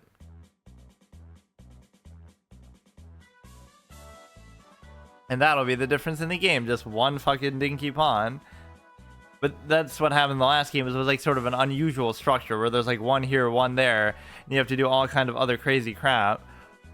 At least if they're connected and there's some sort of cohesion to them, you can kind of understand. But see, you should never guess that either. Like, oh, I'm going to be worried about them doing something, but you should be able to calculate it yourself if you can. See, he can see that there's nothing to that, even though there might still be something later. But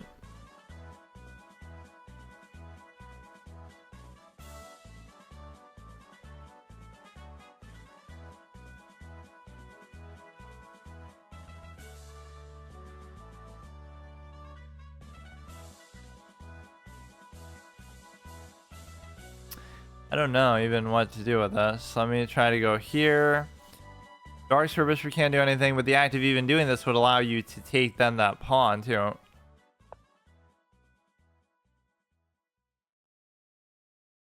Right, this pawn needs to cover. This knight is just doing nothing, but it's kind of how I like it, just sort of out of the way.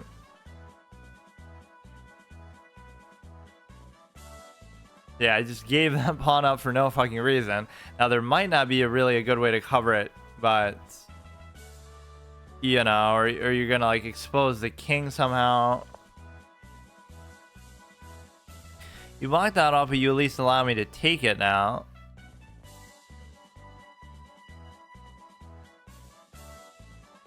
But the act of doing that would allow you to double take onto there.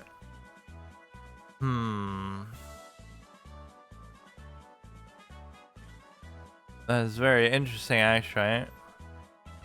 Even if I do this, then the act of moving it is different. But that is a fascinating play that you can potentially make. It's not like I need that pawn so badly either. It's just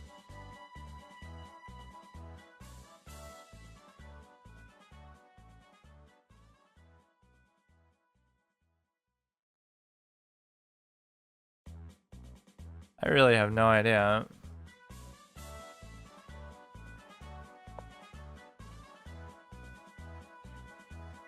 You want to probably cover this one. This one is okay, although this bishop itself isn't covered.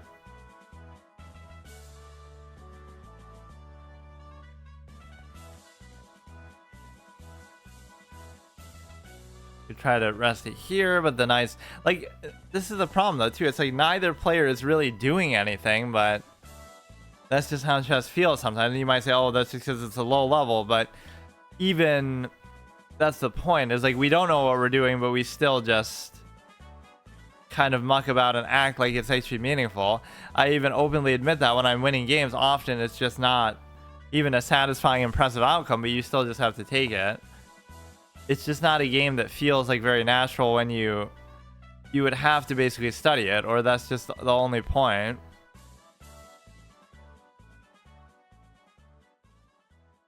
But just pretend like you're playing it in an age where, you know, where there was no ability to study it, there was no engine or anything. So at least then it's like a level playing field. Because, you know, everyone's playing in the same environment, Steinitz or Morphe, or even if you come up with something yourself, then at least that's to your credit. But then like hold it back until you're done playing and then write a book about it. Don't do it while you're playing. People got mad at Steinitz for like playing too defensively sometimes. But then you realize that's just the nature of the game. It's actually just a more elaborate attack later on.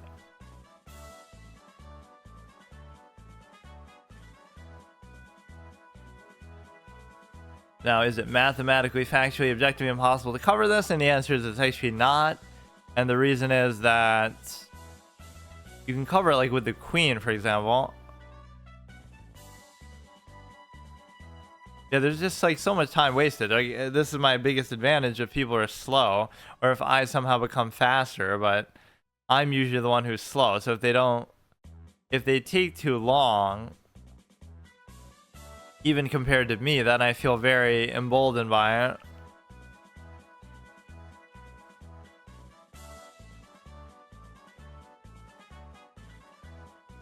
So you have these two kind of under attack in a reasonable sense. The knight itself, I genuinely have no idea what to do with it. The rook, probably you want to go here.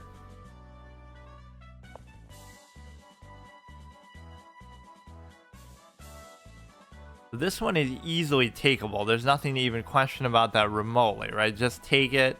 There's no possible repercussion. No matter what you do, it's still covered. Even if you were to unleash into something, you're still covering it. Even if you do that, now you're covering it even all the more.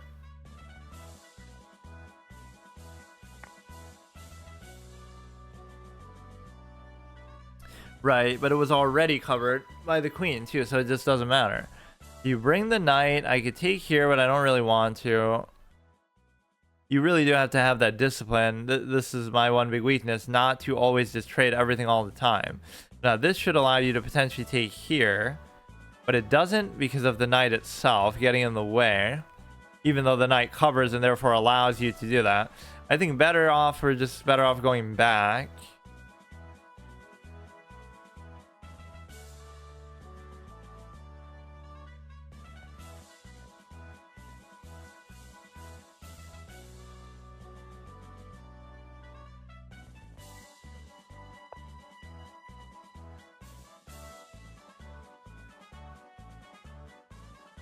Well, I don't know what that knight move entirely does, but we at least somehow got the pawn back.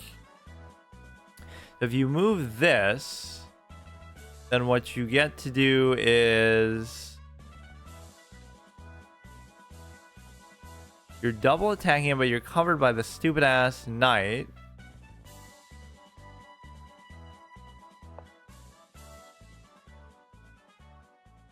You go like this, you're potentially double threatening there, but you just have to get that knight out of there, which is not super easy to do.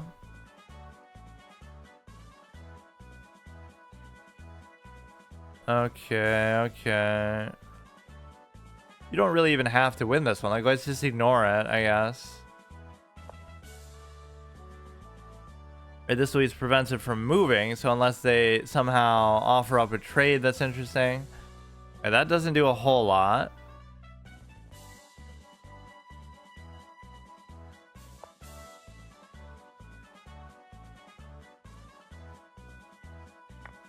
What? Oh, I guess I didn't entirely think about it, but now this could put it in a little bit of trouble that maybe it can't escape. Of course, that was all part of my plan, but even this would be kind of worth it for them because the other rook,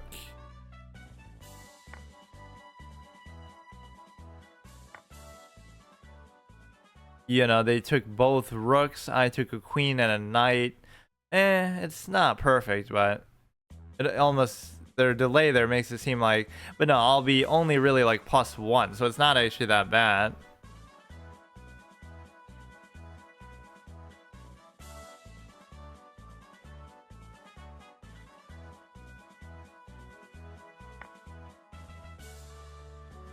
Right, like it's actually fine. I'm only +1. At least their time is a little bit lower. And this is covered, so I was kind of obsessing over that for a while. You could try to open the king from here. This is what I mean, like even when you do that, you go through all that, but oh haha, it's still not even decisive. It just looks better than like what it is. This you could try to take, I don't know. Now I'm liable to make a mistake too. Of course, the queen is so dynamic that you kind of enjoy it for that reason alone at times, but even here I'm just giving this one up if you do that, which is again my trade tendency coming into play.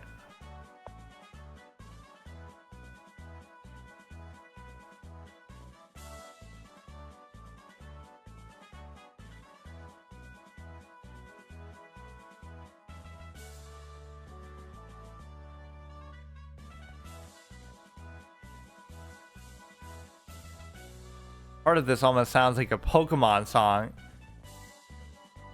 I can't remember exactly which one. So you could go here and fork it basically, and you could effectively win this maybe too. This is like a passed pawn too, everything considered.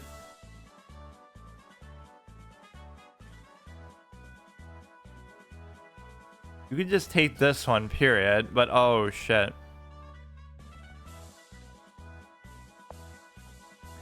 Alright, 2 minutes left, 2 minutes left.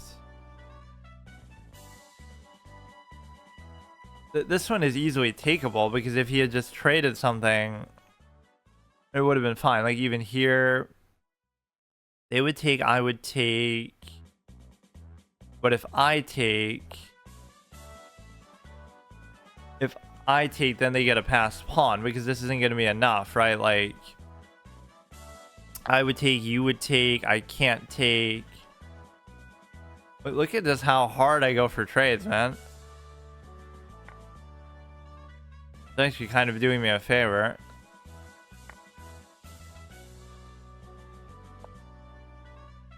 Go there, which is not a big deal at all. And so now you get to maybe try to march this, but I just don't see it actually going anywhere. They would take, I would take, they would take, I would take. I have another take as well.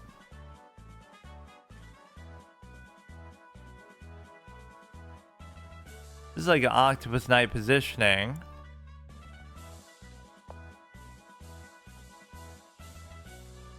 If you were to double stack on there, they would take, I would take, they would take, I would take, they would take, wait. They would take, I would take, they would take, I would take, they would take, I would take. I mean, mathematically, there's nothing more you can do here. Like, either you can cover it or you can't.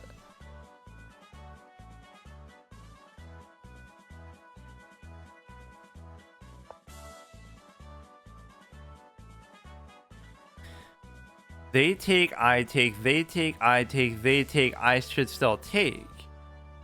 They take, they take with the bishop, I take with the knight. They take with the rook, I take with the bishop. They take with the thing, I take with the queen.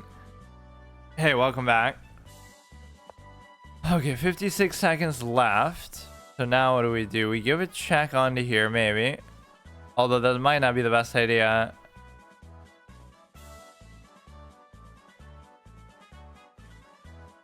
If you give a check, it doesn't really allow you to do anything, so everything is still okay because this one isn't covered. I mean, this is adequately covered. I might just win because of flagging yet again. So 2 out of 3 games come down to time, and then the other one, whatever. You'll come down to here, maybe, but you can't really go anywhere.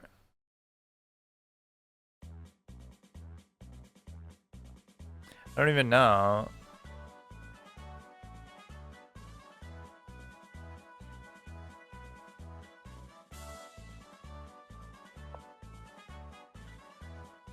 You can't even go past there. They don't even seem to really care. You just keep moving shit around back and forth. So you're double attacking there. They would take, I would take, they would take, I would still take.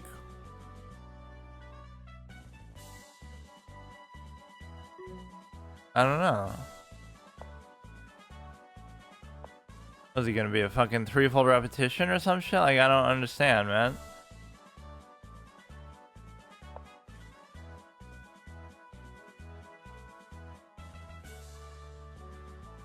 What's so dumb about it, man? Yeah, I'll even just do it just for the fuck of it. Like, I don't care. You have the stupid ass knight and the stupid ass rooks. You're covering both together, but this one's also covered by the knight. I can't say for sure what that's going to mean. You take, I take, you take, but it doesn't matter because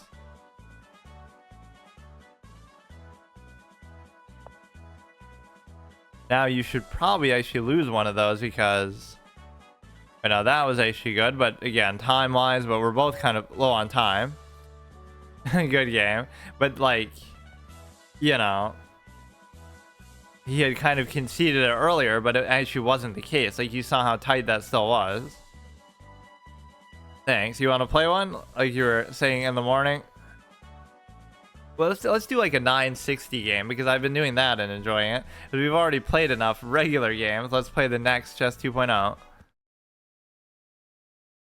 Let's see, what is his name on here? The same thing, Nightmare in Your Dream, or he has like a million different accounts everywhere. Oh, what is this? They changed the whole thing of how this site works. Let's see how much time he spent playing. Only 2 days. Seems like a filthy casual compared to me. 23 fucking days. But again, this is more or least exhaustive of the majority of time I've played in my whole life. Oh yeah, that one. There he is. Yeah, let's actually do a variant. It'll break my 960 streak. But I guess this technically isn't rated, so it doesn't count like that. But let's actually try one. We'll make it short here. 5 minutes. Just casual. But no, I'm like on a 6 or 7 game undefeated 960 streak. So let's see what happens. Chess 2.0 over here, even though I don't like when people try to compare it directly to chess because you're comparing, you know, 960 versions of chess to one. So how is that fair? Like, any one of these versions could be its own game that you always do. So like, forget about even the randomized aspect of it. Let's play chess position 1 and just that's it. Commit to that one forever. Let's play chess position 69 and commit to just that one and do it all the time. You know, like everything could be like that. Okay, so let's assess the situation, and the good thing with playing as black, obviously you can just mirror them and kind of try to an extent. Sometimes you're gonna get trapped and fucked over by it, but now that move I really can't mirror though, so I might have to do this. This is where it comes down more so to base level calculation, because you're not going to actually, you know, have your opening theory clown shenanigans to fall back on just in general. And so now you get to go to here. We can pin it to the rook. And again, trades are always an evergreen principle that you're always going to have. What you get now is the ability to, I could trade or I could do it on my terms. You can get this little sexy V shape as well. And you'd have it like this with the anchors. That's not going to happen, right? I'm not going to allow that to happen. You can get a closed structure position here pretty easily. This knight is going to be a little annoying to actually involve, especially if I commit to that structure. And so therefore, I should probably move that first. If you're going to, you know, if you're going to do something with it. So their queen is a little out of place there. Okay, so I will indulge that. It's going to be a closed position kind of game, so I'm not too worried about it. As far as the these knights are going to be stuck in some kind of fucking purgatory. This would be good even if he takes, because you're going to have an attacking position like that. And if you don't take, then Like, even as much as I want the closed position, maybe on this side of the board, I shouldn't do that. I should just go buck wild and try to... Okay. Because, again, he's probably going to win that pawn, right? But the reality is that...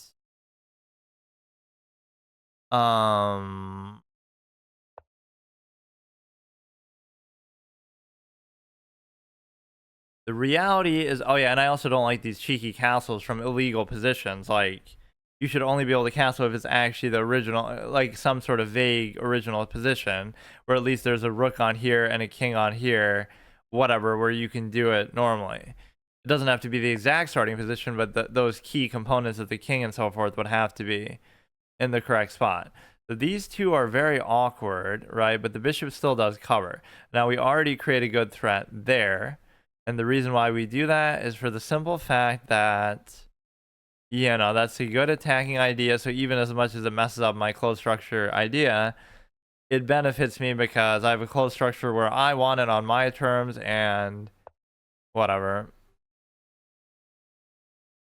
So that's a little bit annoying. We can move the stupid ass knight into here. And if you can do that, then everything is fine. We could try to create a double stack with the rook. The one thing I'm a little confused about is the simple fact that this is all kind of claustrophobic development. So even if I want to create a double stack onto there, like, I'm certainly the aggressor here, but it's just not going to amount to anything. Right, that's typically the problem. So you're kind of pinned here. I want to do like this just for the sake of it, but you can go to here and everything is fine except for this. There you could go back, so that's kind of annoying. Like, it's not super clear what you want to do with this, because you're gonna fuck with that.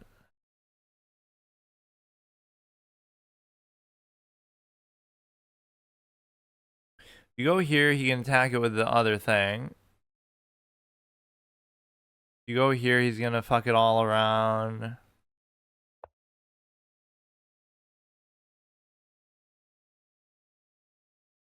You could do it, then I could go back, and then we can just get a threefold repetition. That's still better than, you know, draws don't count as losses in any of my contexts, which for chess is like hacks, because everything you're gonna do. But see, they won't do it just out of a sheer boredom factor. So I should try to move the queen itself. And the way that I can do that is if I kind of slow pace crawl some of this stuff away. And look at how much time he's actually using too. At least a good way to shock some system, like, you know, you're gonna have somebody that's better than you at least a little bit, but then, or even a lot, and it's just not going to matter as much anymore. Because sure, you're still deferring to certain things you've learned, but it just changes. It mainly just changes openings more than anything else. So there you don't have to take, but it'll fuck up my little structure a little bit. I kind of just don't want to take.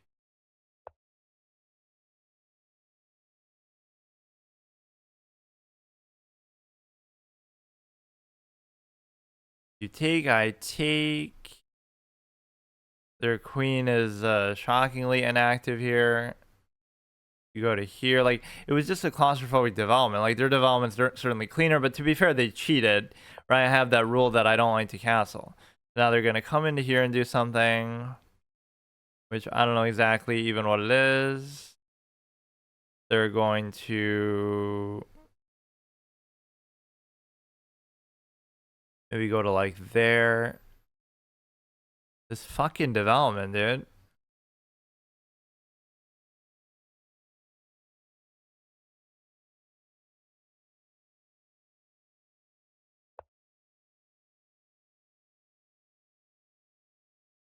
I played, oh yeah, of course. I played like a little bit too aggressively. See, like that's how you know. That's how you know it's like a good, okay.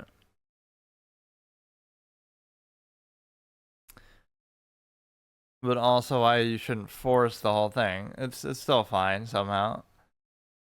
That's so fucking stupid. Like, what does that have to do with anything?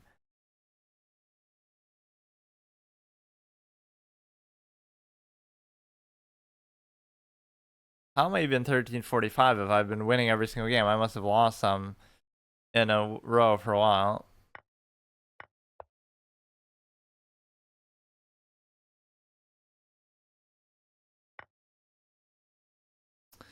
I just hate that because it does a whole disservice to what you're trying to do anyway. Like, you know, somebody can be better and somebody can beat you, but if it's like that, then what the fuck is that?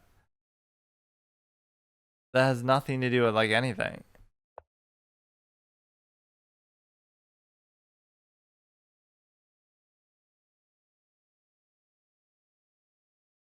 It's so like undeserved and unearned, which I hate that in general. Like, when I win, it's not deserved. When my opponents win, it's not deserved because it's just, you're not really doing anything, and I hate that. That's just how chess is as a game.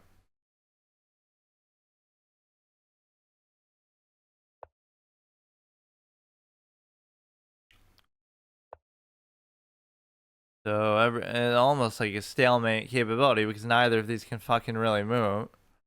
Or given the time situation, you would have been in a great shape because you know, he's just burned so much of his clock. But yeah, that's just kind of dumb.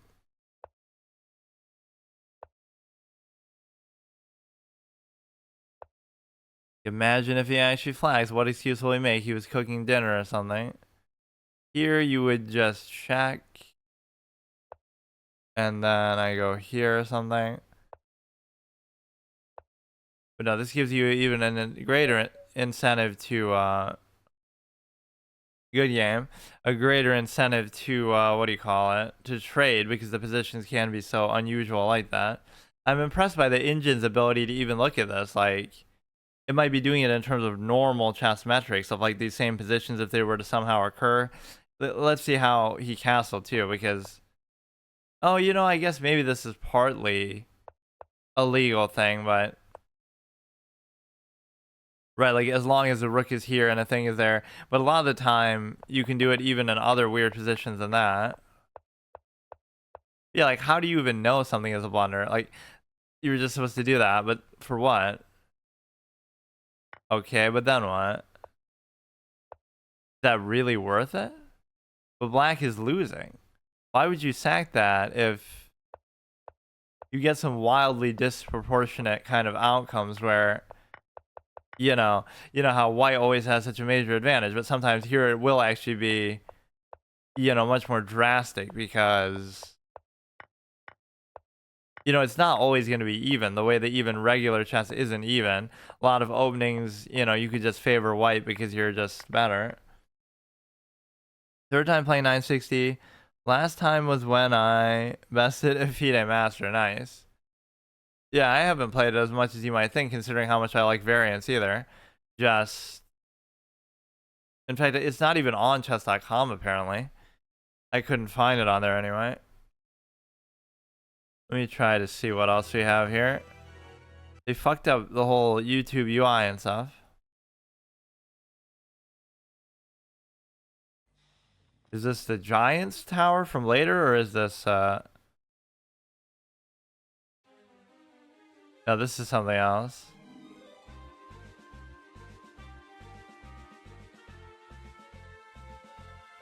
Now let's do like another one, so that doesn't count towards breaking my streak of it, because that wasn't a rated game and it was against a better opponent, I guess. But I mean, I beat somebody who had literally played like a 5,000 games in that, who's like, where would it even show that? I guess I can just look through here, right? I had beaten like fucking, look at this guy. Yeah, this guy. This dude is like a tryhard who plays this all day, every day of his life. 1779, 6,000 games played. And it was a pretty reasonable, convincing game too. Like, I created a good attack and actually delivered on it. Who would have thought? All it takes for me to actually be good at attacking potentially is just change the whole way the whole game works. Right, but they blunder here, I blunder there. But I create a good attacking position and then it turns into a mate. Yeah, like that's actually, and this guy's an expert, but of course, oh no, he's not an expert on this one position. 860 is his weakness, but like he clearly is good at it. Like he's even 17 now. Which, of course, I'm not 17 even in regular chess. Okay, let's just do, like, maybe one more? I don't know.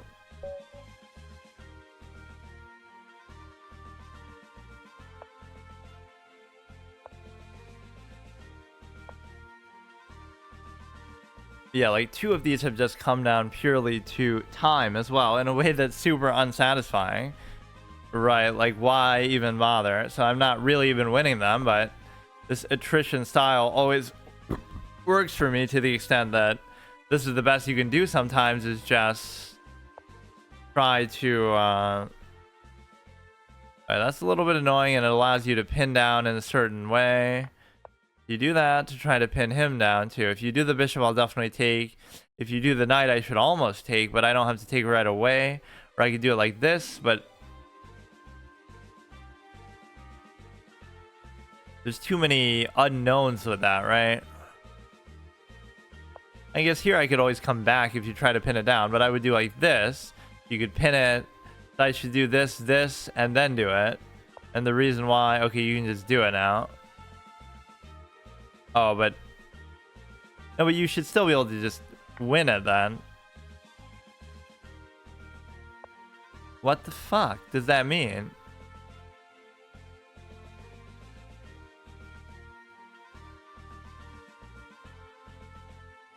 I'm so confused.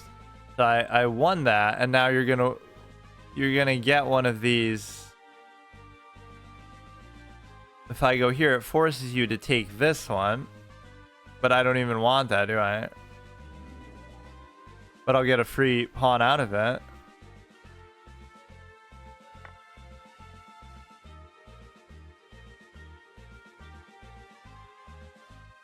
Now you take, I take, and then you decide which one you want to take. If you took, I save it. If you took, I could take and cover it.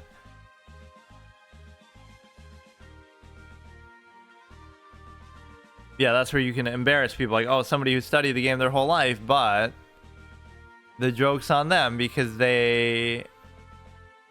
Whatever. Like, all you have to do is change the exact variant and they're fucked. Despite all their knowledge and everything, it can definitely even the level the playing field. So my pawns are completely immobile here.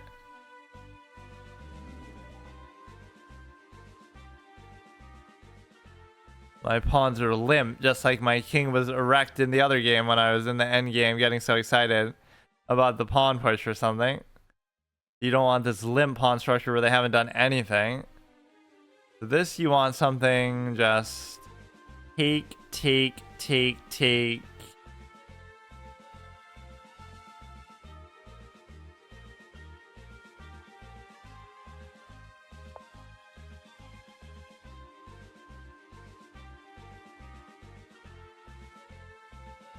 You could do this one, obviously, because you have no choice.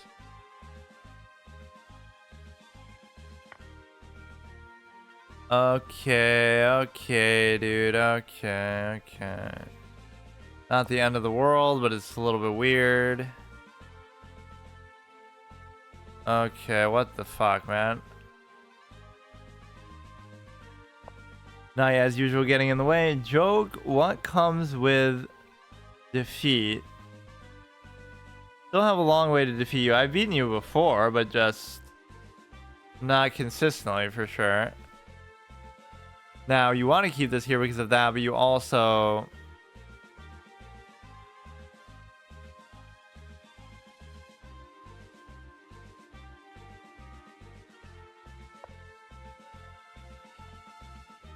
That's arguably a bad thing, but I'd rather just clean up this mess. Like, I'm still +1, but it's an awkward spot. But if you take, I take. If you take, I still take. I'm threatening to take there. If you try to push out the thing, I can take. The smell, what does that mean?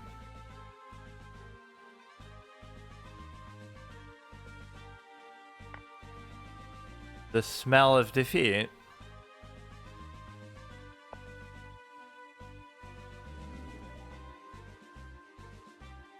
Or I guess you can do this because there's this sense of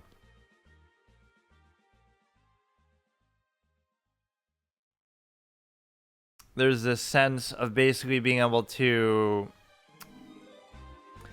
I don't know.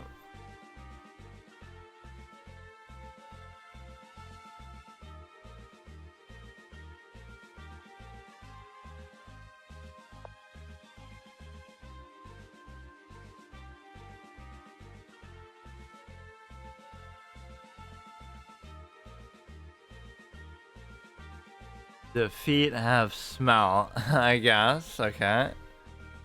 So if you just move the king, you give a check there. A lot of back and forth shit. You go here. You take.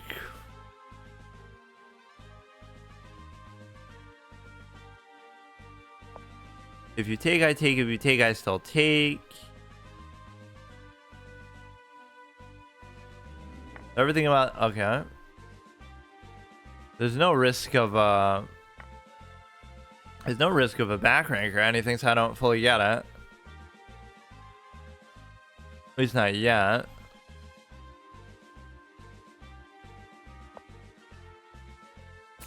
Or you'll create some kind of a cheeky little stupid ass double stack. So I can double stack myself. I don't want to let that happen either.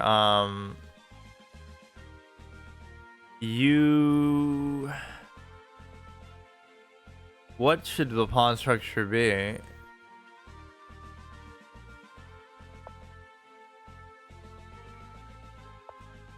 Even doing that still doesn't do anything, because it's like, you went there, I could just take with the rook, take with the rook, take with the queen. It still wouldn't have done anything. I'm doing good, I guess. That's a little bit irritating, but it still doesn't matter because you just go here.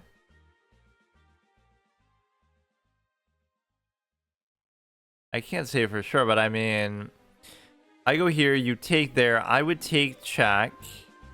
Oh yeah, you'd be fine.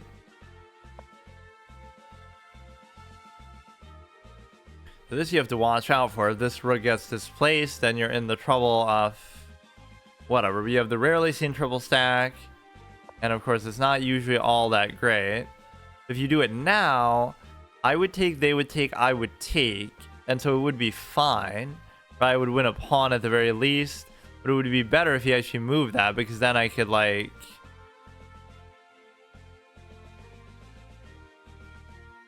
I would take, he would take, I would take, and then it's going to be a matter of all these dinky pawns. I don't know.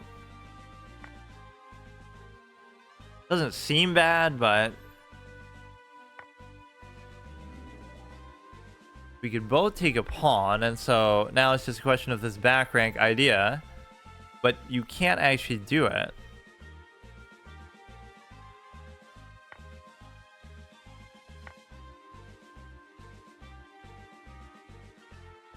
And the reason why you can't do it is going to at least partly be because of this too. If I just move this, we're fine. We have at least one pawn ready and ripe for promotion here, although it's not a pass pawn, so maybe that's the wrong one to focus on. So the question here is like, I should commit both rooks to this or one to each and try to split it? I'm not sure.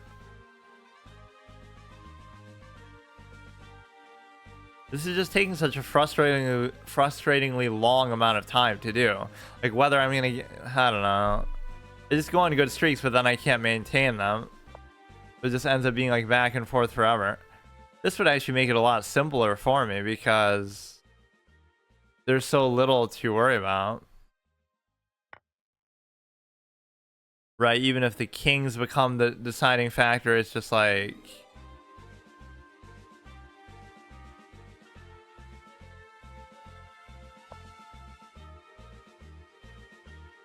If you move this, I just take this, and then we'll still have one more. You don't really even want this one, though, because this king is going to be too close, maybe.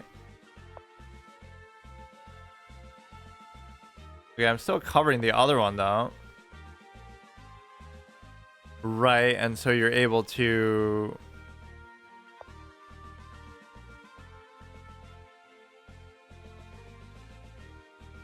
Now, maybe his hope is the king is going to come into play. But maybe I don't care. Like maybe, okay, you take, I take, and then I can still cover it. Although you might get to a kind of an advantageous position to try to... It's really going to come down to the king still. You go like to there, and then it's a little bit difficult for me to actually cover it.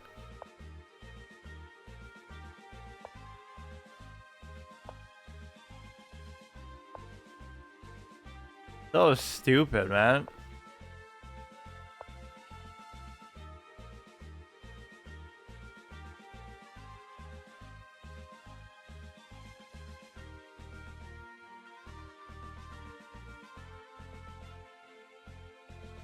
How the fuck does that even make sense? So if he takes here, at least I get to take the other side pawn. So it would kind of be restitution, but I probably didn't play that very well. Here, let's give a little cheeky check, and then we can try to attack the other one too.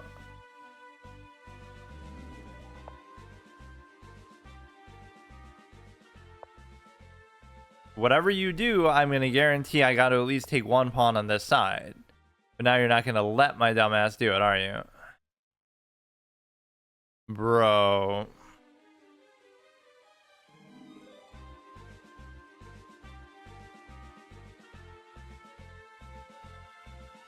Doesn't mean I necessarily should have won, but...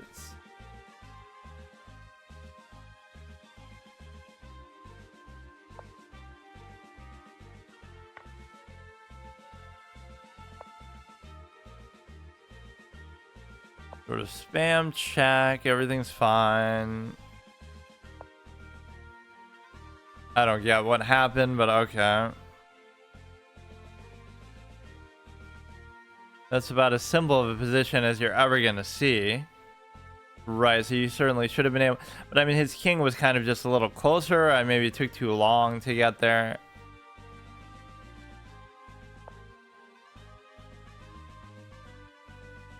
Keep spamming it. I mean, he'll bring his king in. There's nothing either of us can do. Somehow he'll still fuck it up.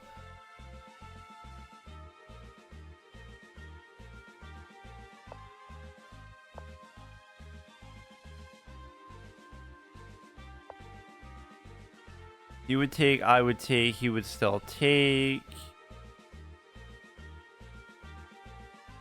Could be actually very dangerous for me now.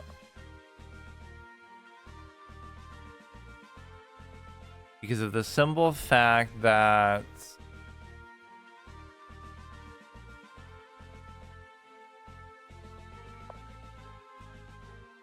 if you give a check on the back rank, I can move, but then you block the cut. Okay, whatever.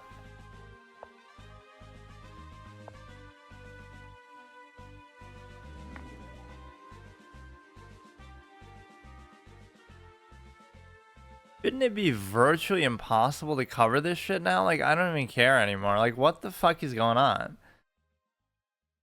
How can you still keep covering it?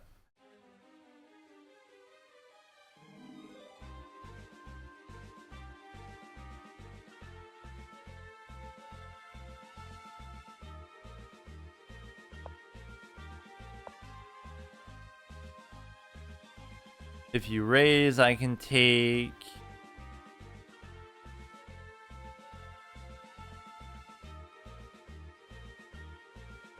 You missed the end game because you gave a check for no reason and gave the opponent a turn to protect his pawns. Yeah, probably. It wasn't like that decisive of a thing I had, but it was still enough. Like, maybe I want to stay away from the... If I do this, it's giving him too free of a path to take the pawn. So now... You can take, I would take there. You're probably still going to somehow figure out how to do this, but... Never make a move for no reason. That's literally all of my moves, bro. You can still easily equalize this, but it's just stupid, man.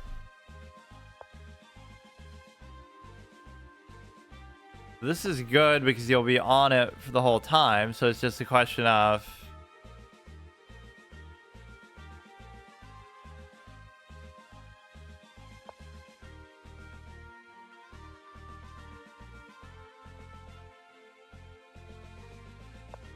Or even these are going to be moves like with no reason too. So if you would have to still go back.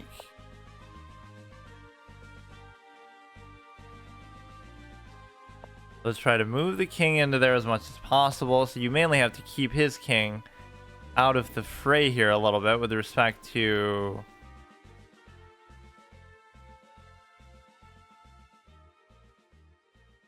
You give a check, it's fine. It's not the end of the world. You go here. You give another check. At least his king, again, can't really do a whole lot. So if you go to there, I go here, and then you're a little bit screwed. Right, so you can't entirely do it. This also doesn't make a ton of difference because you still can't do anything.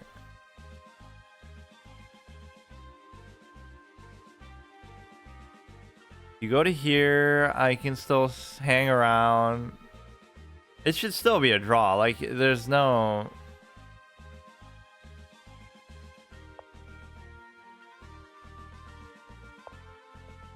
Because there's nowhere forward that you can go. So I can still just keep doing this shit all day. Or even like this. No. You give a check like from there. But I mean, again, what is it? It's the fact that the king is going to keep coming in. But I can keep kind of pushing it out with the rook too. Right? Because there's only so many places you can go. So now you'll have to stay kind of out of there.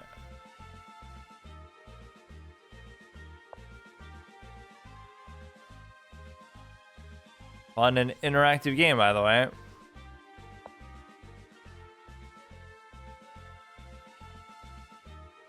Almost could be some kind of a mate here, but I don't see exactly what it is. But as long as he keeps going there, I can keep giving a check. If you raise, I could take. If you don't, I can sit here. But then that allows the king to come in maybe too much, but it doesn't because I can just kind of keep giving a check. Looks like a draw.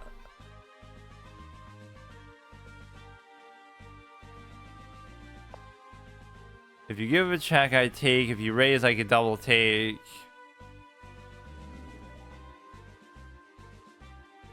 You have to at least cover it first before you do anything else.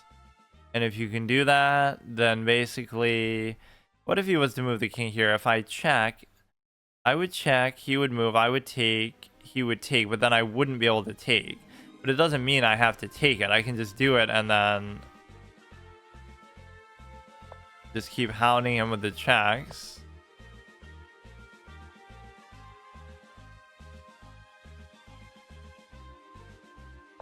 Right, you're not really going to be able to escape them. So let's just chase them all the way across the fucking board. I don't care.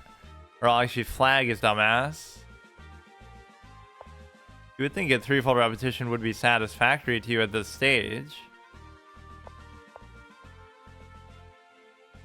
Isn't this so fun? Isn't this what we fucking play the game for? Or he'll try to strategically even avoid it now. Or even now you can do it because, you know, the king is too far away. What a fun game, dude. You could do that any fucking game, too, that you want, just to be clear. Like, why even bother? What time is it? 9? Okay. This is so fucking stupid, man. Every game is like this, which shows you I've kind of broken the game or reached its potential to an extent. Within reason of low-level play, you'd be like, wait, didn't I maybe lose one and I didn't change my shit? Oh, no, that was just him. I won, lost, won, so I started with what? Art, I wonder. It was some other Dark Souls. Oh, yeah, the Lost Sinner thing. You just solved chess. You found a way to draw any game. Even when I don't want to. We won, abort, lost, so...